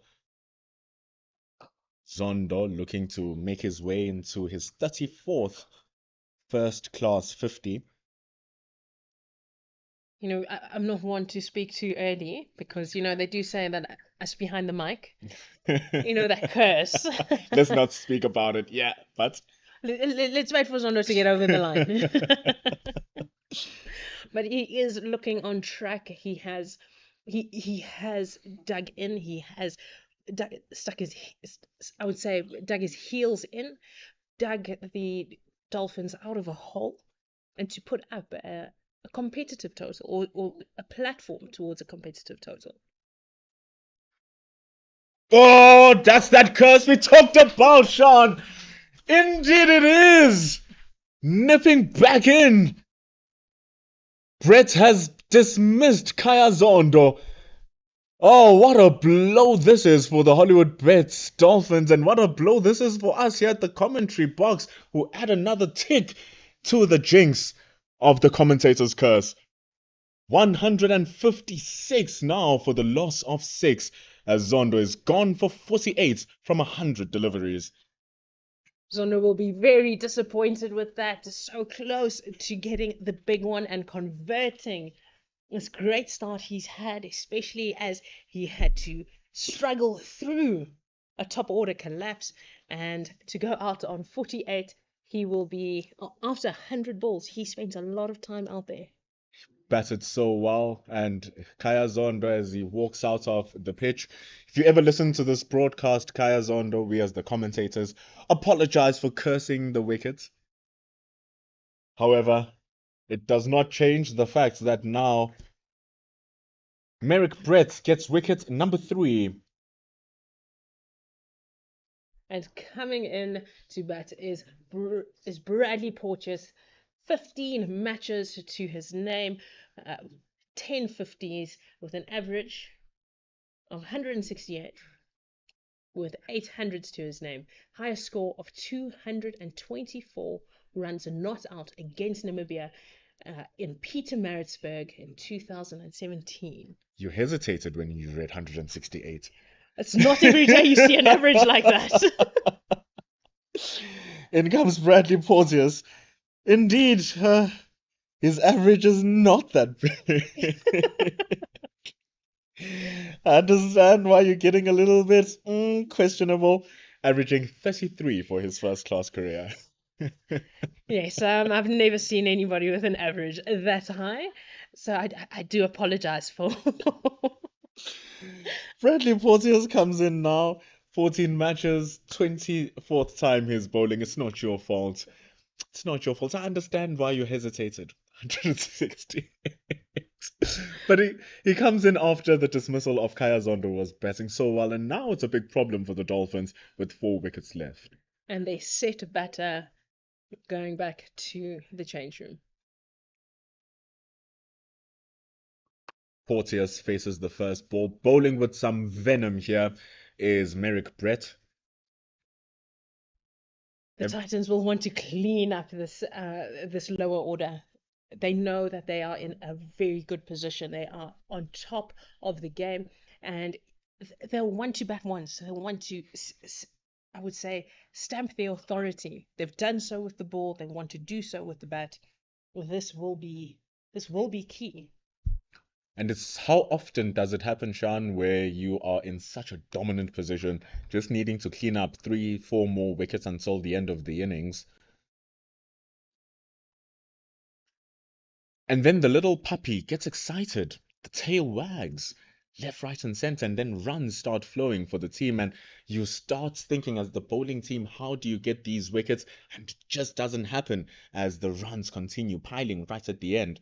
So they'll be wanting for that not to happen, but how easily does it always happen? It does happen way too easily, and I think the key here is for the Titans to just continue bowling that hard length, that difficult line, and keep everything as tight as possible. They should not be searching for the wicket. Just keep applying the pressure, make it difficult for the batters to score runs. That's what they've done. It's worked with the top order, and that's how I think they will get the wickets. So now it's all about how the Dolphins are going to be playing the rest of the innings now. You are still on day 1, still in the second session of the day. You have your final order batters, your tail waiting. Do you now preserve the wickets that you have and trust your lower order to just stick it out, knowing that you still have the likes of Dala, Bokako, still coming up to bat, or to bowl rather? Or do you just go on to the attack? If we lose wickets, we lose wickets. That's the interesting now that we're going to be seeing from the Dolphins.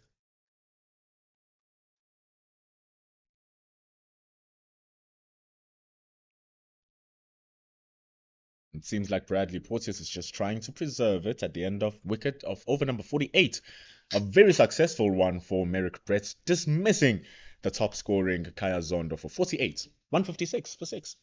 There still is some batting here in this Dolphins lineup. Yes, they are lower order batters, but they are by no means don't know how to hold a bat. So that will be key. Can these two just steady, just stop the loss of wickets? Can they just hold together, get them through the session, right? Come back together and formulate a plan as they go forward, how they're going to navigate the next few overs to complete this session. It's going to be very interesting. And like you're saying, there are no marks with the bat. The next batter is Andile Simelane. Strong batter. Very happy to hit the ball as the 20-year-old Andile Simelane, batting at number 6 for the under-19s of the South Africans. Couple of hundreds in the 50-over version of the game as well. So indeed, no marks with the bat still to come here for the Hollywoodbets Dolphins. But also at the same time, problem is here, they'll be facing some very quality bowling. Quality bowling, all it needs is a quality batter or quality performance. Whereas at this level, we all know that these are quality players from both teams. So it just comes down to quality performance. Who has the mindset, the stamina, the conviction to say, I am defending for this time period. Defend when you need to defend, and then be more expansive when you need to. But right now, no risk cricket is needed. Seems like he just rolled his fingers on that something, but the ball just rolling through down to Rivaldo Munsami. Again, that invariable bounce that just creeps up every now and then. Sometimes we forget the two pace and two bounce nature of the surface, and that was a good reminder. Never really settled, ever, even when you're on 48 runs. Especially when you're on 48 runs. Those jitters of getting your half century, just getting the load off your back. Something that Van Staden doesn't have to worry about, crunching that very loose delivery from Ayakamane.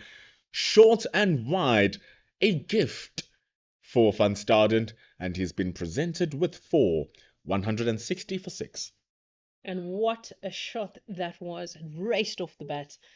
The fielder knew automatically, I'm going to fetch this ball. There's no way I'm fielding, so I'm just going to fetch it. Kamane just loosening. The previous delivery was not the best delivery, just didn't bounce, rolled through. But this one, true to the bounce, showing that it wasn't the best delivery in the world, and Van Staden really climbing onto that. That's where he wants to be, Kamane. Just keep testing the defense of the Dolphins in lower order, right? As we've mentioned, they are not any mugs with the bat, so they will put up a fight, and they will want to put up a fight. Everybody wants. There is an opportunity to stamp your mark, especially in the first class game. There are positions and tours to be playing for. And Van Staden is a young player, new to first class cricket, very exciting player. That's why the Dolphins have him. So this is an opportunity. Let's learn, let's grow. That's what he'll be telling himself. And what an opportunity to grow playing at the beautiful Super Sports Park, playing at this level of the game, playing against these quality bowlers. You can see that there are no jokes. 6 wickets gone in 160 runs in less than 50 overs shows the quality that the Titans are packing here. So Van Staden has a tall order against him, but he seems to be handling pretty well so far. Yes, he is looking good. He is looking compact. He isn't playing out of his scope. He knows what the assignment is. Now it will just be, can he continuously execute given the situation at hand? These are the questions that need answers, Sean, and this is why we're here watching this game, because with each ball, we get the answers unfolding, and with each over, like the end of the 49th, we see the score keep ticking. It's 160 for 6. Van Staden, as we said, just looked good, ended that over, right? In very simple fashion, just defended it, got the runs that he needed. We're going to, and in his head he's saying, we're going to move on. We're going to keep going, just take it a ball by ball, over by over. Don't think too far ahead. That's what he'll keep saying to himself. And Porteous now will be on strike as Junior Dalla comes back into the attack. Neil Brandt, very happy to interchange his bowlers. Just keeping it to the fort, Donovan Ferreira has bowled that one single over, got hit for 6, but otherwise it was a great over from the spinner, but really trusting his paceman here. 13 overs for Kamane, 12 for Brett. This is Dala's 12th over as well. Bukako has also bowled 12, so fair distribution to give a true reflection of what each bowler's performance has been so far. Yes. Porteous not looking like he's going to let too many go past him. Doesn't look like he's going to leave too often. Wants to get back on ball, get into the groove, get into his groove, as he tries to get the team into their groove. That's a shame. And that is the value actually of being a bowler and understanding that even though you are bowling to the tail end, you must still keep to the same areas that you would bowl to a top order batter. What a top order batter would do is to judge the ball better, play the ball better, but they still play the ball. What the tail ender does is have a slighter lack of that judgment, and they'll be wanting to play more of the deliveries where they shouldn't be playing, putting themselves in even more danger. So Junior Dala will want to make sure that that ball is still outside that off stump, testing the technique, asking the batter to constantly engage the ball. Asking the batter, do you know where your off stump is? That is the big question. Mhm. Are there a way? Do you know what to leave, what to play? And especially with a lower order, I'm yet to meet a lower order batter that doesn't back himself to score a ton. I'm yet to meet one of them. Just like every batter feels like they are a fast bowler. I can rock 140. Every bowler feels like, yeah, I can smash 4, 5 sixes. And they can also defend well too. Exactly. I was never a fast bowler. I knew I was never going to be a fast bowler, but I backed myself up with my finger spin to open the bowling. And you did it at the highest level of the game, so I must say it wasn't 4-day cricket, but I'm yet to open the bowling. Oh man, it's all in the wishes. Work hard, Sean. It's gonna happen. Good shot that from Van Staden. Bold fuller from Junior Dala, but just does lacking the legs to reach the boundary. And it's a good retrieval there by Neil Brandt, keeping that to just 2. Looked destined for a boundary even. Some good captaincy from Neil Brandt. You can tell he is working with his bowlers, just interchanging and making sure that keeping them as fresh as possible, right? Because he knows that potentially they will have to bowl again, because from this performance, I would believe that he doesn't want to bat twice. And from the way that they are bowling, the bowlers don't deserve to bowl again. They deserve to just go relax the way they are. Oh, sorry, my bad. I completely messed that up. Bowlers need to go get their rest, get the wickets, and go chill, and let the batters do the work so that they can just get a rest. 50 overs gone, 163 for 6. Get their feet up. That's what they'll be saying. Let's get our feet up today, right? Let's rest the whole day tomorrow as the batters do the job, and that will be their thinking. Let's wrap it up as quickly as possible, right? Let's let the batting line up, right? Enjoy, because as you can see, the longer you stay out there in the middle, the easier it will get. And as cliche as that sounds, it is proving very correct here at Supersport Park. Very, very, very much the truth. And keeping with touches, it is disciplined bowling that also gets you your wickets and keeping to the areas. Oh, tight one, just like that, Sean. Bowling it into your areas, regardless of if you are convicted into your shot or not, a good ball will give you dividends in this track. Not the most convincing shot from Porteous. You have Gamane asking questions. Does he know where the off stump is? Right, Porteous looking a little bit shaky at that line and length, right, but happy to survive that one. Kamane operating very well now, just offering that width to the batters, enticing them to play their shots. And what's lovely here is that Neil Brunt has not wavered on his attacking mindset. He's kept at least two fielders behind the wickets. He's kept his slips there forever. He's kept his gully in. Great attacking cricket here from the Titans. Yes, the ball isn't as new, it's not doing as much, but it's still attacking every single ball.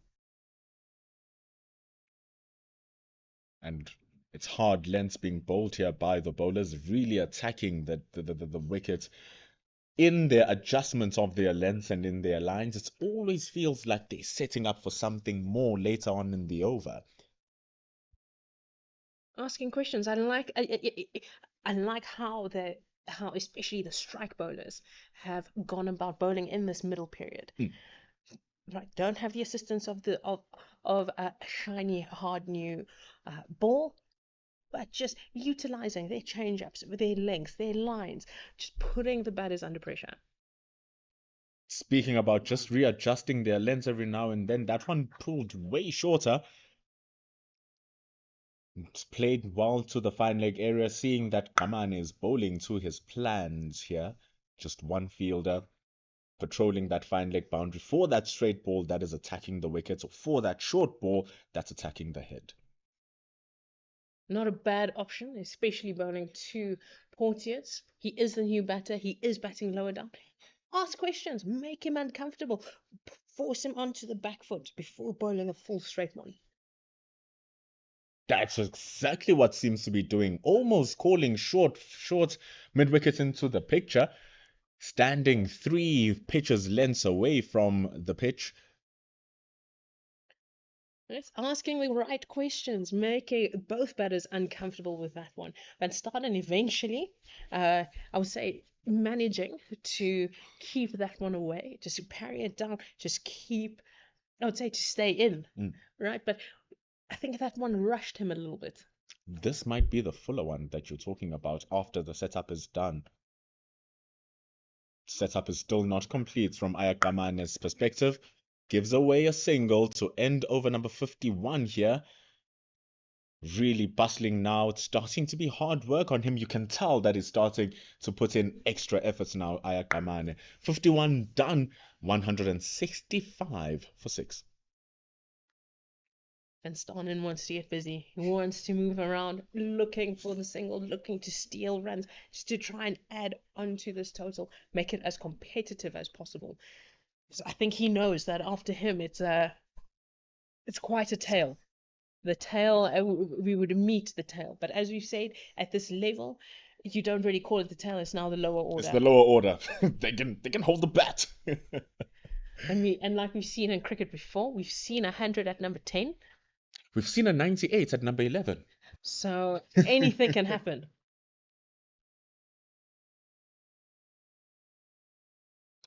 Junior Dollar into the attack.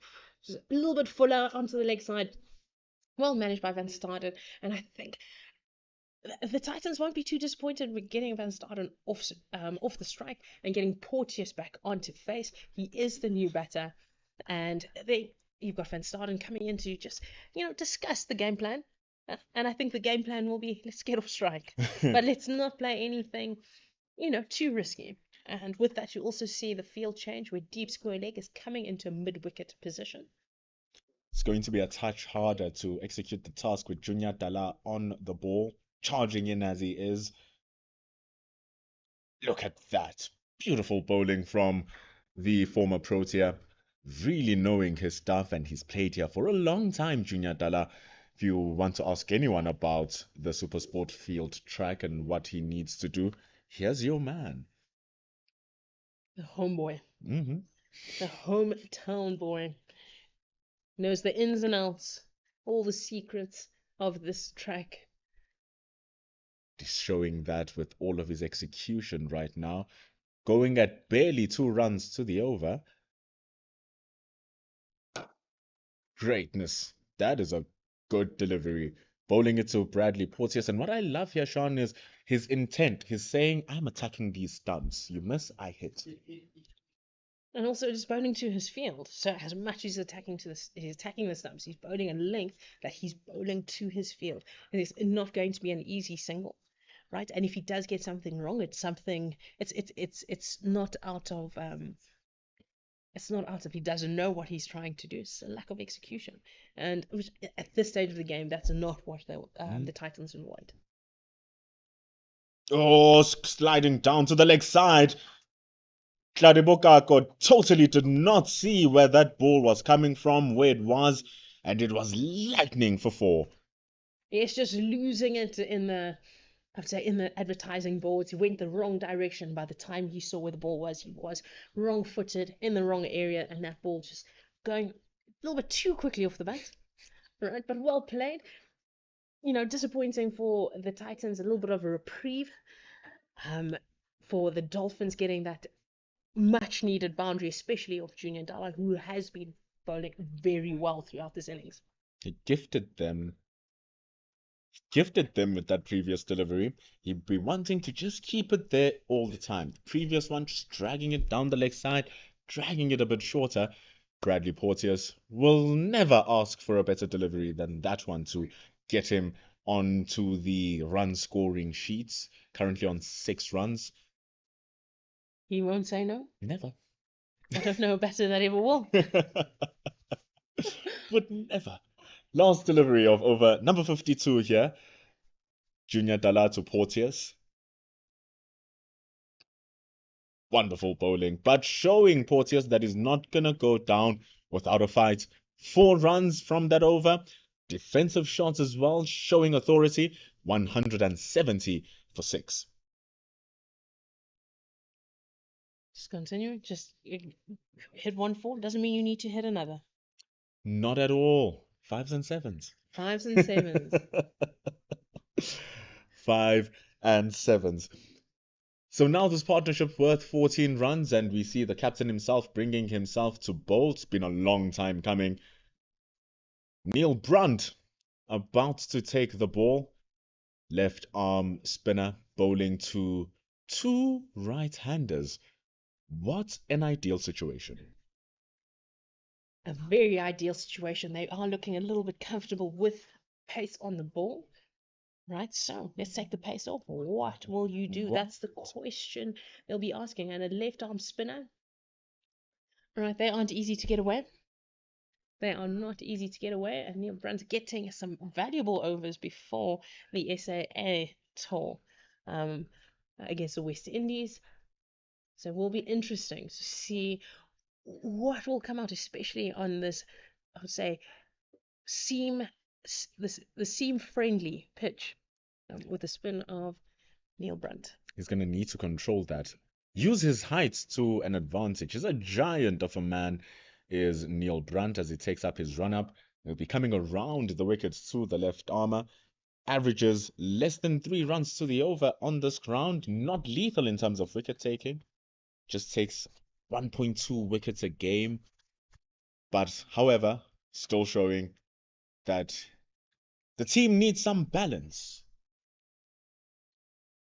Like we said, no frontline spinner. He is as frontline as they get. Well, you don't necessarily need a frontline spinner with the seamers doing the job.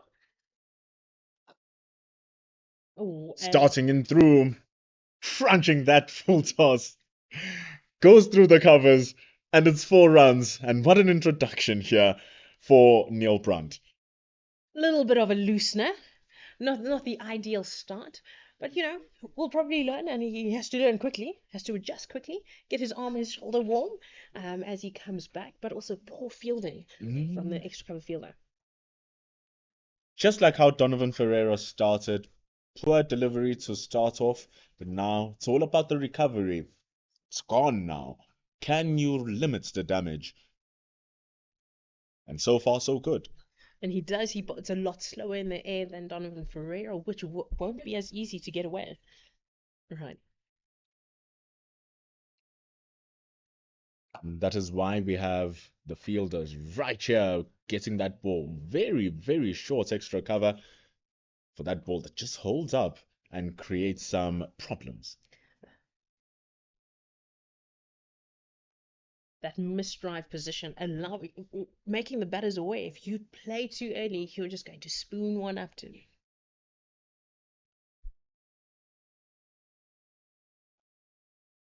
And with the ball turning away from the right-hander, if he gives it enough width, that opportunity is going to come. And what a quick start to his overs. Finished in the blink of an eye after the 4.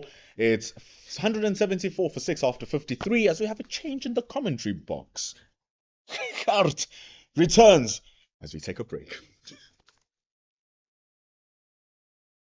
And what a start to Neil Brunt's first over. Not the best first ball, but what a comeback. And Gert, Sean, welcome thank back. you very much. Yes, great to be back. I'm enjoying the cricket, enjoying the contest. And the Titans pulling this one back off their fantastic partnership a bit earlier on. Pulling this one back, a couple of wickets.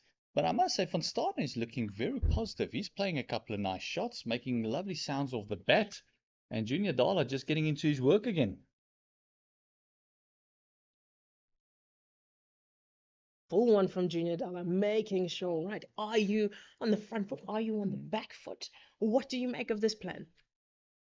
I think because the positive mindset is there of the batters, and they're bowling to a middle order, lower order at the moment, I think they know they're going to play some shots. It's going to create chances. It's going to give you some chances. So I think the thinking will be, let them play shots. Let's see where they want to go. Get protection there. But Junior Dala will execute the plan to perfection. And as you can see, he's been on the money. He's been almost forcing a shotter ball. Even if it's a defensive one, he's trying to make the batsman play at every ball. And I think that will be the plan. Make them play as much as possible. Let them run out of patience. That is a very good plan, especially bowling to these two.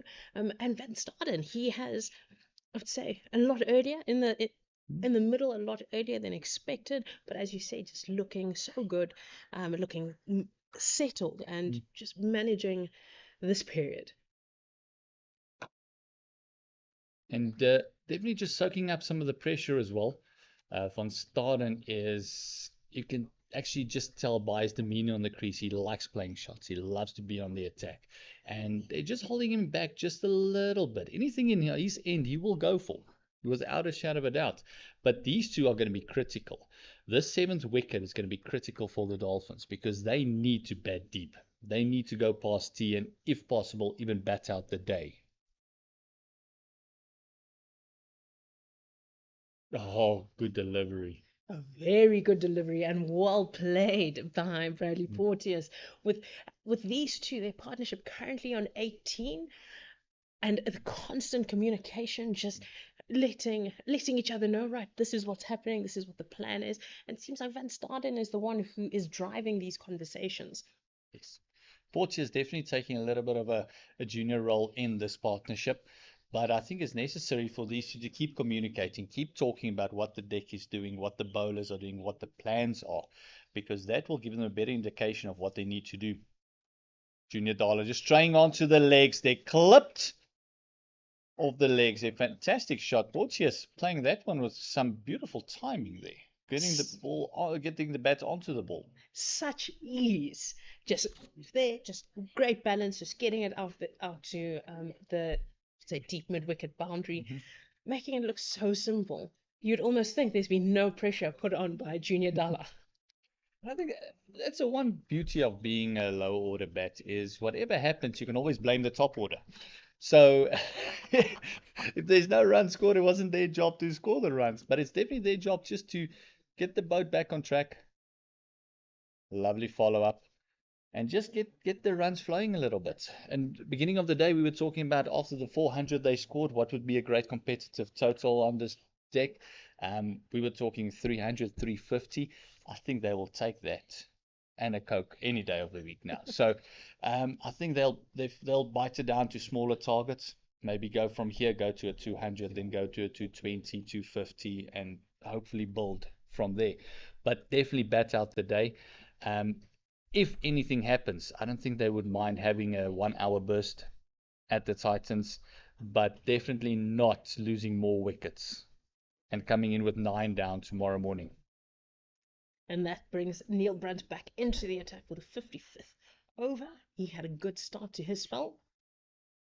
Oh, that one down leg, I think appealing more for the wide purposes than anything else, like anyone would do. But he definitely does have a very fast arm speed, and he bowls it very slow through the air, so he's very deceptive. So I think when he throws that quicker one, you don't really expect it. So Brunt is a very good bowler, very tall, lets the ball go from a very high action. Oh, and that's the first one that actually really gripped and turned lovely length, finding the outside edge to Van Staden there. That is very encouraging. Brunt will now believe that bringing himself on was the right call for the situation of the game, for against these two banners, just putting the pressure. You have Junior Dala with the pace that he brings, and then Brunt's coming in a little bit slower, but giving the batter something else to think about. I know you want to hit it, it's a little bit slower through the air, but can you? Will you? Like that one, enticing the drive there, great fielding, and he does have protection out on the boundary, on that deep cover boundary, on that sweeper. Sorry. No, please go. Getting through his overs very quickly. This over has gone very quickly, and I'd say a much better over than his first one. So it's just that one ball on his first over, and that's where you and I wanted to be on the same page there at the same time, unfortunately. But I also just want to say, he's just rushing the batsman a little bit, not giving them a chance to settle. That one going through the air a little bit slower, and he's definitely using the crease as well, because he's every now and again he really goes wide on the crease, angles it in, trying to rip it from there. And that's where that one that caught the edge, really the length was perfect for that. And Neil Brunt just ending the session, right? That's 55 overs, 181 runs to the Dolphins for the loss of 6 wickets.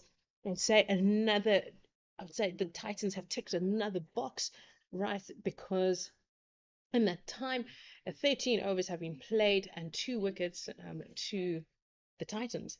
And yes, it's 181 for 6. And as we said earlier, 55 overs gone for the day.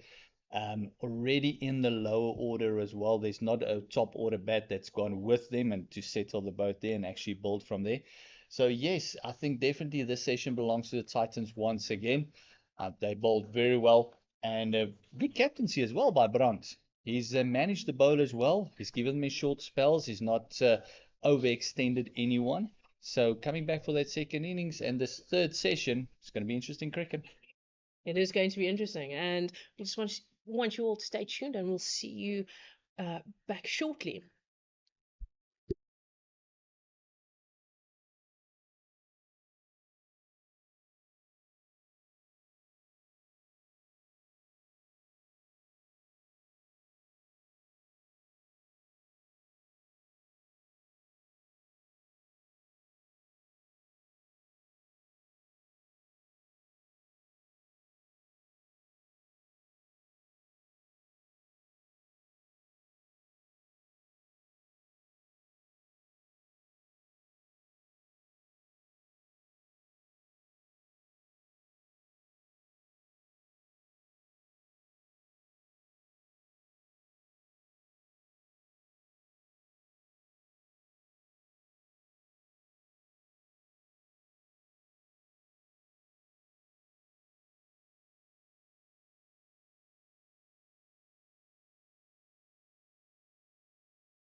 And we're back for the last session of the day with Brett Merrick starting us off. And we have Van Staden on strike. Lovely shot there. Very interesting field they have for Van Staden. They got a deep point out, about 10 meters from this very huge offside boundary. And Brett Merrick's been bowling very, very well. He's taken 3 wickets for 41, busy with his 13th over. And I'm a very big believer that the more attacking you are, the more wickets you'll get. And the Titans have not wavered at all. 2 slips, a gully still in. This is the 57th over of the day, and they still got that attacking field going. You gotta love it.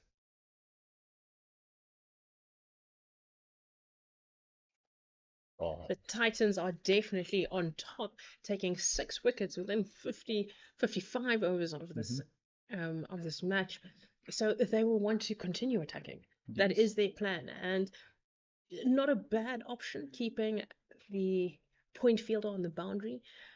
This is, I would say, an indication that they want to bowl short, wide off stump, entice the batter into to play the cut, a big booming cut, and try and get them out there. But definitely an opportunity, or I'd say a wicket-taking opportunity in terms of and just covering that boundary option. And with a fine leg on the boundary as well, you can see that they're definitely going to throw in 1 or 2 short balls there. Batter not being sure if it's going to be directed at him or a bit wider. So there is a plan going forward. And you can see the conversation Dean Algar having with the keeper Mutsamai as well. Just having a chat, maybe having some strategy going, seeing what the batter is doing. And Van Staden, who's been playing his shots, and Porteous, who's been playing pretty well as well, showed positive intent. So there's always chance for a wicket. Right, Merrick, just a little bit fuller and just getting that drive. Just making sure you can't be camping on the back foot. Not a bad option. Just remind him, I can bowl here. Yes, and we're also talking about the setup when you go back of a length, and then go fuller. But not everyone talks about the setup here, because they might be going full, getting him on that front foot. Hoping he plants one down the track as well. He puts his foot down the track and then bowling him one short. Get that top edge or bring that deep point into play as well.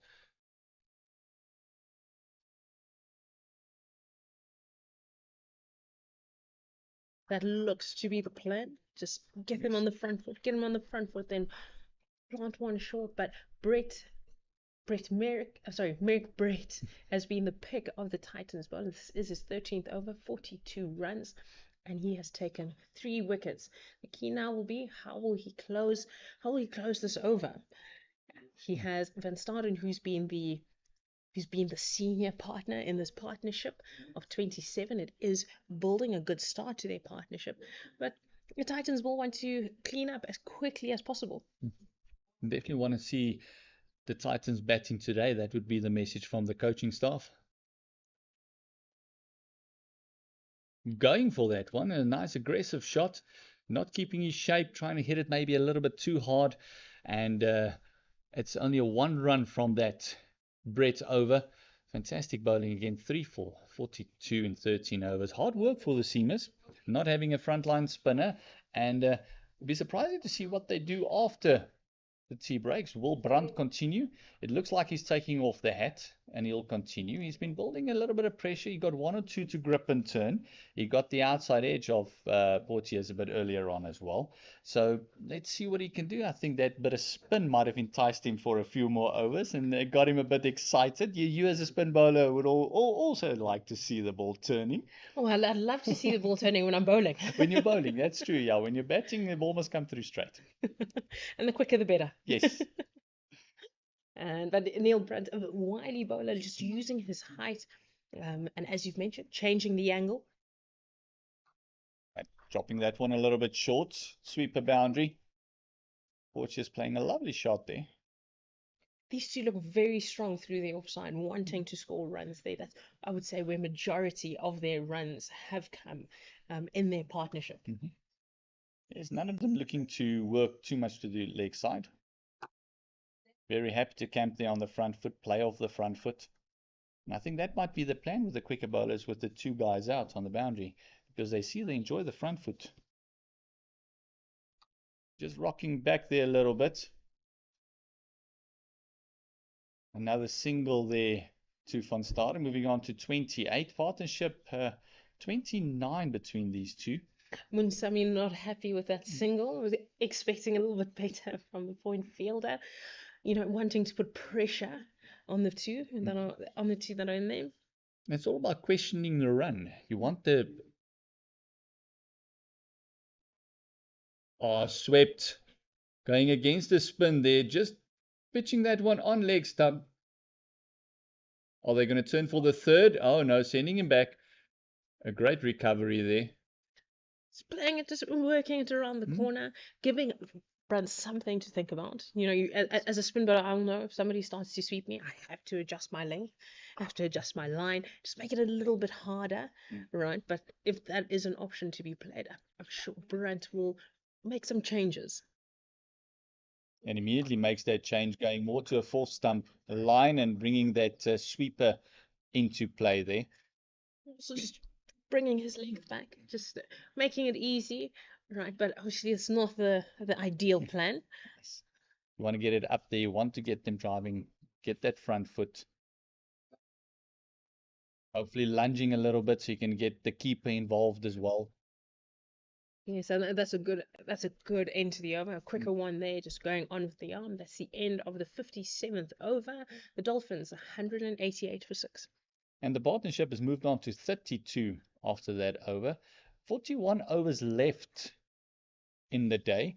I don't think we're going to get to that though. Time has already moved on to almost 3:30. So the time might catch us, but fair play. 41 overs left still, 3.3 runs to the over, and the big challenge for the Dolphins would be, can they bat the entire day? The Titans will say no. That will be their thinking. We are not bowling 31 overs, or for them, we're not bowling 30 overs in this session. And the mental aspect of being bowled out in the first day as well. That would definitely go into your second innings, where you might be a bit too conservative again, and trying not to lose that quick wickets and that sort of thing. So there will be, I think, plans on both camps. The first plan for the Titans would be, get these 4 wickets, let's get batting. And the Dolphins will say, we'll keep you on the field for tomorrow for another hour. So that would be the difference between the two, as you see a change in the field. One slip coming at the first time that Asima has not had 2 slips in a gully. They've now bring in a very short mid-wicket there. Try and put some pressure on the batter. And maybe maybe asking the bowler just to bowl a little bit straighter, attack the stumps a bit more, see if he wants to go over your head, and that will bring in that mid-wicket. If he strays down, he actually pops it up a little bit with that variable bounce that we've seen. And the slip cordon is a very interesting one as well, because you've got a very fine gully, almost a 4th to a 5th slip, and Dean Elgar standing at about a 2nd slip. So there's definitely a plan. Go to bowl a lot straighter. Oh, and he drops, the keeper drops it. The Titans, the 3rd one going down behind the wicket. Batter calling for a new bat. I don't think that edge broke the bat. But the keeper is laying on the ground, head down, all on his own. That was the wicket they wanted. That was Porteous. That could have been 7 down. And you don't expect a keeper to drop that. No, that was a regulation catch. However, it was dipping on him. He will be disappointed when somebody knows that he is better than this. He has produced some really good performances there behind the stumps. And he is just disappointed in himself, but will have to recover quickly, especially knowing that you'll be well into the tail. Yes, and also cleaning those glasses, not looking up, making no eye contact with the bowler or with Dean Elgar standing at 2nd. Not happy with that. It's been hard work, especially when you look at Brett's work that he's put in over the last 14 overs. Could have been his fourth. A change in bat, and that nick might have been caused by a loose handle or something like that. I think this is more of just let's concentrate, let's regroup a little bit after the life that I've been given, because none of the Hollywood Dolphins players have capitalized on those chances. Arby had a chance, Ackerman had a chance, and they were both dropped at in the slips and at gully as well. So, and none of them kicked on. So I think this might be a reason just to regroup. I got my second life, more runs on the card. And starts off with a lovely shot through that vacant cover area. They might push for a third one this time round. Yes, they do. That is a massive boundary on the offside. And we talk about the drop catches. The Titans will go back and be thinking about, okay, we could have contained the Dolphins for, I would say, maybe about 40 runs less. That could have been an option. Well, the runs so far has not cost the Titans, but it's cost them time. It cost them wear and tear on their bowlers and that sort of thing. So the bowlers had to bowl more overs to that same batsman, where they could have bowled different batters, and they could have been off the park already. Lovely shot through the covers there. Is the deep points? Not a chance. That was beautiful timing, and there's that insult to injury. A drop catch in the over, and for start and latched onto that one, driving it through the covers. Lovely timing. We see that all too often. There's a drop catch and the bowler strays, tries to overcorrect, search for the wicket, and gets punished. Yes. Not ideal for the Titans. They'll be thinking long and hard about this, about their drop catches. But the bowlers essentially will be saying, okay, right, we need to regroup, because they're experienced players in the slip quarter, and they know what's expected of them. So they'll be in the second innings. They'll say, it's not happening. Yes. Not again. Absolutely. And then Salmi counting the runs from here.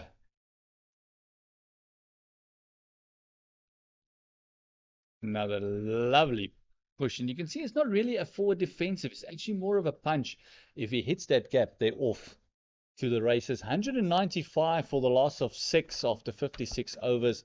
Now the 40 overs left in the day. Batting at 3.4, so not a terrible run rate. Bowlers have been putting in a lot of hard yards. 14 overs apiece for Kumane, Brett, and Dala. And then 12 overs for Bokamo. Bokoko, sorry. And we also got the 1 single over for Ferreira. And then 3 overs by Brun, coming in for his 4th at the moment. Yes, this partnership growing to 39 runs, and a little bit of a thorn in the Titans' side. Absolutely.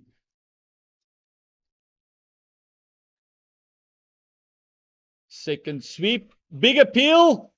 That one might just be drifting down the leg side. I think that's why he's going for that sweep. The previous one that he swept was also directed into that leg stump, just going for that big turn. I think that's the one he wants to turn away. Put that doubt in the batter's mind. A little bit too full to sweep that one. More paddle sweep just to get it around the corner, rotate strikes, just keep the scoreboard ticking. But a good comeback, you know. Yes. Brent, it's that maintaining that line and length. And the batter's been very happy just to rock on that back foot, just punch it to that sweeper out on the boundary there. Yes, Brent's just keeping that square leg boundary open, enticing him. Sweep me, because if you miss, I hit. That's it.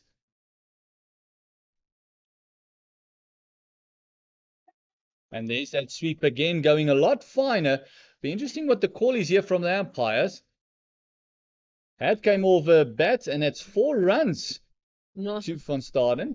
Not the line or the length that Brent would have wanted. He just needs to tighten things up. Yes, he's definitely straying onto going a little bit too straight there. I think that one that turned away has created that miracle turn for him, and he's going for that. 200 on the board for the Dolphins for 6 at the moment. These two doing a great job. partnership does move on with that run to 45. Doing a great job is Van Staden. He's on 37. 19 for Porteous. Brand just searching, almost trying too hard for the wicket. Just keep your line, keep your length. They will err. That will happen. That's exactly what you were calling for. Keep your nerve, keep it there. Keep them lunging forward because that will happen. And he got a bit of an inside edge there. And you can see Brandt not happy with himself.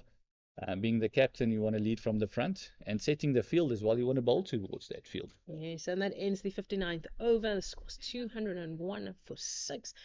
Brandt closing up the over well, but will be disappointed. Just too many loose deliveries, nothing too consistent, putting the batters under pressure. And hopefully that last ball will kind of get him back on track. This is the area that you need to be bowling at. And we see Brett lining up for his 15th over of the day, putting in the hard yards. And he was the recipient of a drop catch in his previous over. And he was also the gentleman they dropped Ackerman from in the second ball that Ackerman faced in the gully. So his fiver has been dropped so far. Just jabbing it down to that very interesting field placing on that deep point boundary. Very interesting field for Van Staden, right? We got that deep point, but I guess the plan would be starve Van Staden of strike. Yes, and coming in for Porteous, they might feel that they have a better chance bowling at Porteous than they do Van Staden.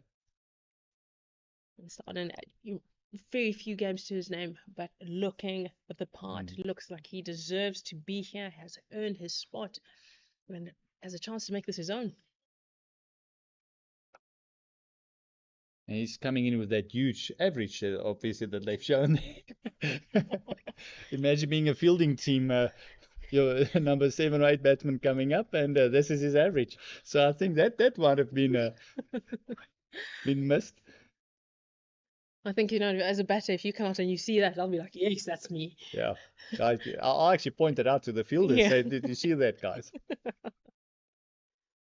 No denying, I'm sure after a few balls, the keeper will be like, hey. Hold on.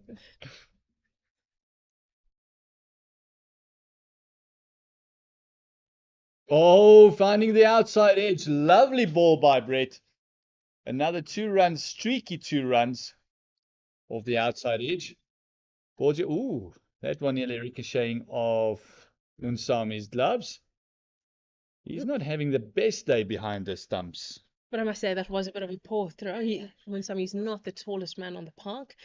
So the fielders will have some questions, some areas they need to talk about and discuss. Can't be throwing the ball in at that height, especially to your keeper.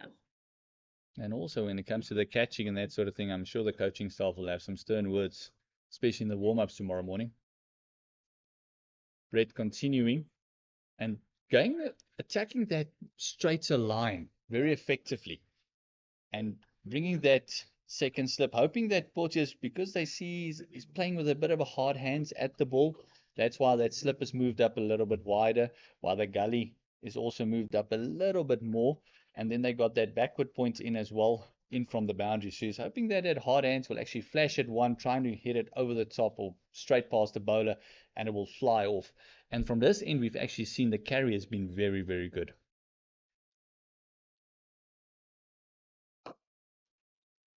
This is the plan that you want with your lower order. You miss, I hit. Right? If you want to get runs, go over the top. Yes. Play a little bit later. You have to adjust your game and what you're comfortable with. So, and take them out of their comfort zone. Because any lower order batter would love to upstage a top order bat. And they're naturally more aggressive. They play their shots because if you look at all the formats, when they come in, it's almost crunch time. You got to score, you got to finish, and that sort of thing. So coming into this scenario here,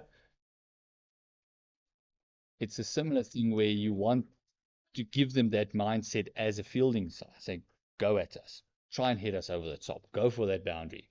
Tell him about the short boundary on his leg side. That's not big enough for you, is it?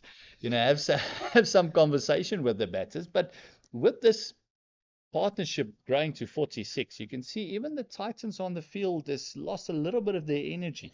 There's not as much conversation as there was when there was wickets falling, when the going was going well and they weren't under the pressure in that first innings. They were talking a lot. Wickets start falling, they started talking again. The energy in the field was up. Now I can actually see the long day, the heat of the day is getting to them a little bit. It is gone into past 60 overs now. Brandt continuing with his fifth. So it's taking a toll at them at the moment. That momentum shift, Okay, so that drop catch, that loose over from Neil Brandt, that momentum shift has gone over to the Dolphins. And now the question, can they capitalize? lovely flick of the wrist there. This should be another two, maybe even turning for a third. Oh, a little bit of a slip there. Lovely running. And that being such a huge boundary, that was definitely on the cards. Partnership 51 of 78 balls coming in quick time. 21 to Porteous and 30 runs to Van Staden. A lovely partnership of 50, and this is exactly what the Dolphins wanted. Consolidate and keep the scoreboard ticking. They've moved the run rate up to 3.4. Yes. These two have done the hard work and they'll want to continue. 200 was looking very far at one stage. These two came in, consolidated, built, and now the momentum is in their favor. And it just shows you the counter punch isn't necessarily hitting boundaries and sixes and playing attacking shots, but when the loose ball was there, they put it away. They're rotating nicely between the wickets. And the defense have been solid. Yes, and you must commend Van Staden. He has taken this partnership, he's taken the horns of this partnership, and guided Porteous not looking so comfortable when he first got in, and has just talked him through it, talked him through the partnership, helped him through, navigate those difficult times where there was a lot of pressure, where runs weren't coming or flowing as easily as they are now, and just said, no, just stay in there. Let's work together. We need to create a base, and that's what they've done. And now they're able to just get the single, just navigate the ball, move the fielders around. And Porteous looking so much more comfortable. Van Staden is looking settled. He's currently on 41 with Porteous on 22. The score 208, where this looked a mile away not so long ago. All right, and that's the end of our 61st over. And also, I think the same happened with Zondo and Parsons. When Parsons came to the crease, he also just looked comfortable from the beginning, where Zondo struggled a little bit, and that positive energy just rubbed off on Kaya Zondo, and he scored a lovely 48. With Brett still into the attack, into his hard work, 16th over that he's busy with. So I think that positive energy, when you're a batter and you've got a partner on that side who's talking to you, and you can feed off that, it just makes it a lot easier for you.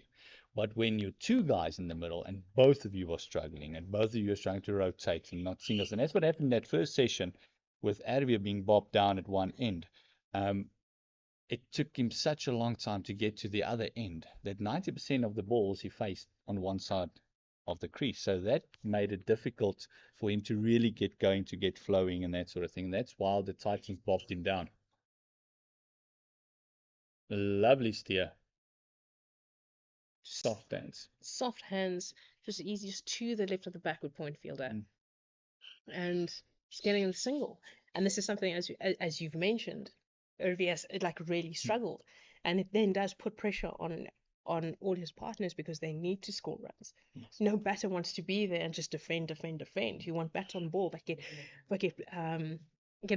rewarded for the shots you're playing, right? Whether it's whether the soft hands, whether you're playing a big expansive drive and dispatching the bad ball, but you want to get value for your shots. Yes, definitely value for your shots. And in the defense of Arvia, they were bowling brilliantly. That opening 15 overs was fantastic by the Titans.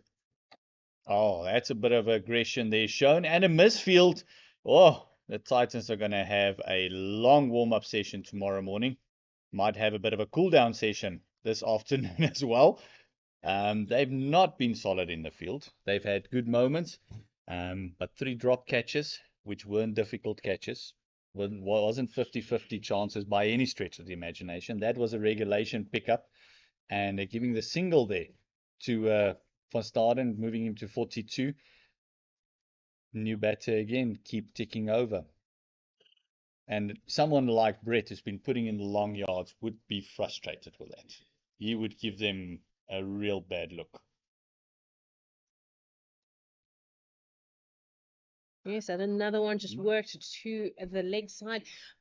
He is attacking. He is saying, "You miss, I hit." And yes, the frustration must be palpable. Everybody must know that Brett is not happy. He had a catch drop, the few misfields, and just all the pressure that he builds around this partnership that has been growing, is just the reprieve of the misfield, and just the field is not being as tight. And momentum, I guess, this is just momentum just going towards the Dolphins. They are taking advantage of this period in time. Lovely firm punch there.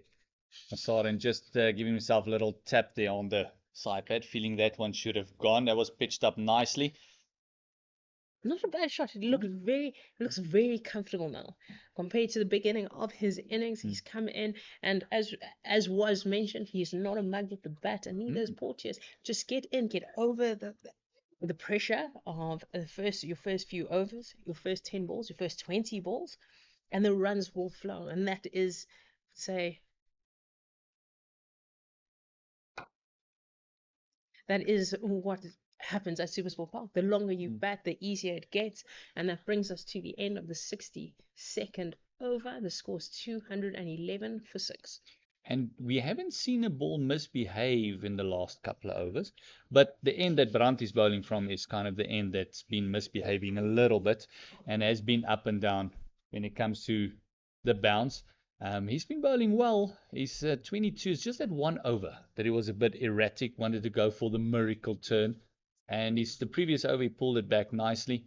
And it's actually Donovan Ferreira that's going to replace Brandt at the moment, bowling the solitary over. Who went first ball. Kaizondo put him into the grass embankments for a 6. And then after that, only 1 run. So 7 off his 1 over. Not a bad move from Brandt, taking himself off. Wasn't as consistent.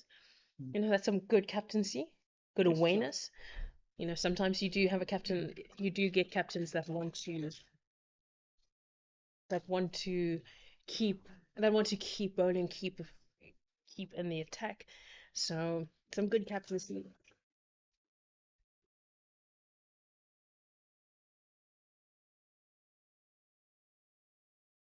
Right, great captaincy from Brandt. Donovan Ferreira, not a bad option, just keeping the field tight. He is going to bowl into the right-hander. And he is a lot quicker through the air than Brandt is. Might be darting 1 or 2 in, trying to force that slog sweep maybe. I see they got 2 about 10 meters from the fence. They've got a mid-on, a very wide-ish mid-on. And then they've got a very square leg. It looks like he's in front of square.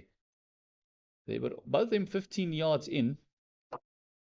Because I think that's what Ferreira is trying to do. Just dart it in there, trying to force them to pick it up.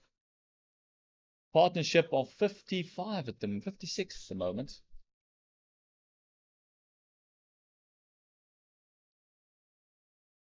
But yes, that is the other option. That single down to long on. They want to obviously tame that, just keep things as tight as possible, but it is too much. You have to protect that boundary. That's the thing. Keep the batsmen working for the runs. I'll have them running instead of hitting the fours. But these two just looking way too comfortable, just taking that single. An option could be get mid wicket a lot straighter, right? Get your mid on to be even wider. That is an option, right? Force it, right? Hit over the top, right? Get one of your taller fielders there. hit over the top. A very straight mid-on coming in, and the one on the boundary just moving in between those two fielders, between a very straight mid-on, short catching, and then also short mid-wicket as well. It's not, honestly, not a bad move. No. Not a bad move at all. Just say, look, if you want to get the single, you have to hit it over me, but make sure it drops before it reaches the boundary, because you've got Gamane on the boundary, who is very quick. He's very quick around the park. Very athletic. Will make your life hard, and as a bowler, he'll know we are not dropping catches. Yes, you'll be hoping for that. At the moment, the Titans does not have a clean slate when it comes to the catches. I'd say the bowlers, however, I was like, no, we'll show you how to catch. Yes, I have a yes. feeling that's what's going through their head. We'll show you how it's done. Put us on the boundary. Brett coming in for his 17th over. 3 for 56.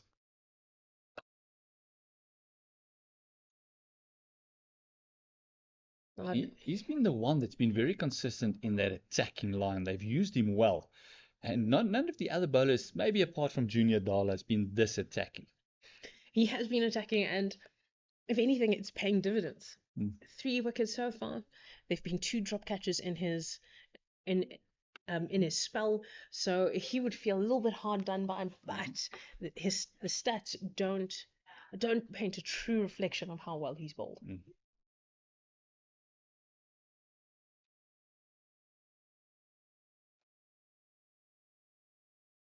Lovely bowling, lovely shots. And both batters look very comfortable on that front foot. And I'm surprised that no one has actually tested them with a bit of a short one, maybe. Especially Brett, he's got a bit of gas, he's got a bit of lift, he gets that ball to bounce a little bit more than you expect. But none of them has actually tried a shorter ball to especially to Van Staden. They've got the 2 fielders out at deep point, and they've got a wideish fine leg as well, but the short ball not coming.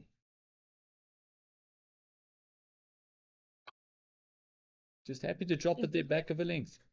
I think just back of a length, just force Van Staden to change something. And that, like they say, if it isn't broke, why fix it?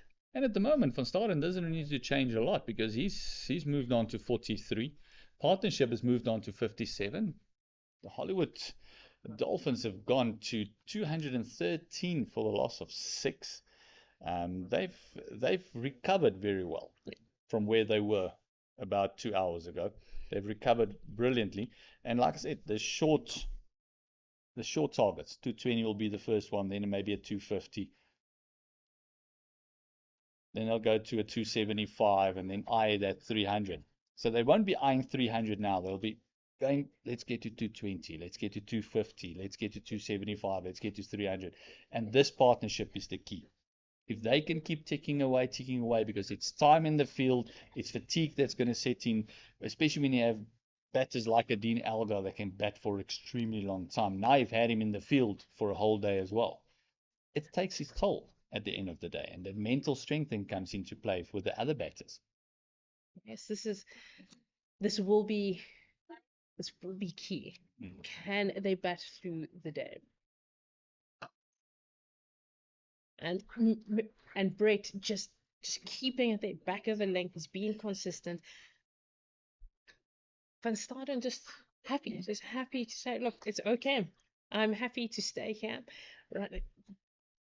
Hopefully we'll continue on, right? Kick on, keep control of this. Porteous supporting him really well. They're working well between the wickets, have a solid plan, and may force a change from the Titans. And also the Titans will feel that they've missed a trick here as well, because they would have felt that they could have wrapped this up a while ago. And their drop catch might come to bite them a bit later on, because this is the first drop catch that the batter has actually consolidated well. He scored some runs after that.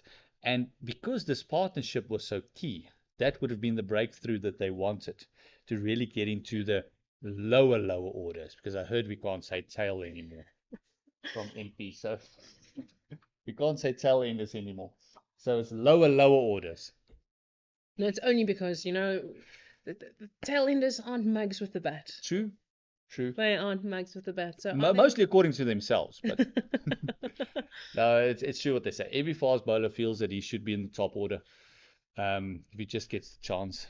It's always been like that. Donovan Ferreira back into the attack at the start of the 65th over. Right, and starts off well. He's varying his pace, a little bit slower through the air with that one. Just comparing it to what he's done with the new ball when he bowled for the Titans in the 50 over format. He's a lot slower through the air than he normally is. There's a bit of a quicker one. That's the one that we know of him, that he darts in and it's misdirected it. And it's gone down to the boundary for a 4. It came off the bat of Porteous, who's moved on to 29. Just working that around the corner. Donovan Ferreira will be disappointed with his line on that one. Not the best ball. And in terms of the pressure and how good things are looking with these two, that is not what you want in your second ball of your over. But Donovan Ferreira coming around the wicket.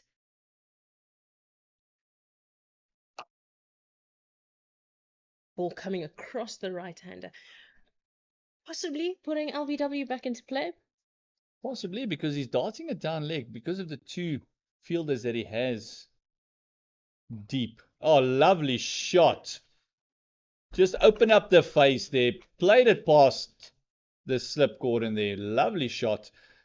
Porteous really moving his feet well there. Got into position very quickly for that one. Deft cut there. And what a cut to get it past that slip fielder. He knew as soon as the ball left the bat that it was a 4. No need to run. Just go to your partner. Just a little bit of a fist bump, a bat tap, and say, right, let's keep going. Telling the partner that was far away from that slip. He never had a chance. A little bit quicker, a little bit flatter, a little bit shorter. Great cricket after the 4. Just making sure you get the single. Rotate the strike. Scores moved on to double Nelson. As they say, 5s and 7s. 5s and 7s. Porteous is showing what he can do. We have Van Staden back on strike. He will be the batter that the Dolphins need to stay on in this innings. And what a ball from Donovan Ferreira. That was a little bit slower through the air, tossed up a little bit more. Van Staden just felt that, Porteous felt that he could really get into that one. And the ball just didn't turn. It just drifted past him. It could have been the straighter one. Just drifting past him and nearly got the edge there. Not a bad way to end that over. And that brings us to the end of the 65th over. The Dolphins are 222 for 6. And that will bring about a change in the commentary box. Double Nelson, 222 for the loss of 6 wickets. 65 overs gone. Still 33 overs left. And a new ball, or new bowler. This is an interesting move. MP, welcome back. Indeed, we come back with a wave of change. As we see the change of bowlers as well. Sibonelo Makhanya, one of the medium pacers in the team, with the lack of a surefire spin bowler. We've only seen 8 overs of spin. Needing to get the overs rotating as we near the new ball's availability, 15 overs away now. Sibonelo Makhanya joins in at 222 for 6.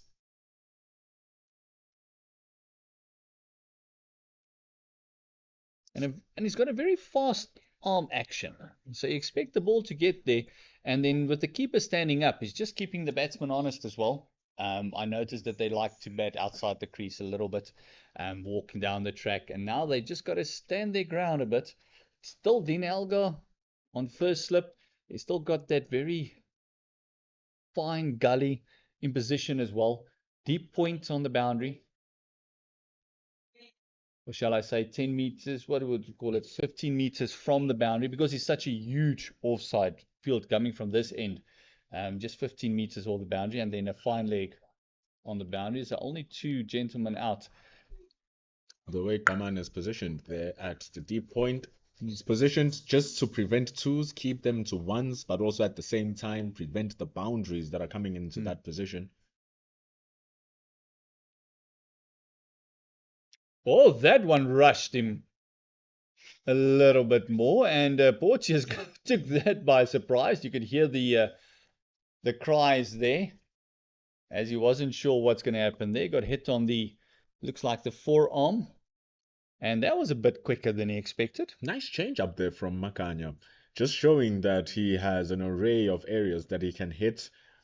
That one forcing the wicketkeeper to fall back now as he takes off his helmet, does Rivaldo Munsami.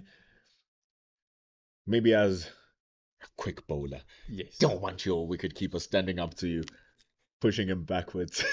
This is where the keeper asks, was that for the batsman's benefit or mine?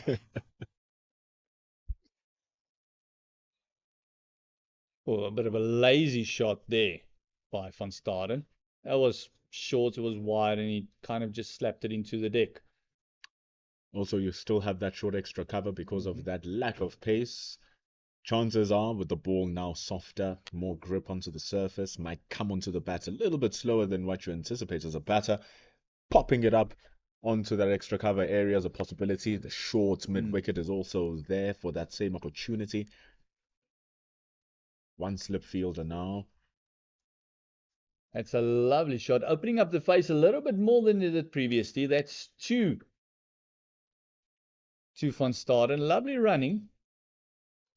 It's also good placement from Van Staden. It's so much control on his 45 runs now.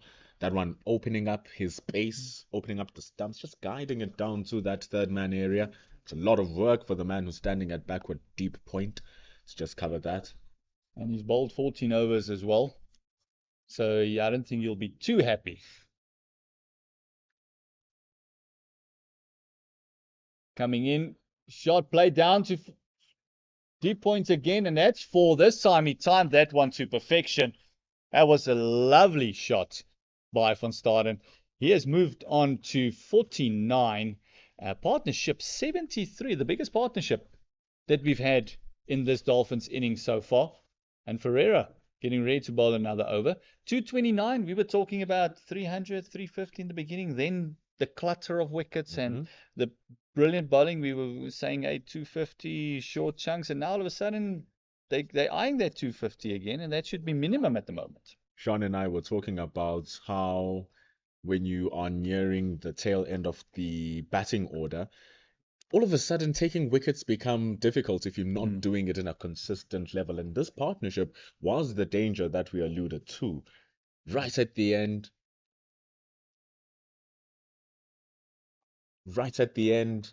you are now looking for those final wickets, your big fast bowlers running in hard, trying to get those finals. And if you can't do it at that momentum, you lose it. And then all of a sudden the game gets away from you. And here we are.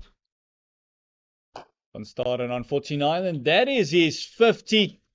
Fantastic batting. Came in at a very difficult time. And it's his second first class 50. Brilliant batting. Take a bow, young man. Deserving all of the plaudits for that, taking over from where Kaya Zondo had left off, and he's converted his stance to a half century. We want to take it as much further as he possibly can here. Oh, that was a full toss. Feel aggrieved that he didn't put that away. Pereira just changing the angle, just coming around the wicket there. Actually, a very interesting stat when you look at the 50 runs put up by Slade van Staden.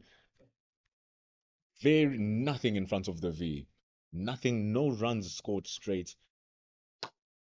No runs from that position. All of them coming behind square. Some of them coming squarer. It's absolutely beautiful. Understanding where his scoring positions are. It also shows where they've been bowling at him. There's another one just to that vacant sweeper boundary. Another two there. And you can see the Titan fielders not chasing as hard as they were in the beginning. The heat of the day, already 67 overs in. That hype that they had, the high that they had that you mentioned, this is when you want to take wickets. The momentum is in your favor, has shifted completely into the Dolphins' favor at the moment. And that drop catch by Musamai from Brent, that was the one. Unsami is counting the runs, I think, at the moment, because he knows when he gets his chance to bat, he needs to must work bat. them off first, and then he can start his account. So that is definitely something that's going to hurt them. I mean, 3 drop catches, 3 different players, and as I said, it's not necessarily the runs that comes with it. It's the time in the field now, because they could have been off the park. You take that 3 wickets, 9 down. It was 3 separate batters as well. So you could have been off the park already. Nicely relaxing, because up the starts that they had up front is not deserving of the situation that they find themselves in right now. And now they're bringing in their part-timers. They were doing very well with their 4 frontline bowlers in Kamane, Brett, Dala, and Bukako. And now all of a sudden, Neil Brandt needing to exercise a bit more of creativity to create something out of this situation. Can see it's no longer as attacking as it was, also rightfully so as the ball gets older, but still just that momentum shift and body language of the Titans is no longer the same. And with all that being said, let's not take away the grit and the fights from the Dolphin batters. They've consolidated well. We saw Zondo playing a lovely consolidating innings with Parsons.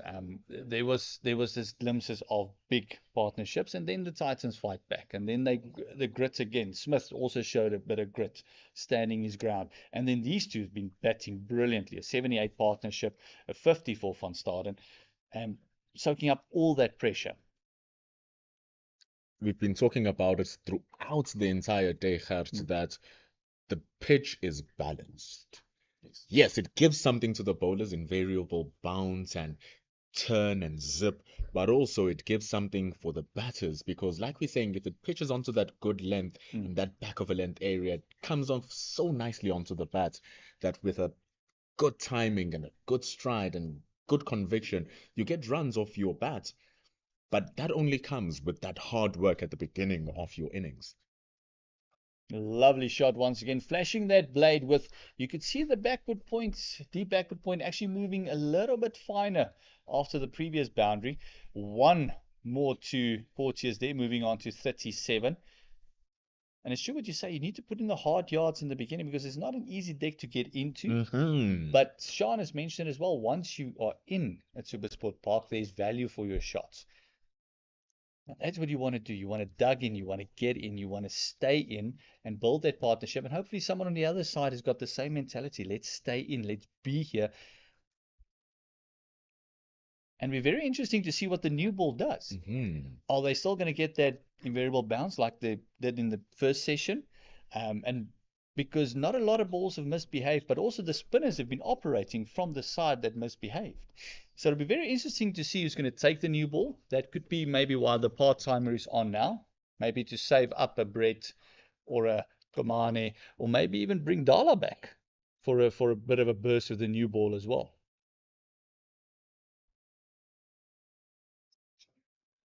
As a collective, the big 4 fast bowlers have bowled 57 of the 68 overs. 68 now coming to a close at the score 235 for 6. Big 4 have bowled 57 of the 68 overs. Nothing unsurprising, it is their job. But the reality of the situation is that Aman is 14 overs old. 17 overs old is Brett. So even when the new ball comes, their legs have put in the work. Yes, they are extremely fit. They are professional cricketers. They can maintain a standard, but that sharpness and that edginess of freshness is no longer there anymore. Yes, and also, if you look at it, the 57, this is now only the first innings, first day. How fresh would they be on day 3? Because now all of a sudden, and this is the beginning of a 4-day campaign. So now you've bowled, let's say, 40 overs before the 4th game is played.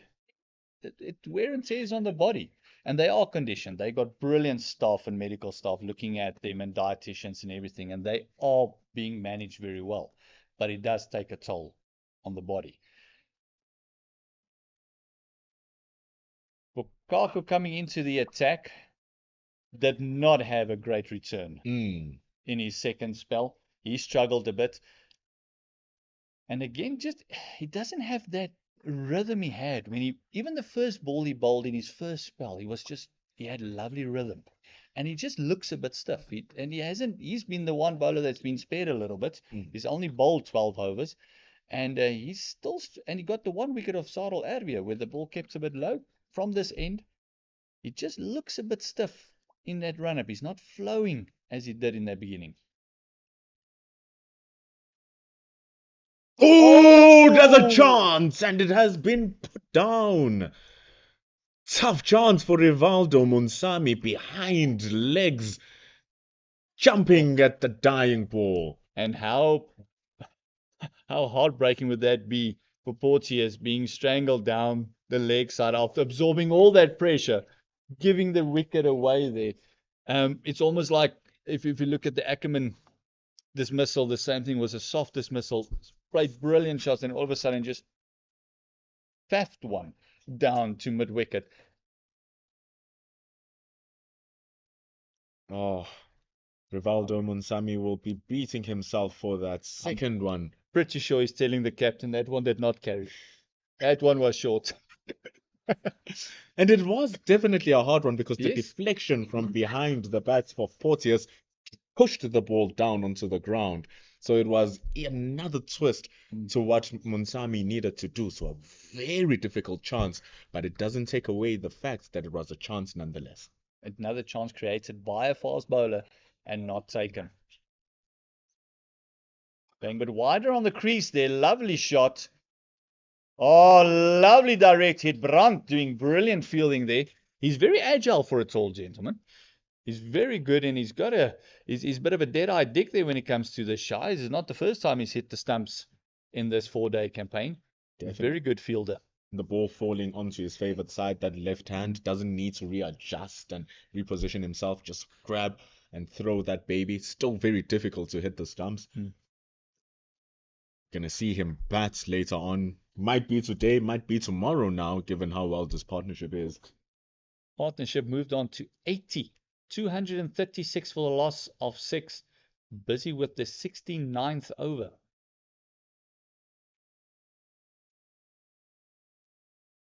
Still, the pitch still giving something now. It has really come alive as the day has progressed.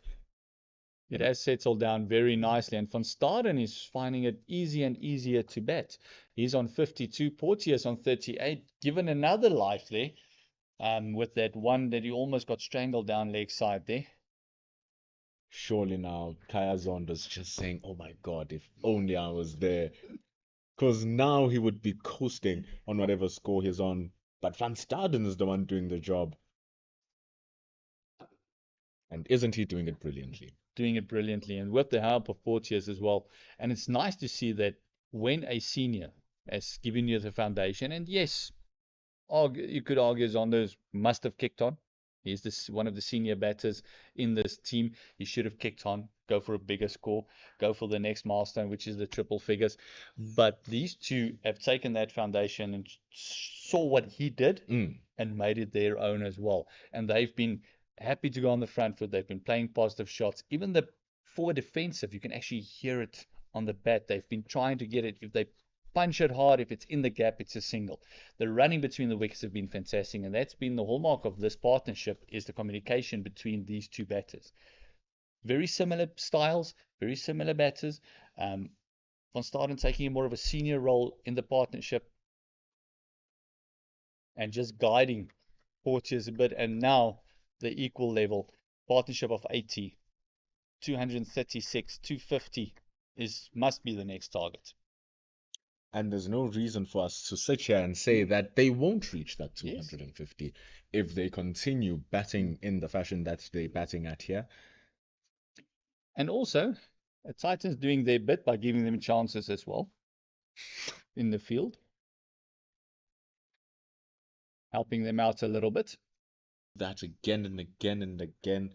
Now we are in the sixth hour of match, the 7th hour actually of the matches played. And that, you could see, he just bent his back there a little bit more. There's a bit more zip on it. The carry all of a sudden was much better. And I think that's what they're hoping for that new ball in 10 overs or so. to do. And that one you can see almost the same length, just dying out a little bit. That'll be drinks. Happiness with the efforts here of Sibonelo Makanya just coming in, 3 overs, 7 runs, looking to quicken the pace and rest his bowlers as we go to the drinks at 236 for 6. This partnership now between Porteous and Van Staden really becoming not just a thorn now, it's an entire tree that is stabbing the feet of the Titans. And they'll be dreading those 2 drop catches as well. Those were the ones that they needed to take. But again, take nothing away from these 2 batters. They've been batting brilliantly. A partnership of 80, absorbing all that pressure. For the next 10 overs, I don't know what you feel, but I think they should rush through these 10 overs, maybe get both spinners on and get to that new ball as quickly as possible, because there is 1 or 2 balls passing the edge with a bit of extra effort, but it's not consistently. They got the one going through and then the other one just dying up with that softer ball again. And on top of that, we haven't seen Dala in a minute. Kaman has started off this session, but we haven't seen him also for a while. So they have fresh bowlers waiting. So if you get in those spin bowlers, 5 overs of spin, you can even keep Makanya because he's doing a very tidy job and keeping those reps going through the overs. Just want to make sure that you have enough time to use that new ball in the dimming lights, shadows coming in. Your bowlers will be rested in Dala and in Brett as well. So there's a lot to play for still for the Titans here, even though it seems as if the scales are slightly skewed to the Dolphins. And also, you don't want the score just for the next 10 overs to get away from you. You don't want them batting at 4s and 5s to the over, because then all of a sudden when the new ball comes in, you're already looking at a 280 scoring. You don't want them. And that's why I feel if you've got the 2 spinners, have them operate on different ends and then just push as fast you possibly can through the next 10 overs to get to that new ball. And then I think that Titans will be happy if it's at 250, 255, and then they get the new ball. They'll feel they're in for a shot if they don't pick up a wicket after the break, which also is normally the norm. But definitely the Dolphins will be very happy. If you told them after the first drinks break or even after lunch, 250 is going to be on the cards, I think they would have taken it. 250 on the cards with 4 wickets in hand on top of that as well is something that I didn't budget for, especially after that first session, and especially with how the Titans have been bowling throughout the course of the day. Like we have been saying through the day, it's just those fielding mishaps which have costed them dearly. But in terms of their operations and in terms of them executing their plans, not too much to fault them. But it's just that at certain moments of the game, the plans of the batting have been better than that of the bowling. Yes. And I say again, the counterpunch normally comes in when you see a batter striking the ball and taking the fight to the opposition. And this fight back has been completely grit and fight. And these guys have worked hard. And it started off with Zondo and Parsons taking it to them, getting the rotations going. Then Smith had a bit of a short run, and then these two are batting brilliantly. Partnership of 80. Hopefully the drinks break will do something for the Titans, and the Dolphins would hope they did nothing for them. Let's see what Bukako will do. Starting it off just like he left off last over, just putting it there wide outside the off stump, saying you can hit it or you cannot, nothing to worry about. This kind of makes my point. If he's going to just run in and bowl it medium and try and just float it up there, then you might as well have your spinner just bowling and rush through the overs a little bit, get to that new ball a bit quicker. Because at the moment he's not running in hard, he's not hitting the deck, he's kind of just letting it go, trying to place it there. That's what you want, but what a good shot in retaliation there from Van Staden. Picking up the length, quick as lightning, rocketing to that back foot and swiveling around and pulls that away for 4. And that's exactly the point I was making. There's no venom in the ball at the moment. He bowled a short ball with his hip height. If you're going to bowl that short ball, get it up to the throat. Go for the hit. and really bend the back. But he's just jogging in at the moment, just trying to hit that back of a length and hoping for the best. Where if you compare him to the other three, especially to Brett, he was running in hard and trying every ball to get a wicket. Indeed, still just placing it there. There's a added little effort that comes with the aiming arm, driving into the body, pushing and thrusting your whole body's energy to the spots where you want to land that ball. And when you're not gathering enough energy and momentum from your run up, just strolling in nicely, there's not enough energy to gather, and therefore not enough momentum to push through your bowling. That's how you end up just landing and placing the ball there by not driving through the crease. Lovely shots again. What great fielding that was. Fantastic fielding. Ayakamane. Oh, what a crazy man. Bowls the whole day and he still has the springs. Fantastic athlete. He is, and he's very quick around the fence as well. There you can see he gets put into the fielding zones where they need him. And I'll bet he'll be one of those guys running to boundary without saying a word. He is a fantastic athlete. He's still busy, still encouraging, great fielding. He's a proper professional, this guy. Hustles, loves the game, plays it with so much passion. Ooh, Chauncey there, just keeping low and playing that infamous Chinese cut. Luckily enough, not going back into the stumps. You'll feel that was placed to perfection. It wasn't into the stumps. 39 for Porteous, 57 for Van Staden, 86 the partnership. And that's the thing. Even with that one, they were able to get a one. They are annoying runs to the bowling team now.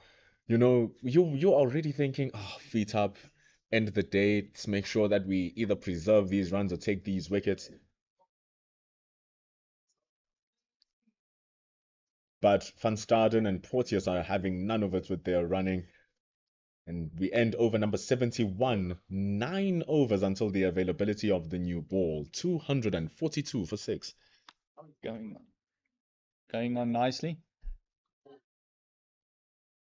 242, 8 runs short of that 250. And then from there, you wonder what the targets would be. As I said earlier, small chunks, go for a 275, then go for the 300. But the way I think these two are batting, I think they'll first eye up that 100 partnership and then go from there. Porteous will eye up his 50. And Van Staden knows he's still got a lot of time to bat. So if he wants to rack up that first 4-day 100, now's the time. And speaking on a bigger issue here, when we look at the grand scheme of things, they just take that single Makanya in operation here. When we look at the table, the Hollywoodbets Dolphins are the defending champions of the CSA 4-day series, and they won it very well last season.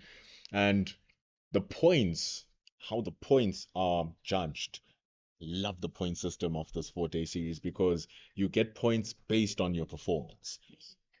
150 runs up, you get 1 point for your 150, and then you get 0.02 points for each run thereafter. Oh, thick edge outside Van Staden's bat, right in between the sleep fielder and the gully, and it runs all the way for 4 more runs for Van Staden. That was a bit lucky there. Lovely area. Just pushing at that one a bit harder than he's done the whole day. Could be a bit of fatigue setting in as well. Trying to force that one through the covers instead of just stroking it. And that created just the edge a little bit, losing his shape. Just to put into perspective, that 4 runs is worth 0.08 points. Wow. Literally every run that is being scored after 150 counts for 2% of a point.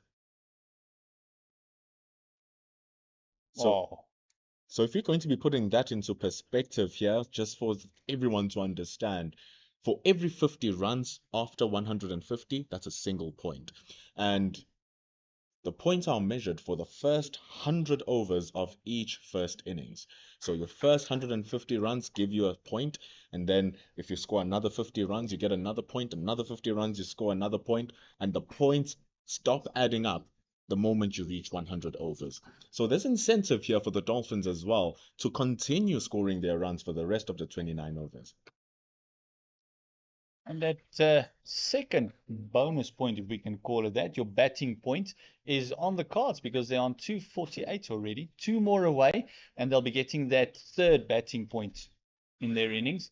And that, like you said, that could tell you up because you might not be on the winning end of every game, but those points keep you in the running the whole time. So much. It's wonderful because even there's incentive for the Titans and their bowling as well. Ooh, if they continue bowling like that, they might extract points for themselves as well. Because for the first 3 wickets, they've already bagged their first bowling bonus point.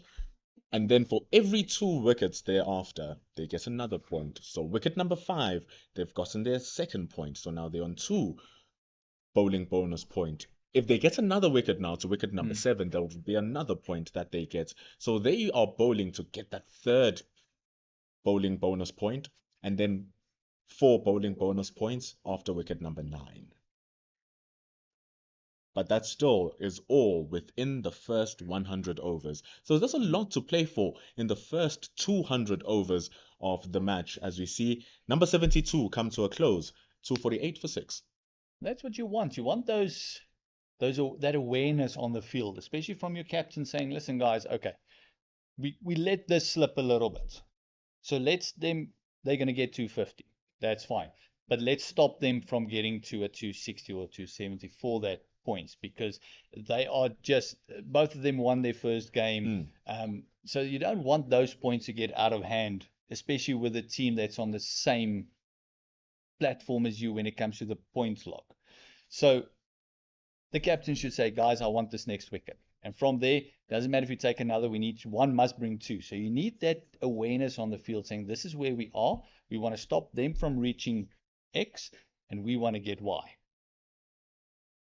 Bokako looking for that Y as he comes in again. That one was much better from him. That looked a lot better. Hitting the deck a little bit harder. Surely these discussions you're talking about, Shekhar, are discussions they would have had an hour ago during their tea break. I'm sure all the players are aware of the points system, especially the Titans themselves, who couldn't extract full value of their points in their match. They only got, 2.5 points? Bonus batting points, 2.5? Really didn't score many runs at a quick nick. Contrast that to the Dolphins, who have 2 extra points to the Titans. That one just staying on his legs, and you can actually see the way Van Staden looked at that square leg boundary, was thinking, how did I miss that? Because it's a big vacant area there. They've got only fine leg on that leg side that's anywhere close to the fence. They got the square leg who's in front of square, and they've got a wideish mid on, almost between a mid on and a mid wicket, and that's it. And bowler straying on the legs there, Van Staden, feels robbed. Bugako has been having that movement coming into the right-hander throughout the day. So the moment he starts off on a straight line, the ball automatically strays down the legs and invites a shot down the leg side for the batters. That one he pushed it a bit wider, but like we said, pitch is slowing down, the ball has become softer, and it's not as easy as it is, especially with the lack of pace for Bukako when you compare him to a Brett, a Dala, or a Kaman. And you can also see that wrist just working a little bit more now in this over, getting the ball through a little bit better than he did in the previous 2. And it looks like he's just working with the pace a little bit there, just playing around with it, letting the fingers just roll on the side instead of coming straight down the seam. With the ball being softer, maybe going for a little bit of reverse swing. as well. And with the new laws where it wasn't like back in the day, a lot of you're not allowed to use saliva anymore. It makes the reverse swing a lot harder because it's more difficult to look after the ball for 80 overs.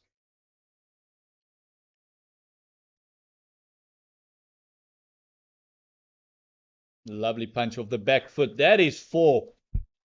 Fantastic timing. Van Staden has been brutal on that offside boundaries. Lovely shot. Dolphins 252 for 6 in the 73rd over. Another point there. What Box a ticked. nasty shot that is from Verstappen. Just shifted his weight onto his back foot. You've been talking about his weight transfer and how brilliant he's been.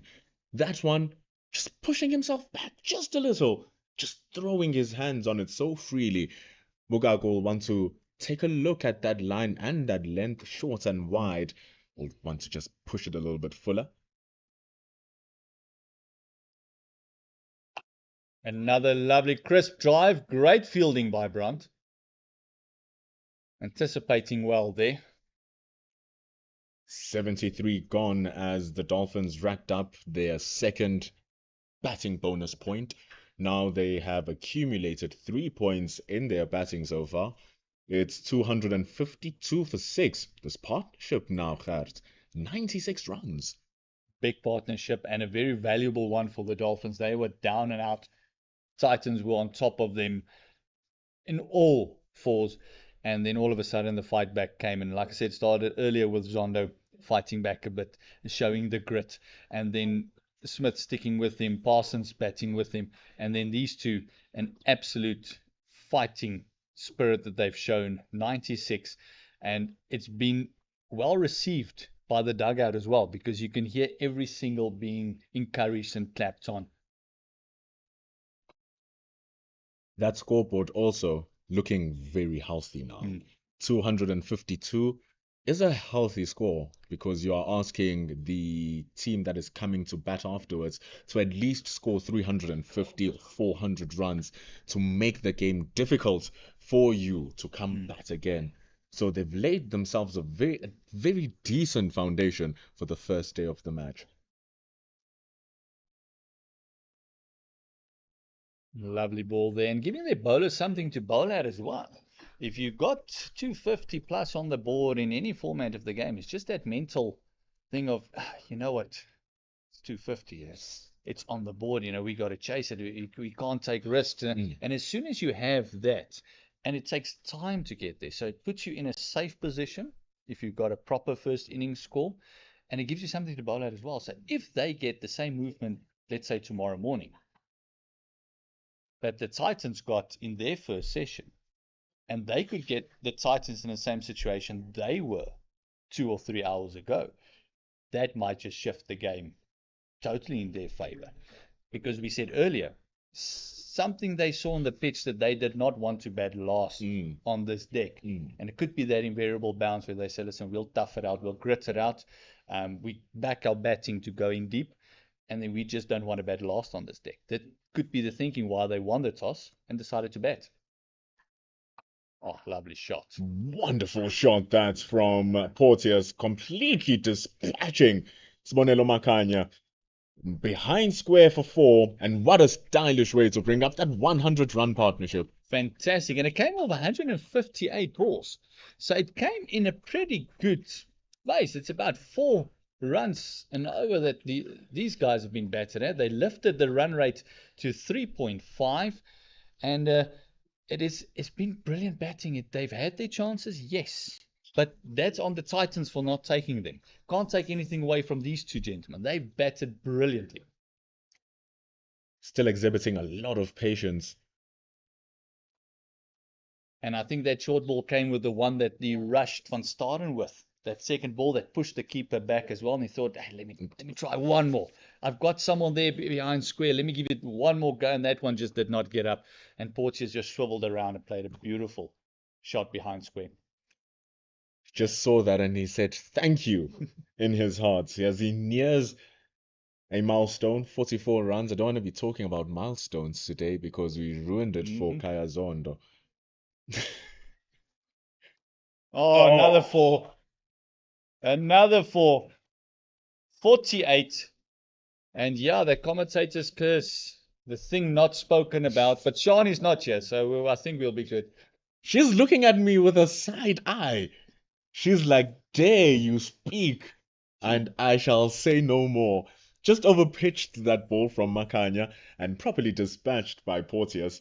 It's 260 for 6. And that shot just shows the confidence that these two are on at the moment is anything loose. And I think that's been the difference between this innings. And yes, the ball is older.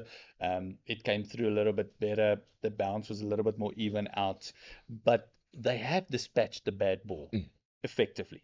Where in the morning sessions, there was a couple of balls that was loose that was either let go or didn't even have a go at, or when they tried, the timing wasn't there.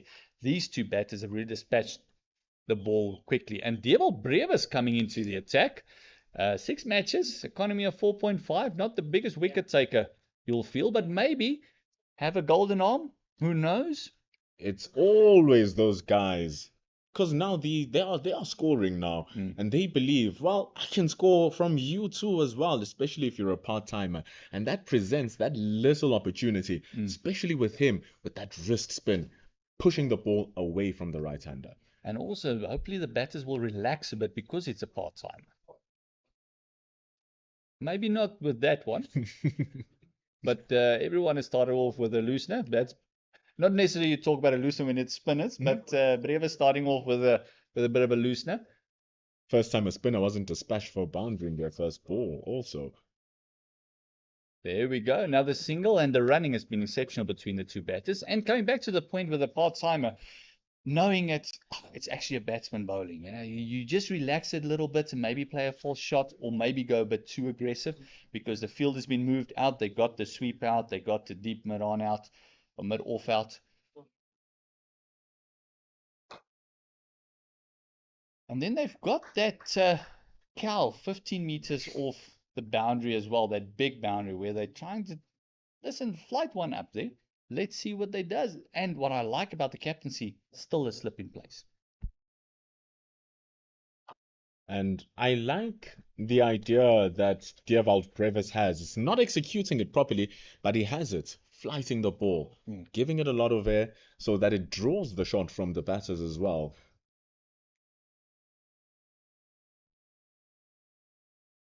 And then able to change it up nicely. Good call sent back by Van Staren there. The last thing the Dolphins need is a run out here. It's the last thing they would want, especially with a partnership on 106. Dragging that one short. Same fielder. In a very precarious position because that is not mid-wicket, it's not mid-on, it's kind of a floater in between, if we can call it that. It's like a front forward facing 45. Yeah, it's literally what it is. And credit to Brandt. 2 balls there, hit directly to the fielder. So that is definitely something that they've experimented with. There was 1 or 2 field positions that was a bit unorthodox, but has paid off for them as well. They've used the deep point effectively to keep down the scoring as well. Execution of the bowling, not always there to the field, but again, taking away nothing from the batters. They've created the bowlers to stray in lengths. And it's not as if they were forcing issues, because look at that single as Drop Bradley and go. Porteous brings up his half century. So well played, so well deserved, and you can hear the cheers from the Hollywoodbets Dolphins. They appreciate that. It's his 5th half century. And again, if you look at the wagon wheel, most of the runs coming square off the wicket and behind square. Only 6 runs coming through that mid-on region. And it just shows the lengths that they had to contend with, that nothing was really pitched up to them, and how well they've played, manipulating the ball, opening up the face, playing square of the wicket, and field all of a sudden becoming more attacking. Oh, chance! Did not time that one at all. And as I mentioned, becoming more attacking, you can actually see that slip coming into play again. They've got the gully in. They've got the offside fielders just coming in a little bit more, moving one to the mid-wicket into the covers and now just moving him back as well. They've got the extra fielder on the boundary. From sweeper, they've moved him to a behind backward square, it looks like. A deep square for that, maybe that shorter one, which almost worked immediately with a bit of a pop-up. Luckily, he stopped in the shot. And if you are as set as Bradley Porteous and Slade van Staden are, sometimes your eyes light up when you see the ball that is in the area to be hit. And you think that you're going to take it on, you think you're going to win, and then all of a sudden you fall trapped to the fine leg or to the deep square leg or to the short mid wicket with a must-timed shot that just pops up into the air. And also thinking, hey, short side of the boundary, short side of the ground, I can definitely clear it, and then just middling one straight down his throat. Exactly like that, but keeping it on the ground, very well played. Another single there for Porteous. 265 for the loss of 6. Playing it with a lot of swagger as well. Both these players just showcasing some flair in their cricket shots as well. As time has gone on, the innings has allowed them to do that. And you can see why the Dolphins are the defending champions. They bat very deep. If you've got this quality of batsers coming in as low as they are, I mean, if one of the top orders don't fire and they were in the situation they got the grit of these two that is actually saving the innings for them at the moment. And you got maybe one of the top order firing in the next game. You bat so deep that you're going to put teams under pressure. And your bowling has got to be there all the time. And we discussed it at length, and we've mentioned it a couple of times. Definitely a discussion tonight in the Titans dressing room would be the fielding, the catching. There was dollies that was put down, regulation catches. Those kept them in the field a lot longer than they should have. So they really could have done the job much quicker and much more pleasant for themselves here. Have the momentum multiply Titans. There's fans in the ground as well. Very nice to see for a 4-day game. Just coming to enjoy the spectacle that we are bringing you here as Cricket South Africa on our YouTube channel. Remember to like and subscribe to catch up on all of our cricket information. 265 for 6. There's just 4 more overs left until that brand new ball. You can see now Ayakamane is starting to loosen up. Has 4 overs to get his body full into operating spirit as Dewald Brevis continues with his leggies. He might just have 1 over before that new ball is taken, just to loosen him up nicely. Brevis will definitely have something to say if he picks up a wicket here and saying, hold on, Skip, maybe that new ball isn't a good idea. Getting a first taste look of where he'll be doing his work, probably tomorrow, Dewald Brevis with the bat, seeing how the ball reacts.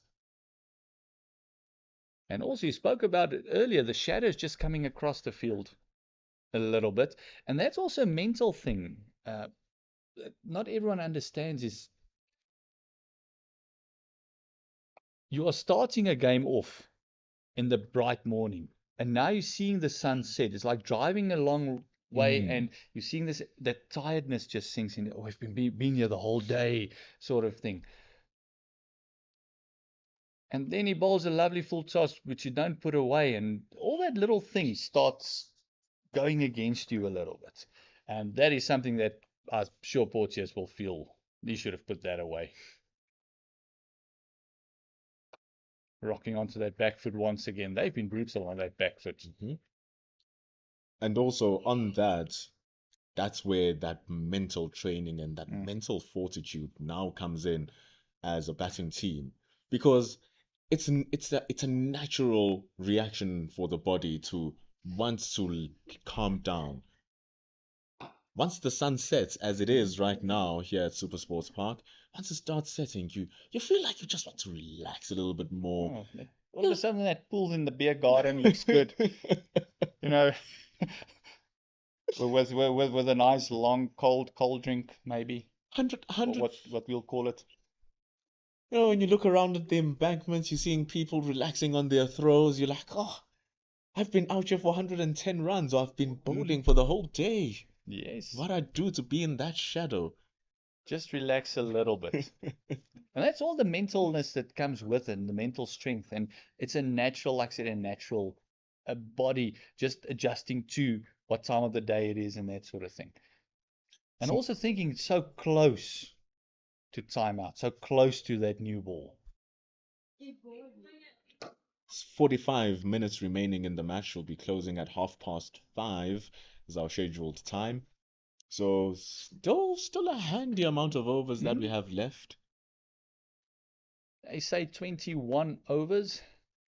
We're not getting that. Definitely don't see them, especially with the new ball due. If they were going with spinners and the spinners were going in tandem, maybe. But with the new ball looming, fast bowlers coming in, I don't think they'll appreciate the captain rushing them to their mark again to bowl the next ball to make sure they're getting in that 21 overs. But you can hear the applause there. Every single run is being applauded by the Dolphins because they know in the situation they were. This is a brilliant fight back. 267 and a partnership of Nelson of 111. Feet up for the dressing room there. If they could have carried on batting for another session today, these two easily could have seen 350 pop up into the board before that 100 over mark, and as they get another batting bonus point. But right now they're doing a top-notch job on 267 for 6. Keeper standing up for that ball again. Just trying to keep the batter thinking, keeping him honest. Maybe just forcing him back into the crease a little bit, because for the seamers, they've been, we saw it with Ackerman as well, just standing outside the crease, on the crease line a little bit, just forcing the lengths back a little, and now just pushing them back into the crease, I think is the thinking here. Putting a bit of pressure, keeping in the ear of the batter. Oh, that one's keeping low. And that's the thing with Munsami standing up to Makani. The end that he's bowling at, actually both ends from what we've seen, from a good length, the pitch just gives the bowler something to work with.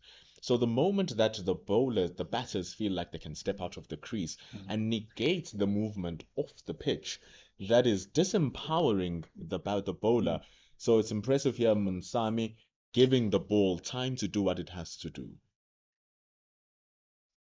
Oh, lovely shot. Just opening up that face.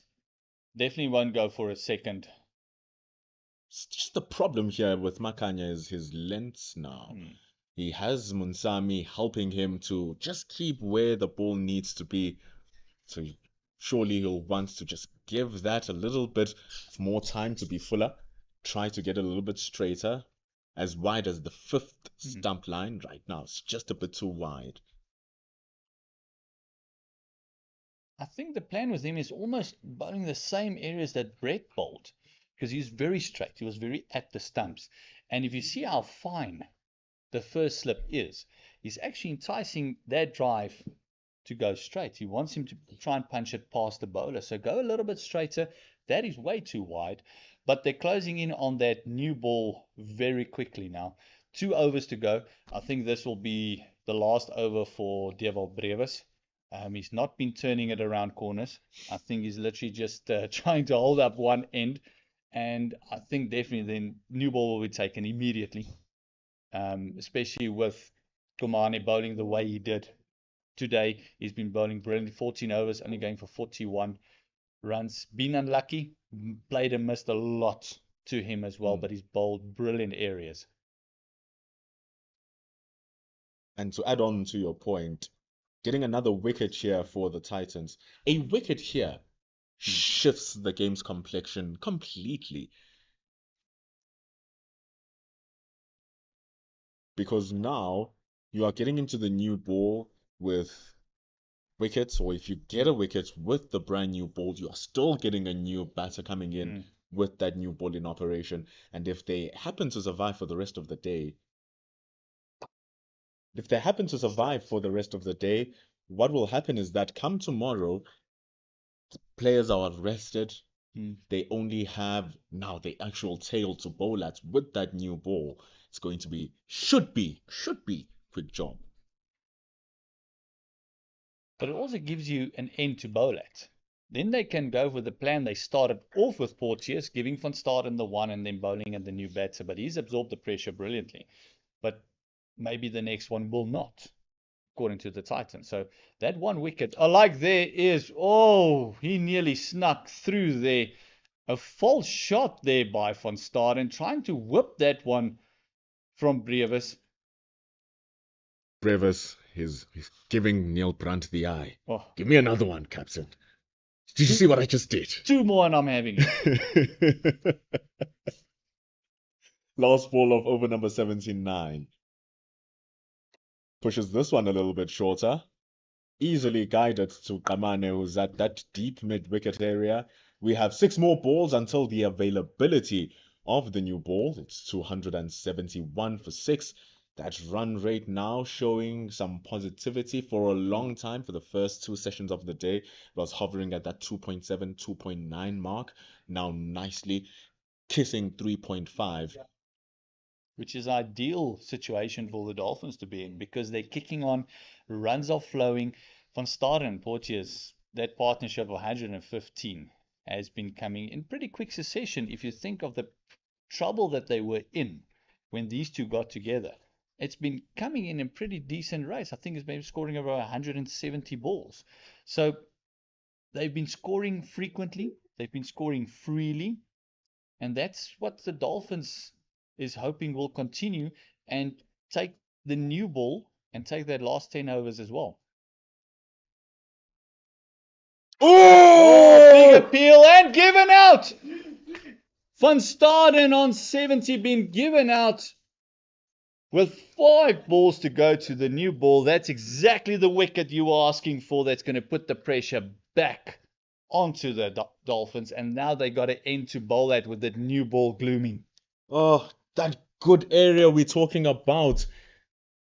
Rivaldo Munsami standing up and pressing the batter into the crease, forcing them to face that good length that Makanya will be bowling, allowing the pitch to do what it has to do.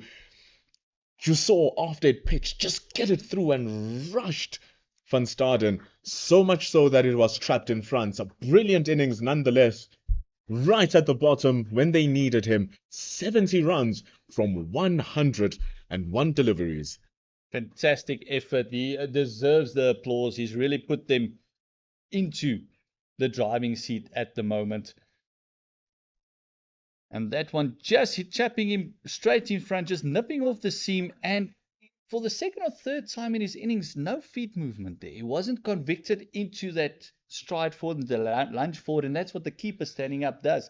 Just trapped him on the crease there. Don't lunge because I'm here. Mm-hmm. And every time he catches the ball, you're dragging your feet. It's just that little chatter, just putting the doubt in his mind.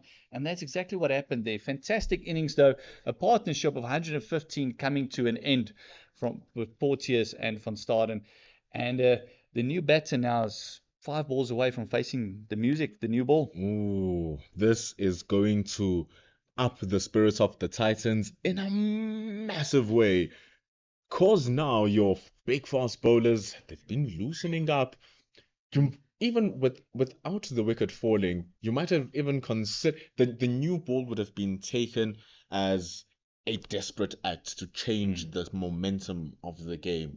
But now, when the new ball will be taken, it will be taken to finish off this inning. So there'll be a different intention behind each ball that's being bowled. Absolutely. And I would be enticed to give Makanya over with the new ball. He's been bowling well, he's been nipping it, and yes, his length has been off a little bit, but if he gets it nice, full and straight, with the new ball seam position that he's getting at the moment, because he's coming in behind the ball very nicely, seems nice and straight, he might just be a bit of a problem and a handful. Oh, another chance there. Brilliant bowling from Smonelo Makanya. Lengths are a peach. Deliveries are a peach. Alas, not going into hand, going into the gap, running for 4. Lucky. A batter would probably say to his partner, "There, don't worry, that was placement." Picking the gaps. Oh, first ball already lunging, and that's why I would be enticed to give him the 1 over with that new ball. Keep him on a little bit. Have Kumane coming in with him and really attack from there. Give him an over, see what he does. He's been creating 1 or 2 chances. There was another one that created. And if you can just keep that, especially for the new batter, keep attacking, go straight, go at him, because you've got your keeper standing up. If he tries to charge you, there's backup. And the thing is, without the wicketkeeper standing up and with the batters being able to stand outside of their crease, it gives the illusion that Makhanya's not hitting the lengths that he should be hitting. It's disrupting that momentum. And the moment you have your keeper standing up, the work that Makhanya is doing is really shining through right now, because you can see every ball that he's bowling is being problematic because it's being allowed to do what it has to do off the pitch. And also, he's now doing what the opening bowlers and the first change bowlers did. They're forcing the batters to play. Leaving is no longer an option. That's what happened with the Titans bowling, I think, in the middle. And that's why that partnership developed, because they had a lot of time to leave the ball. So a lot of deliveries they could leave outside off, and they left well as well. Zono also left well. And I think that's where the momentum shifted a little bit, because they had time to play to the conditions and to the bowlers, and they left well outside off as well, where that first burst, that first 15, 20 overs, you almost had to play every ball. There was something happening. Even the 1 or 2 that was left came in a mile. So there was always that corridor of uncertainty of what should I do. And that's what was lacking in the middle part. 100%. And we see the end of over number 80 now for the Momentum Multiply Titans.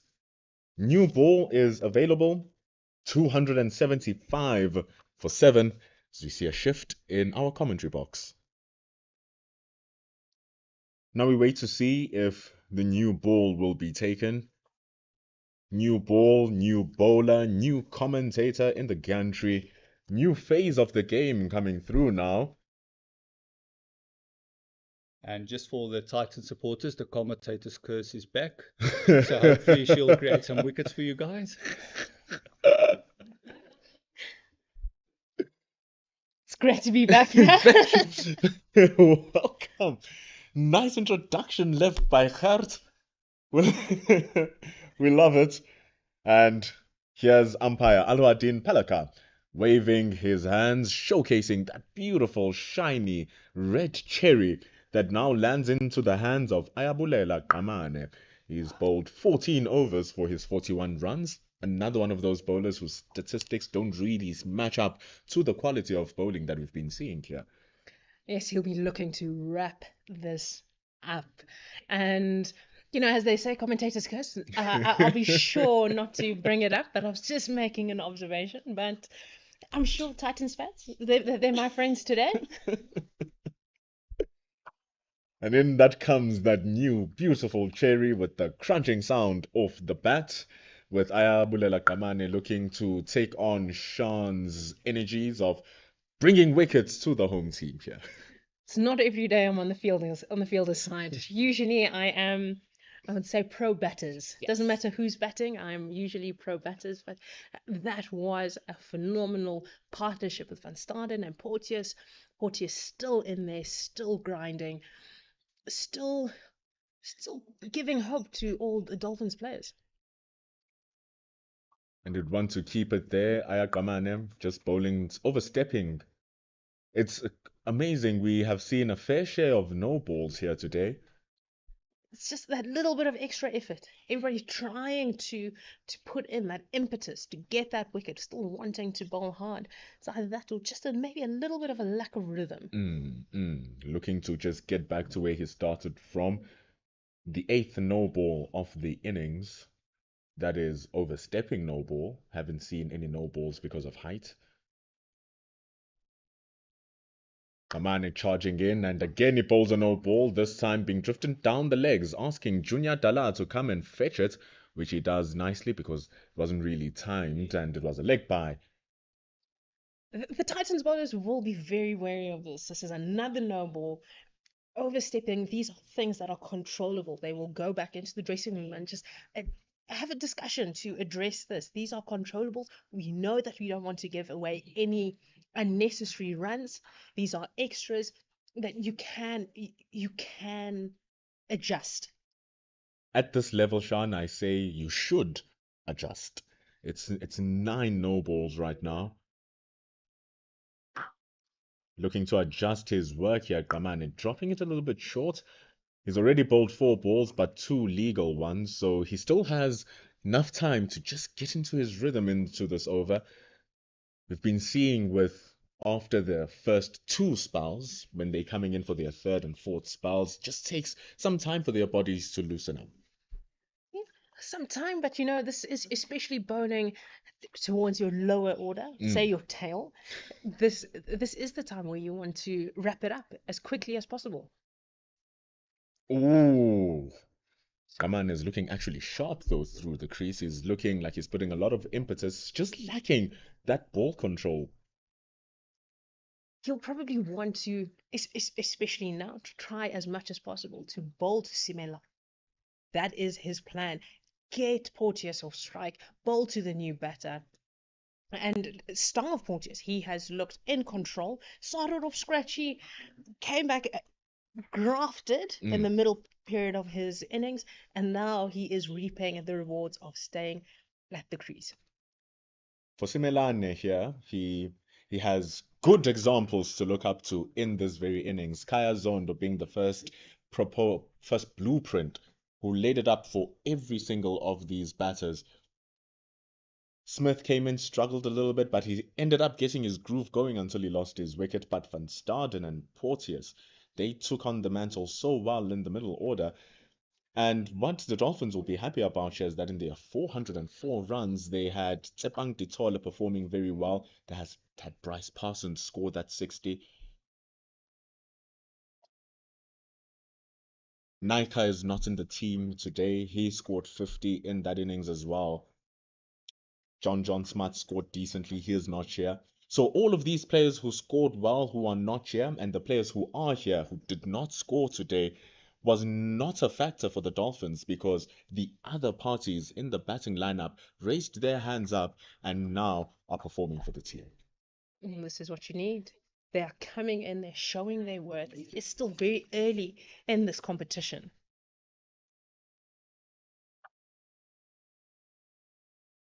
And what you always need and pray for as a team is that you don't rely on a single figure or a handful of players to say, yo, without these people, we are going to suffer. As we see the end of over number 81, it's 280 for 7. With Merrick Brett coming back into the attack with the new ball, we have seen how effective he has been with the new ball, opening up the innings.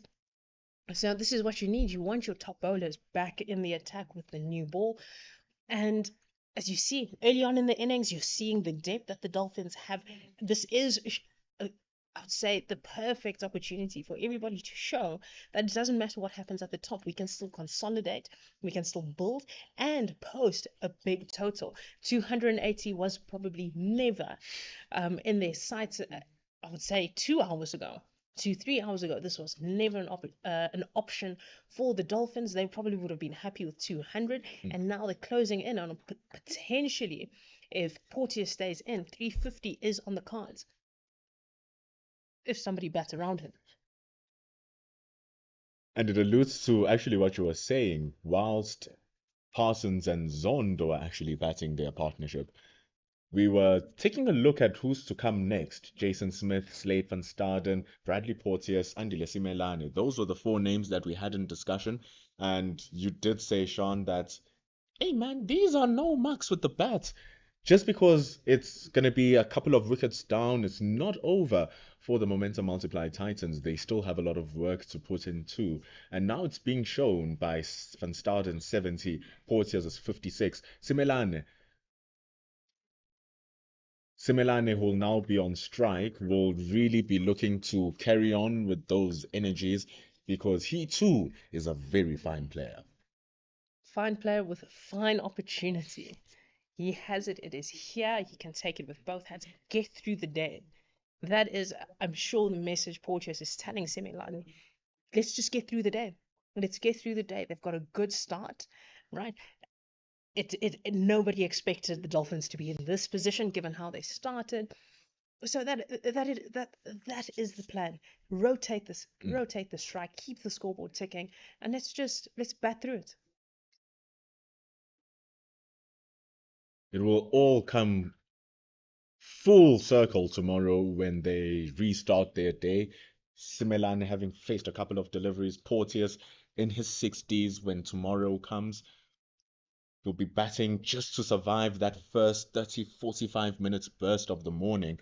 And then after that, it will be the Dolphins looking to put in the runs. That's where we're going to see the beautiful stroke play of Simelane with that free flowing of the bat and his power. Same thing with Porteous, who will be starting to play with a bit more freedom because there'll be less pressure if they are able to make it tomorrow without losing another wicket.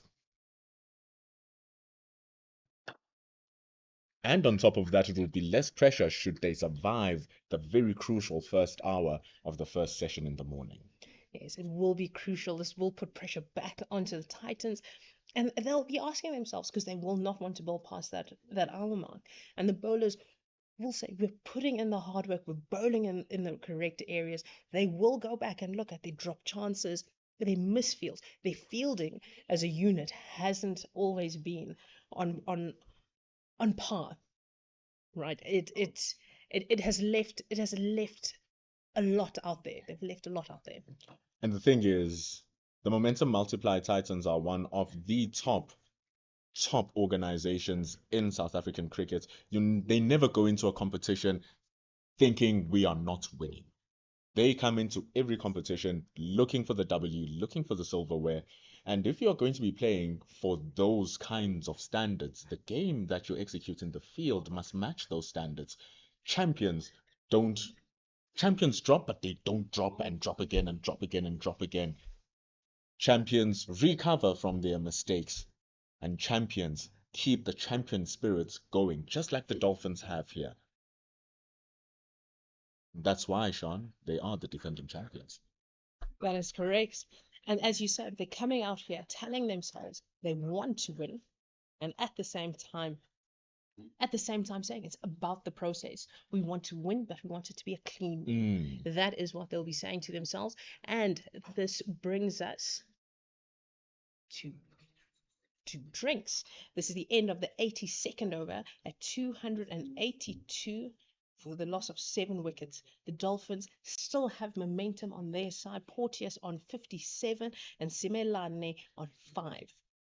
It's going to be very interesting to see how the Titans take this on. Like we were talking, Gert and I, a lot of miles on the bowlers' legs now, not as fresh as they were in the beginning, regardless of how much mental fortitude you put in. Body won't respond as it did when you started earlier on in the morning. However, like we were speaking during the breaks, remember how we were speaking about how Kagiso Rabat is a 130, 128, 135 bowler, but they look like they are 145s, they look like they are 150s. It's even though you are tired, you still drive through the crease, you still put in the effort, you still bend that back, flick that wrist, and try to get something out of the pitch, even if it's 20 minutes until the end of games play. That is true. And it's 20 minutes till the end. There's still a lot of cricket to happen. 20 minutes, we've seen a lot of strange things happen in this game of cricket. Could be 10 minutes and 3 wickets are gone. So anything can happen. The key for the Dolphins, Porteous needs to stay in there. That is what I'm sure the message is coming back from the dugout to the Dolphins batters. Just bat around him, bat around Bradley Porteous. And the Titans will be saying to themselves, let's get an early end to the day. Right, it's not that much time left, but let's get an early end to this day and ensure that we have, I would say, maximum rest time. Get the bowlers off their feet, let them start work on their recovery so that when they come back and bowl, right, they're fresh again. And the batters can also start focusing. Okay, this is what happened with the pitch. You bat early on, it was tough, right? It was tough. It wasn't easy for the top order. If you bat yourself into a hole, or if you are not, if you don't take the game forward, you will struggle, as we saw with Irvia at the beginning. And if you want to take the game forward, as you see, that scorecard reads everybody getting into double figures, getting a little bit of a start, but not kicking on. So that will play in the minds that this is a good track to battle. And for the bowlers, lots of assistance, a good line, a good hard length, and you can bundle the team up early. And with the Dolphins, with the bowling, like we keep on saying, with the dropped catches, they'll be hoping and praying that they don't have the same ill fortune of dropping those catches, because you look at the score, it's 282, and we've been saying, given where they were earlier on, like at lunchtime, this is not a score they would have thought that they were going to get. So when the Dolphins are sitting here looking at where Ramane and co are bowling, they believe that they might have a chance here if they raise the standards of the fielding to be better than the Titans. Yes, and Porteous, if you look at where he is, look at where he is now. He was dropped at 14 by Munsami, right? And he is back in. He has made them pay, right? And now we are starting again with the 83rd over with Kamane into the attack with the new ball and Simelane facing. And he was actually dropped again, Porteous, with that very tough chance that was drifting down the leg side by Munsami. That one was a very difficult chance. However, on 37 runs, he scored 20 more runs on top of that as well. Oh, look at that. That's another opportunity. No one standing there. Dean Alga pointing at the gap as if he said earlier on, why don't we have someone in there? Runs down for 4, 286. Probably share that information and was like, oh, not a good idea. And they'll be ruining in that missed opportunity to put somebody in there. Probably saying to the captain, give me another one, put somebody else in there, right? Let's go ultra attacking. But we just see just an adjustment in the field in the slip cordon, right? Getting the right people in the right places. But this is a good line and a good length, and very lucky for Simelan. The adjustment in the slip cordon, very apparent in the angles, closing up that big area. You can see the distance between Gully and Dean Algar. He's no longer standing at that second slip, is like 2.5 to third slip, almost where the ball passed, because if he was standing there, he could have dove to his right and caught it. So he's creating that opportunity for himself to maximize the space in the slip cordon by filling every single one of them. Come on, asking questions around that off stump line.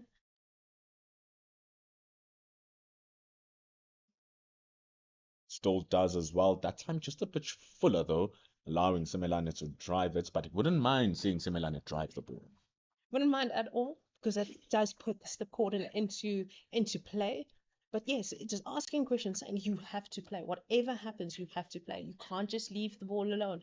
You have to play, which is what you want. You want your lower order to be playing, and this is what Gert spoke about. You want them to be playing at every single ball. Make them run out of patience. Especially with Andile Simelane, who enjoys feeling bat on ball, enjoys striking the ball. Right now, he's exercising a level of caution versus Kamane and the 3-over old ball. It's 83 done to 186 for 7. Porteous still very much there on 57. Simelane saying to himself, I'm just going to wait. I am just going to wait. Let Porteous get through it. It's 15 minutes. Essentially, that's all he has to survive. 15 minutes. He is currently on 9. Porteous is on 57, looking very set, very settled, as the Dolphins put up a really, say, imposing first innings total. We effectively on 4 overs remaining in the day's play right now with 2 fast bowlers in operation. Porteous now facing Merrick Brett, who's been brilliant so far. Oh, he continues with that brilliance, getting it to jump off a length. Porteous just wearing that one and assessing where the ball pitched. Just taking it on the gloves, right? That goes to say what kind of equipment that the players at the top level are playing with, right? To be able to glove that now with the steep bounce, with the pace that Brett is bowling at, and he just looks comfortable. Okay, on my gloves, let's move on. Let's continue where he left off, and that is what you want to see. That is the mindset you want to see with your banners. Porteous follows it up very well. Seems like the ball is moving away from the right-hander here, given how he's attacking the ball, just defending, squaring himself up. But Brett looking very sharp still. Tired though, but still hitting the deck hard, going through it. It's wonderful to watch. Yes, hitting that back of the length, that new ball doing the work, getting extra bounce, a little bit of extra pace. The ball isn't as soft. And usually when the ball isn't as soft, what does tend to happen? It travels a lot quicker off the bat. Especially when it has pace, like Brett has. That one just drifting down the legs. Munsami with a very decent take. And Sammy moving a lot better. I would say making sure he's covering it. He's dropped one down the leg side. Also, just making sure he's still light on his feet. It's also been a long day for him. And you can see with the field set at the back of the length is where they want to bowl. They have a deep point. They've got a fine leg is on the boundary and a deep square leg. So you do know that that short ball will be coming.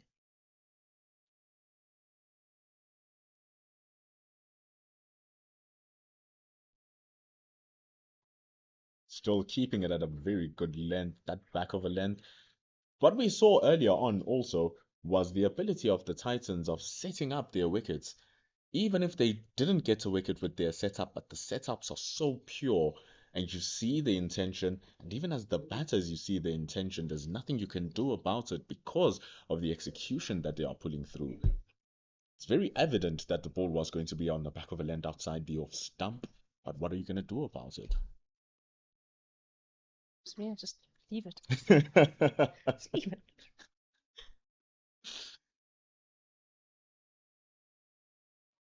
And the thing is now, as the batting team, you'll even accept bad balls now because it's just about running the overs through, completing the day, ensuring that you go back to sleep tomorrow with your wicket still in hand so you can come bat. Yes, that is exactly what they were saying. You're very correct. Let the bad ball come. I do have a different opinion, especially with Porteous being on top. Bad ball must go. Put the pressure back on the bowlers. Force them to make changes. But also at the same time, this is a time where Porteous needs to farm the strike just for the last few minutes of the day.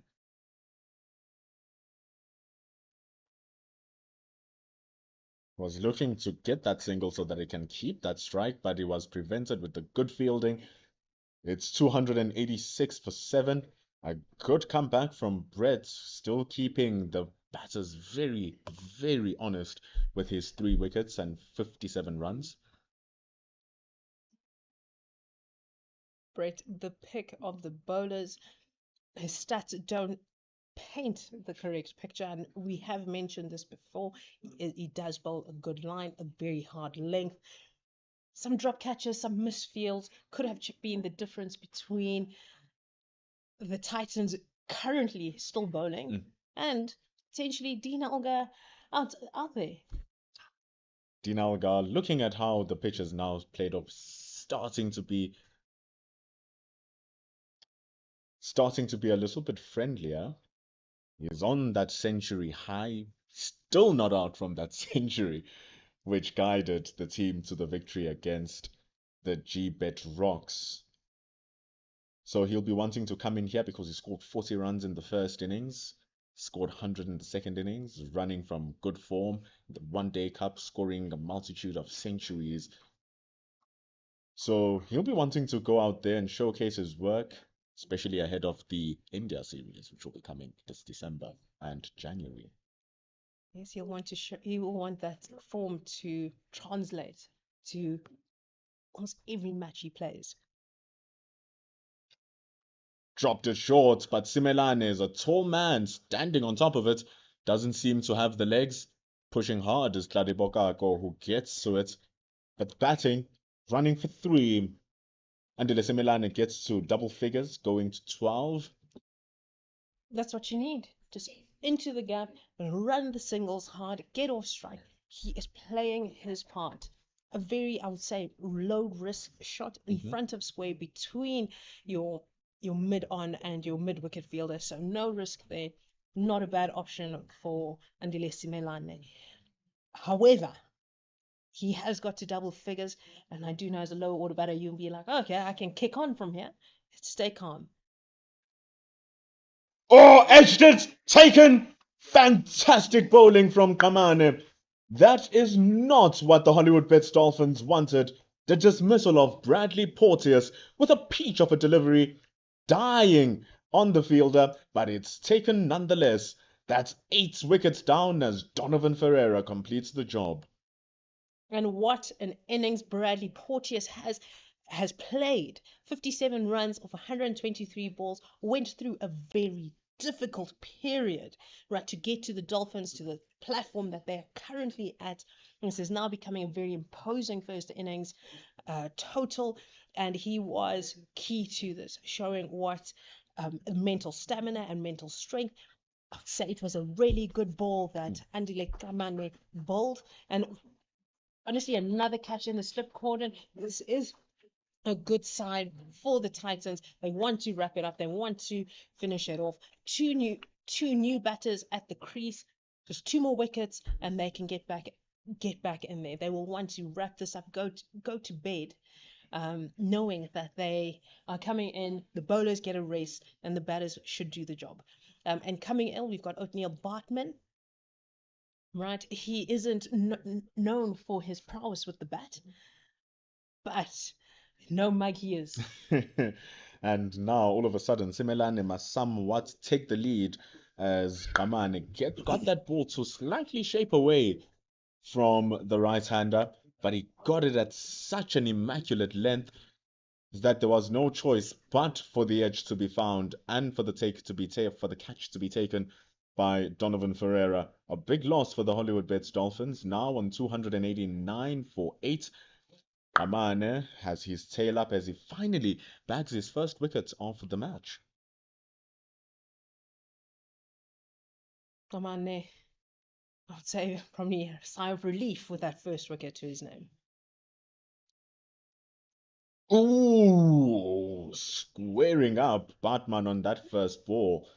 Oh, thought he would have missed that for an LBW. But it's 10th times now, just 2 more wickets remaining, 1 more wicket for the Titans in order for them to get the full quota of bowling bonus points. Kamane coming in hard, probably on a high, finally getting that wicket, will want to finish things off.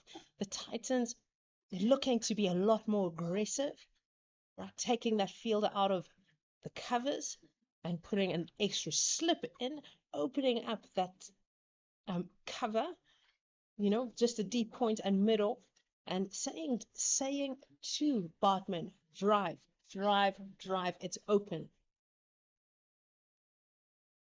And the way it is, and the way he's bowling, he's deserved it. He deserves to get that reinforcement in that slip cordon. He saw in the over before, getting the edge there was a sign already that he should have had a much more stronger cordon. Now that has been rectified and justified as well because of the wicket of Bradley Porteous. You can see he just missed it now. Rivaldo Monsami gave Donovan Ferreira a hug. Had dropped him twice. And the man who got the catch, giving him some love. Oh, still getting that ball to shape away. Ayabulela Kamane. He'll be happy with that one. Wickets taken from it, and a very valuable wicket, that of Bradley Porteous, with no run in the over as well. Dominant from Kamane. 289 for 8. And what a way to get your first wicket, taking the set batter out, breaking what could be I'd say a good partnership forming again with Porteous taking control, as we saw Van Staden take control in the partnership with Porteous. And this is the signs that the Titans will want. Possibly the last over of the day. They'll want to they'll want to finish it off in style, get a wicket, possibly get two if they can in this over. And that's the thing. Should they get one of those wickets before we reach the end of games play at 5:30, they may opt for the additional 30 minutes where they can say, hey, umpires, we can get the very last wicket as well. So still a lot to play for here. And the nice thing is that if they do get these wickets within these last 15 overs before 100 overs, they restrict the bonus batting points of the Dolphins, who are direct rivals, because Dolphins are number 2 and the Titans are number 3 in the log so far.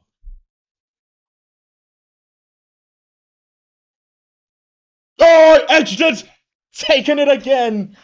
Oh, brilliant bowling this from Merrick Brett. Loose shot from Andile Simelane, and there's nothing loose about the catch taken from Dean Algar at second slip. And what a catch it was above his head, well watched. It's almost like Dean Algar needed to be a little bit tired to hold on to that one. But what a take, what a ball. Merrick Brett doing it for the Titans. That's his 4th wicket of the day. This is exactly what he wanted, a great start for him.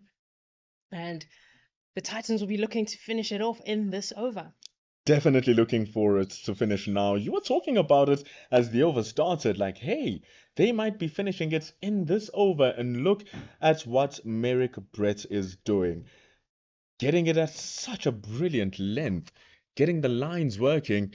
Simelane could have chosen a different stroke onto that one, understanding that we are at most 2 overs away until the end of the game, game's play. But that matters not anymore. The last batter walking in for the Hollywoodbets Dolphins is a former Titan himself. He used to call this home last season, and now it is the home of the enemy. Okuhle Cele walks in. He knows these bowlers, and they know him too. So the Titans thinking they have the upper hand. Let's wrap this up early. And they're probably saying, I'm going to make you stay out here for as long as possible. That is all they hope for. That is what they wish for. Stay in up until tomorrow. If it means these guys come in and bat ball for one more over, it's fine. But of course, they'll want to be scoring more than that. 300 runs loom large. 11 runs away. That will be another check on the box if they reach that 300 mark. And that's what they'll be saying to themselves. Just 11 runs. That's all they need. The partnership does nothing but get to 11 runs. They will be very happy with that. Additionally, it's that extra batting bonus point. But Merrick Brett's really forcing the issue here, asking the batters to play a thick outside edge as it runs down to the third man boundary, and the ball wins that race. 4 runs as Matthew Kleinfeld can't get to it. 293 for 9. And not a bad area for Merrick Brett to bowl. It's outside the off stump, enticing the drive. Yes, got away with it in this one, where clearly managed to get off the mark with a foul, right? But it was a little bit streaky. It wasn't as convincing as he would want, but runs are runs, especially at this stage in the game. Of course, Porteous wouldn't mind those types of strokes from Cele. That's why he bowls it wide again, trying to entice him to more of those shots. And all of a sudden, the Titans are alive right at the end of the game. And the Titans can see it. They can see them going. I almost say the fielders know that finish this up, we're coming back and we're coming to bat. Warm-up will be a little bit different. Lots of catching though. Yep. Especially in the slip corner. Still some things to ask here for the Titans in terms of their performance in the field, of course. But it's easy to put those aside for the moment if you are currently on top. Brett gets the edge, and that's wicket number 5. What brilliance from the man charging in. And he eliminates Ogushekele and wraps up the innings for the momentum multiply Titans. What bowling! 5 for 51. And what a performance from Merrick Brett. Comes in 5 wickets, a hard length, a hard line. He has shown what skills he has. A great start to this 4-day competition for him. Great start to this innings. He has led from the front with the new ball, come back in the middle period, keeping things still bowling tight, and then finishes off this innings with fantastic figures. It's magnificent bowling from Merrick Brett. We were talking about the threats of the new ball and who will be most dangerous, and Merrick Brett was at the top of the tongue of both myself and Gert that he's going to come back and really cause a problem because he's been hitting the deck hard throughout the innings, and it is so well deserved. He wasn't playing in the last match. He now comes back and he gets the round of applause. Well deserved, Merrick Brett. 5 for 51.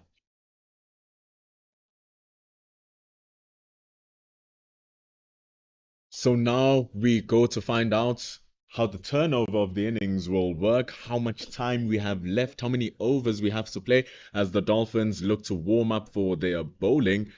293 for 10. Thoughts on the innings, Sean? Well done to the Dolphins.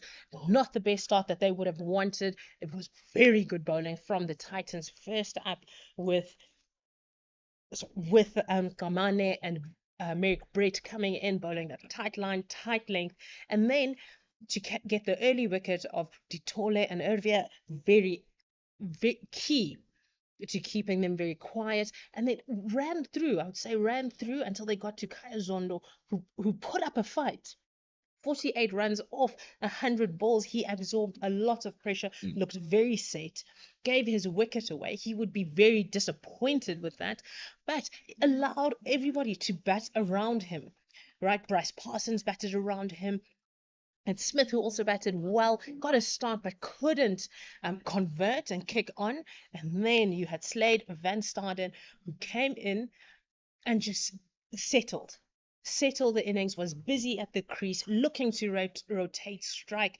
Unfortunately, Zondo gave his wicket away. Porteous came in. Slade Van Staden took the senior partnership role and guided the Dolphins to a base to create the platform that they currently have, because 250 was looking too far for them, and now 293 runs. Right, they're all out, but what a comeback from the Dolphins. Fantastic work for the Hollywoodbets Dolphins, just ruining the last 7 runs, which would have guaranteed their extra batting points, but they still get a fair share of that 1 point, still getting over 90% of that point with their 293. Now, with a few minutes left until the end of game's play, it'll be the Dolphins coming in to defend their 293 runs. The Titans will be looking to bat and bat and bat long up until tomorrow, possibly right up to day 3. We will be back with the turn of innings within 10 minutes. The Dolphins have bowled out the Titans for 293, with Merrick Brett showcasing his best bowling figures of 5 for 51, beating his previous best of 2 for 20.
Welcome back to Supersport Park.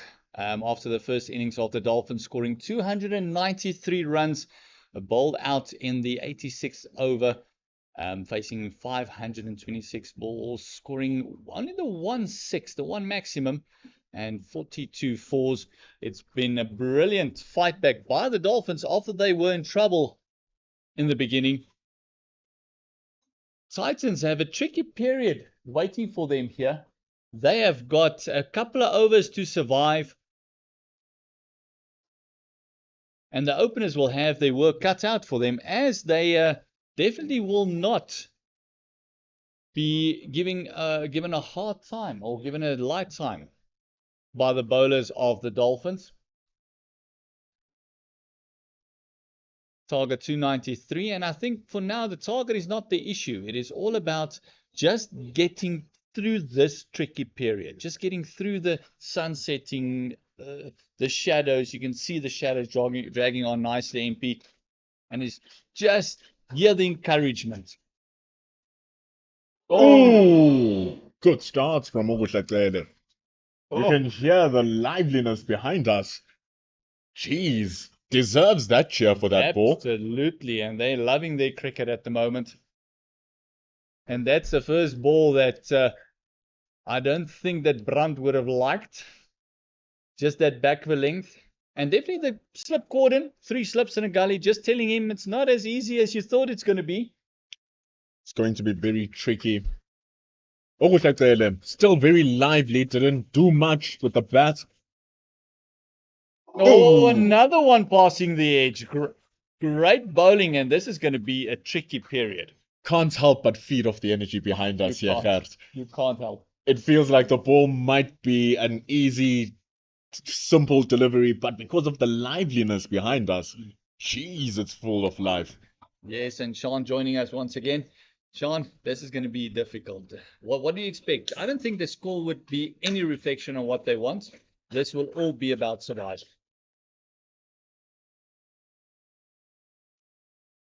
Oi, 3 runs. Too much liveliness from Ogutlaqele Ditole flying to his right, but that's 4 byes. The reprieve that the Titans needed, especially with the energy that's coming out from the spectators onto the pitch, the attacking field set, Ogutlaqele saying, I'm not a Titan anymore, I am a Dolphin, and it's just, look, I know you. I know you. He has insight, and obviously he does want to make good against his former team. Also wants to make good with his new team to show them that, hey, you've made a good signing. You didn't mess up with this one. Ogutlaqele, he is running in hard.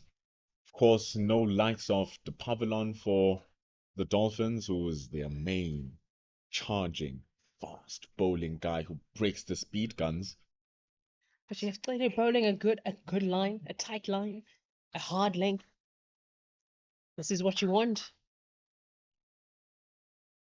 Oh, gets the pads, huge appeal, but that was definitely climbing over the stumps. Neil Brunt's already a tall player, going onto his back foot and dabbing onto the pads. Lauren Achenbach managing the pressure very well, very experienced campaigner with her on the field. But also, you can see that the Dolphins know that momentum is on their side. Yes, the Titans came through, railed through their top order, but they managed with the comeback, momentum going on their side. They want to continue with this, especially at the end of the day. And Ogutlaqele is charging in hard, hitting the deck hard. You can hear him grunting through his action as we bring the end to what has been an eventful first over here. It's 4 for no loss, trailing by 289 runs. Not a bad first over at all, except for those byes that went through. Not a great ball from Ogutlaqele, but as they say, these things happen. Every now and then trying to go ultra aggressive, going for the head, but now his partner on the other end, Otniel Butman, 38 matches, recently claiming his 100th first-class wicket. He now comes bowling to Dean Algar, who is on a different run of form by himself, batting for 232 balls in his last inning against the Rocks. Here he is now. He'll want to continue with that form, and Othniel Bartman will want to keep him quiet for as long as possible. Ooh, good start from Batman, but a good read from Dean Algar. We'll take a bit more to shake him up. We'll take a bit more, but it's not like he can't be shaken up. We do know this is a game of cricket. Like in life, nothing is guaranteed. Certainly nothing is guaranteed. Hopefully the grit of Dean Algar will be guaranteed for the Titans right now. Ooh.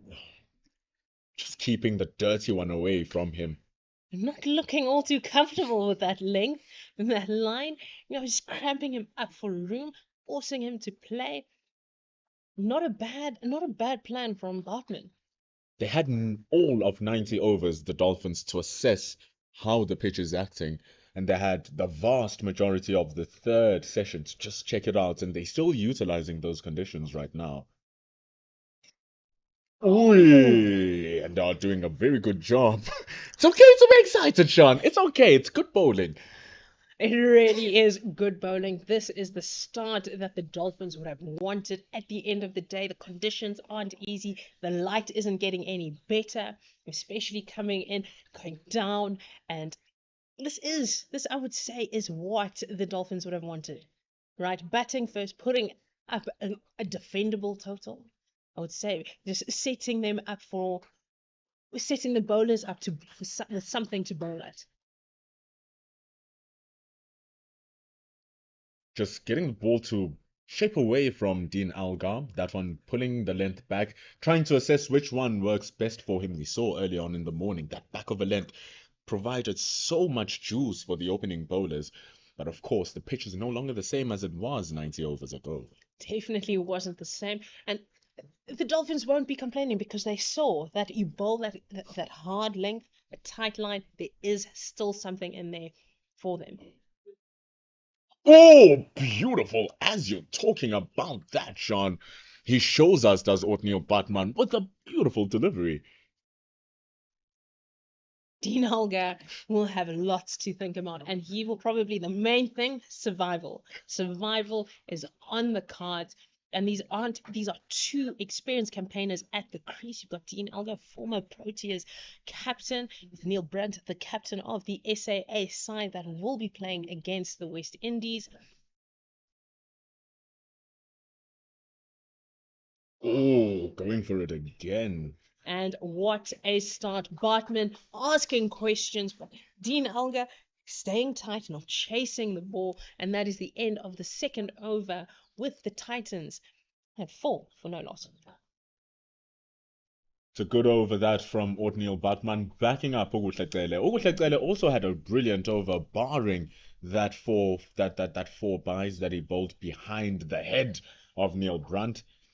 He'll now be coming through. Seems like he's changing his angles here, coming around the wickets. We saw the purchase that the Titans had against the top order of the Dolphins, who are all left-handers, coming around the wickets. So maybe it's trying to see if he can extract that very same value against these two left-handers.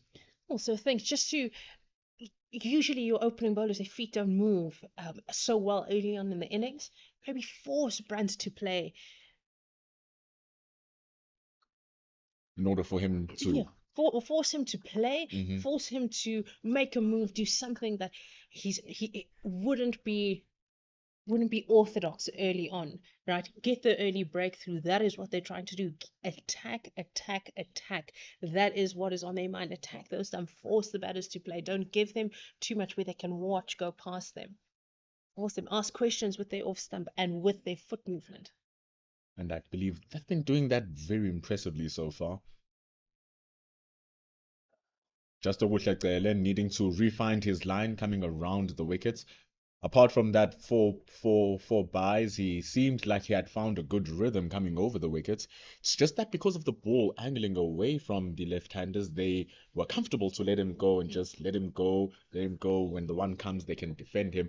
Now, when he's coming around the wickets, poising that angle threat as if the ball is attacking the stumps will entice the batters into more stroke play.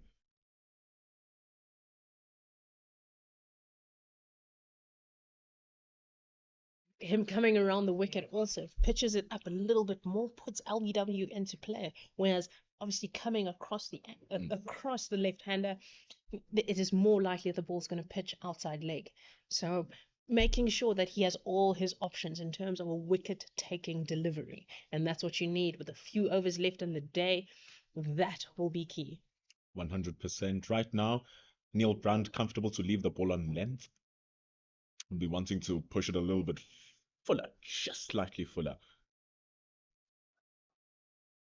Not like that, but he did go a little bit straighter, posing no threat at all. And at this time of the day, sun is setting, ball is brand new. The two fielders have been standing for 7 hours, and now they have to bat. Make them move their feet. Force them. But Neil Brandt looking very comfortable with the ball at that length coming at his body, knows, right, if he misses it, there's nothing, there's no loss to him. I probably feel a little bit sore, but there's no loss to him. That's where he needs to be, Obuhlacele. That's why he has the fielders there as well, because he wants the batters to play the ball. He wants them to put impetus, because that's how you're going to create those chances. Just keep it there for the rest of the day. Yes, this has been a great opening spell from these two. It's only been 3 overs into the match, and so far no runs off the bat. This is what they would want, and they're coming back over the wicket, and Brandt just adjusting his guard to that change of angle, just adjusting. Great awareness from both of them, and Brandt just looking very, well, just trying to get his eye in, really. And they're back to regular proceedings. Wouldn't mind receiving all the wide deliveries so he can leave all of them so he can start smashing them tomorrow. End of over number 3. It's 4 for no loss. Yes, and smash if he is allowed to, and smash them he will.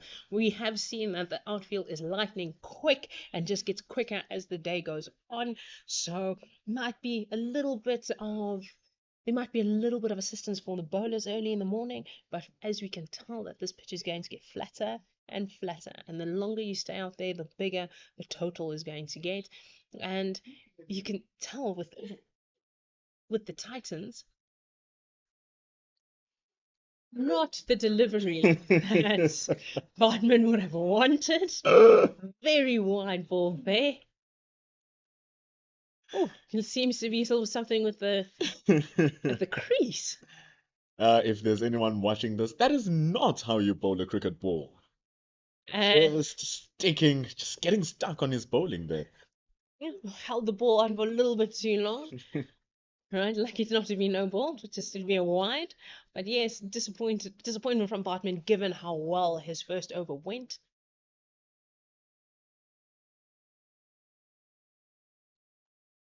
And what a comeback. That is the line, that is the length, that is the start that Bartman would have preferred. And yes, just bowling that hard line, hard length, utilizing that new ball, making sure that if there is something that's going to come off the surface, it comes now, but attack the batters, force them to do something out of their comfort zone. 100%, because with like 5 minutes remaining now, they don't mind if they don't score any runs. It's all about making it home, coming back tomorrow. Even there, easily to be parried down to fine leg. Just mistiming it, but still no pressure to take a single, none whatsoever. These two have been batting together for such a long time. They understand each other, do Neil Brandt and Dean Algar, and right now they understand the situation, so just to make it until the end of the day. We do know Dean Algar is not afraid to wear 1 or 2, especially at that line and that length that Bartman is targeting.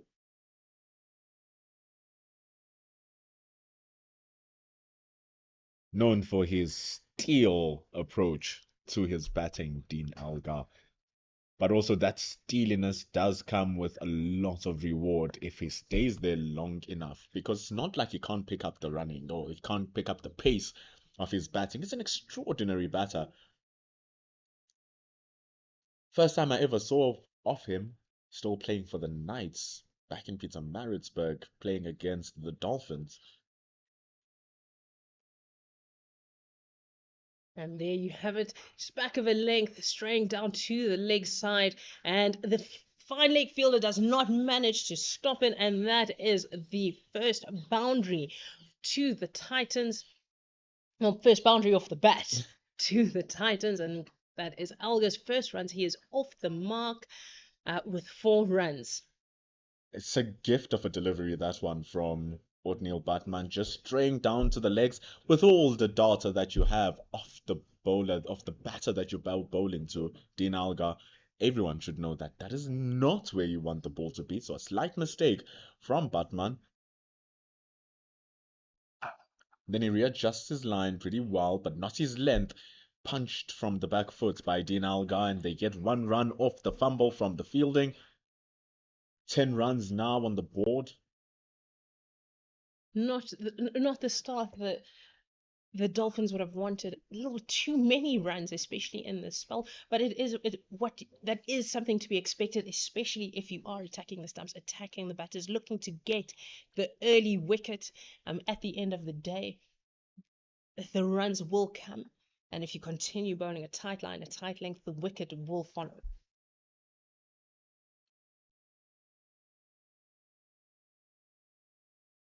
Beautiful bowling there from Batman. As we see the end of over number 4, it's 10 for no loss, trailing by 283. I was about to talk about the fact that in their bowling, the one thing that might also disappoint them is the fact that they haven't been making Brunt and Algar play enough, especially with Neil Brunt and Obuhletele bowling on the other side. Haven't been giving him too many deliveries that force him to play.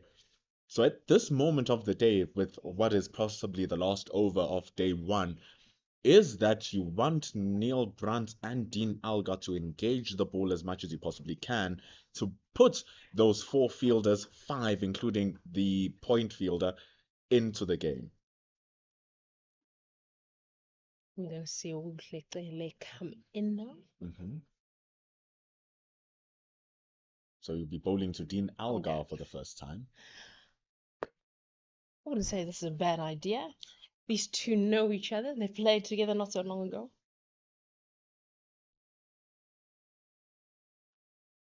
That's where you want to be as Obuhletele. Good length, good line, keeping Dean Algar honest. Forcing him to play. That is the most important thing. Force Dean Algar to play. But obviously you want him to play and miss. Right, if he's going to play, either play miss or play nick. Right, that will be key. But Dean Algar not, I would say accustomed to high pressure situations. We've seen him across the years come up with great performances under pressure. Good shot that from Dean Algar. Very, very questionable delivery from Tele, short and wide, and for a man like Dean Algar, you don't have to ask him twice to accept that gift. Tele will be very disappointed in himself. He started off really well, and then that was just a gimme. Right, short, very wide, no protection out there. Dean Algar knowing that even if he did hit it in the air, it's in the gap, and good contact has meant that it raced away to the short boundary. Much better from Obuhletele going back to his first delivery. And the mere fact that when you're looking at this offside field, there's a backward point and everything you'd expect between backward point and the wicket keeper. 3 slips a gully. And then nothing between backward point and the mid-off fielder. Just land. Point, cover, extra cover, everything is opened. That just says there's nothing full that is going to come out of Tele today. Getting that one a little bit straighter. That's why he has that mid-wicket stationed over there. Dean Algar does love playing the ball into that area. hoping that one just is able to pop it up into the air. But should he be able to guide it down fine through that area, we have our fine leg who's stationed for that purpose. 2 balls remain. You don't want him to settle. You want him to be as uncomfortable as possible, especially in this period. And comfortable he does not look. Right, very tight line, tight length, giving him no room to work with. We do know how strong he is through the leg side. He is an all-round player. But if you give him anything to latch onto on the leg side, he will make you pay. And that is a long leg side boundary, but it will be way too short for him. As he comes now, Uguhlekele coming around the wickets to target those pads, target stumps. He wants that last ball to be on the money. Here it is, Dean Algar on strike. Good delivery that from Tlele, but an even better leave from Dean Algar, and that is stumps for day one here at what has been a beautiful day for cricket. Centurion right in the high felt, off the high felt. It is Super Sports Park. Pendulo Makubane here with me. Pendulo Makubane here with myself and Sean Mayers. And what a day it has been at Super Sport Park. A fantastic day. Lots of cricket being played.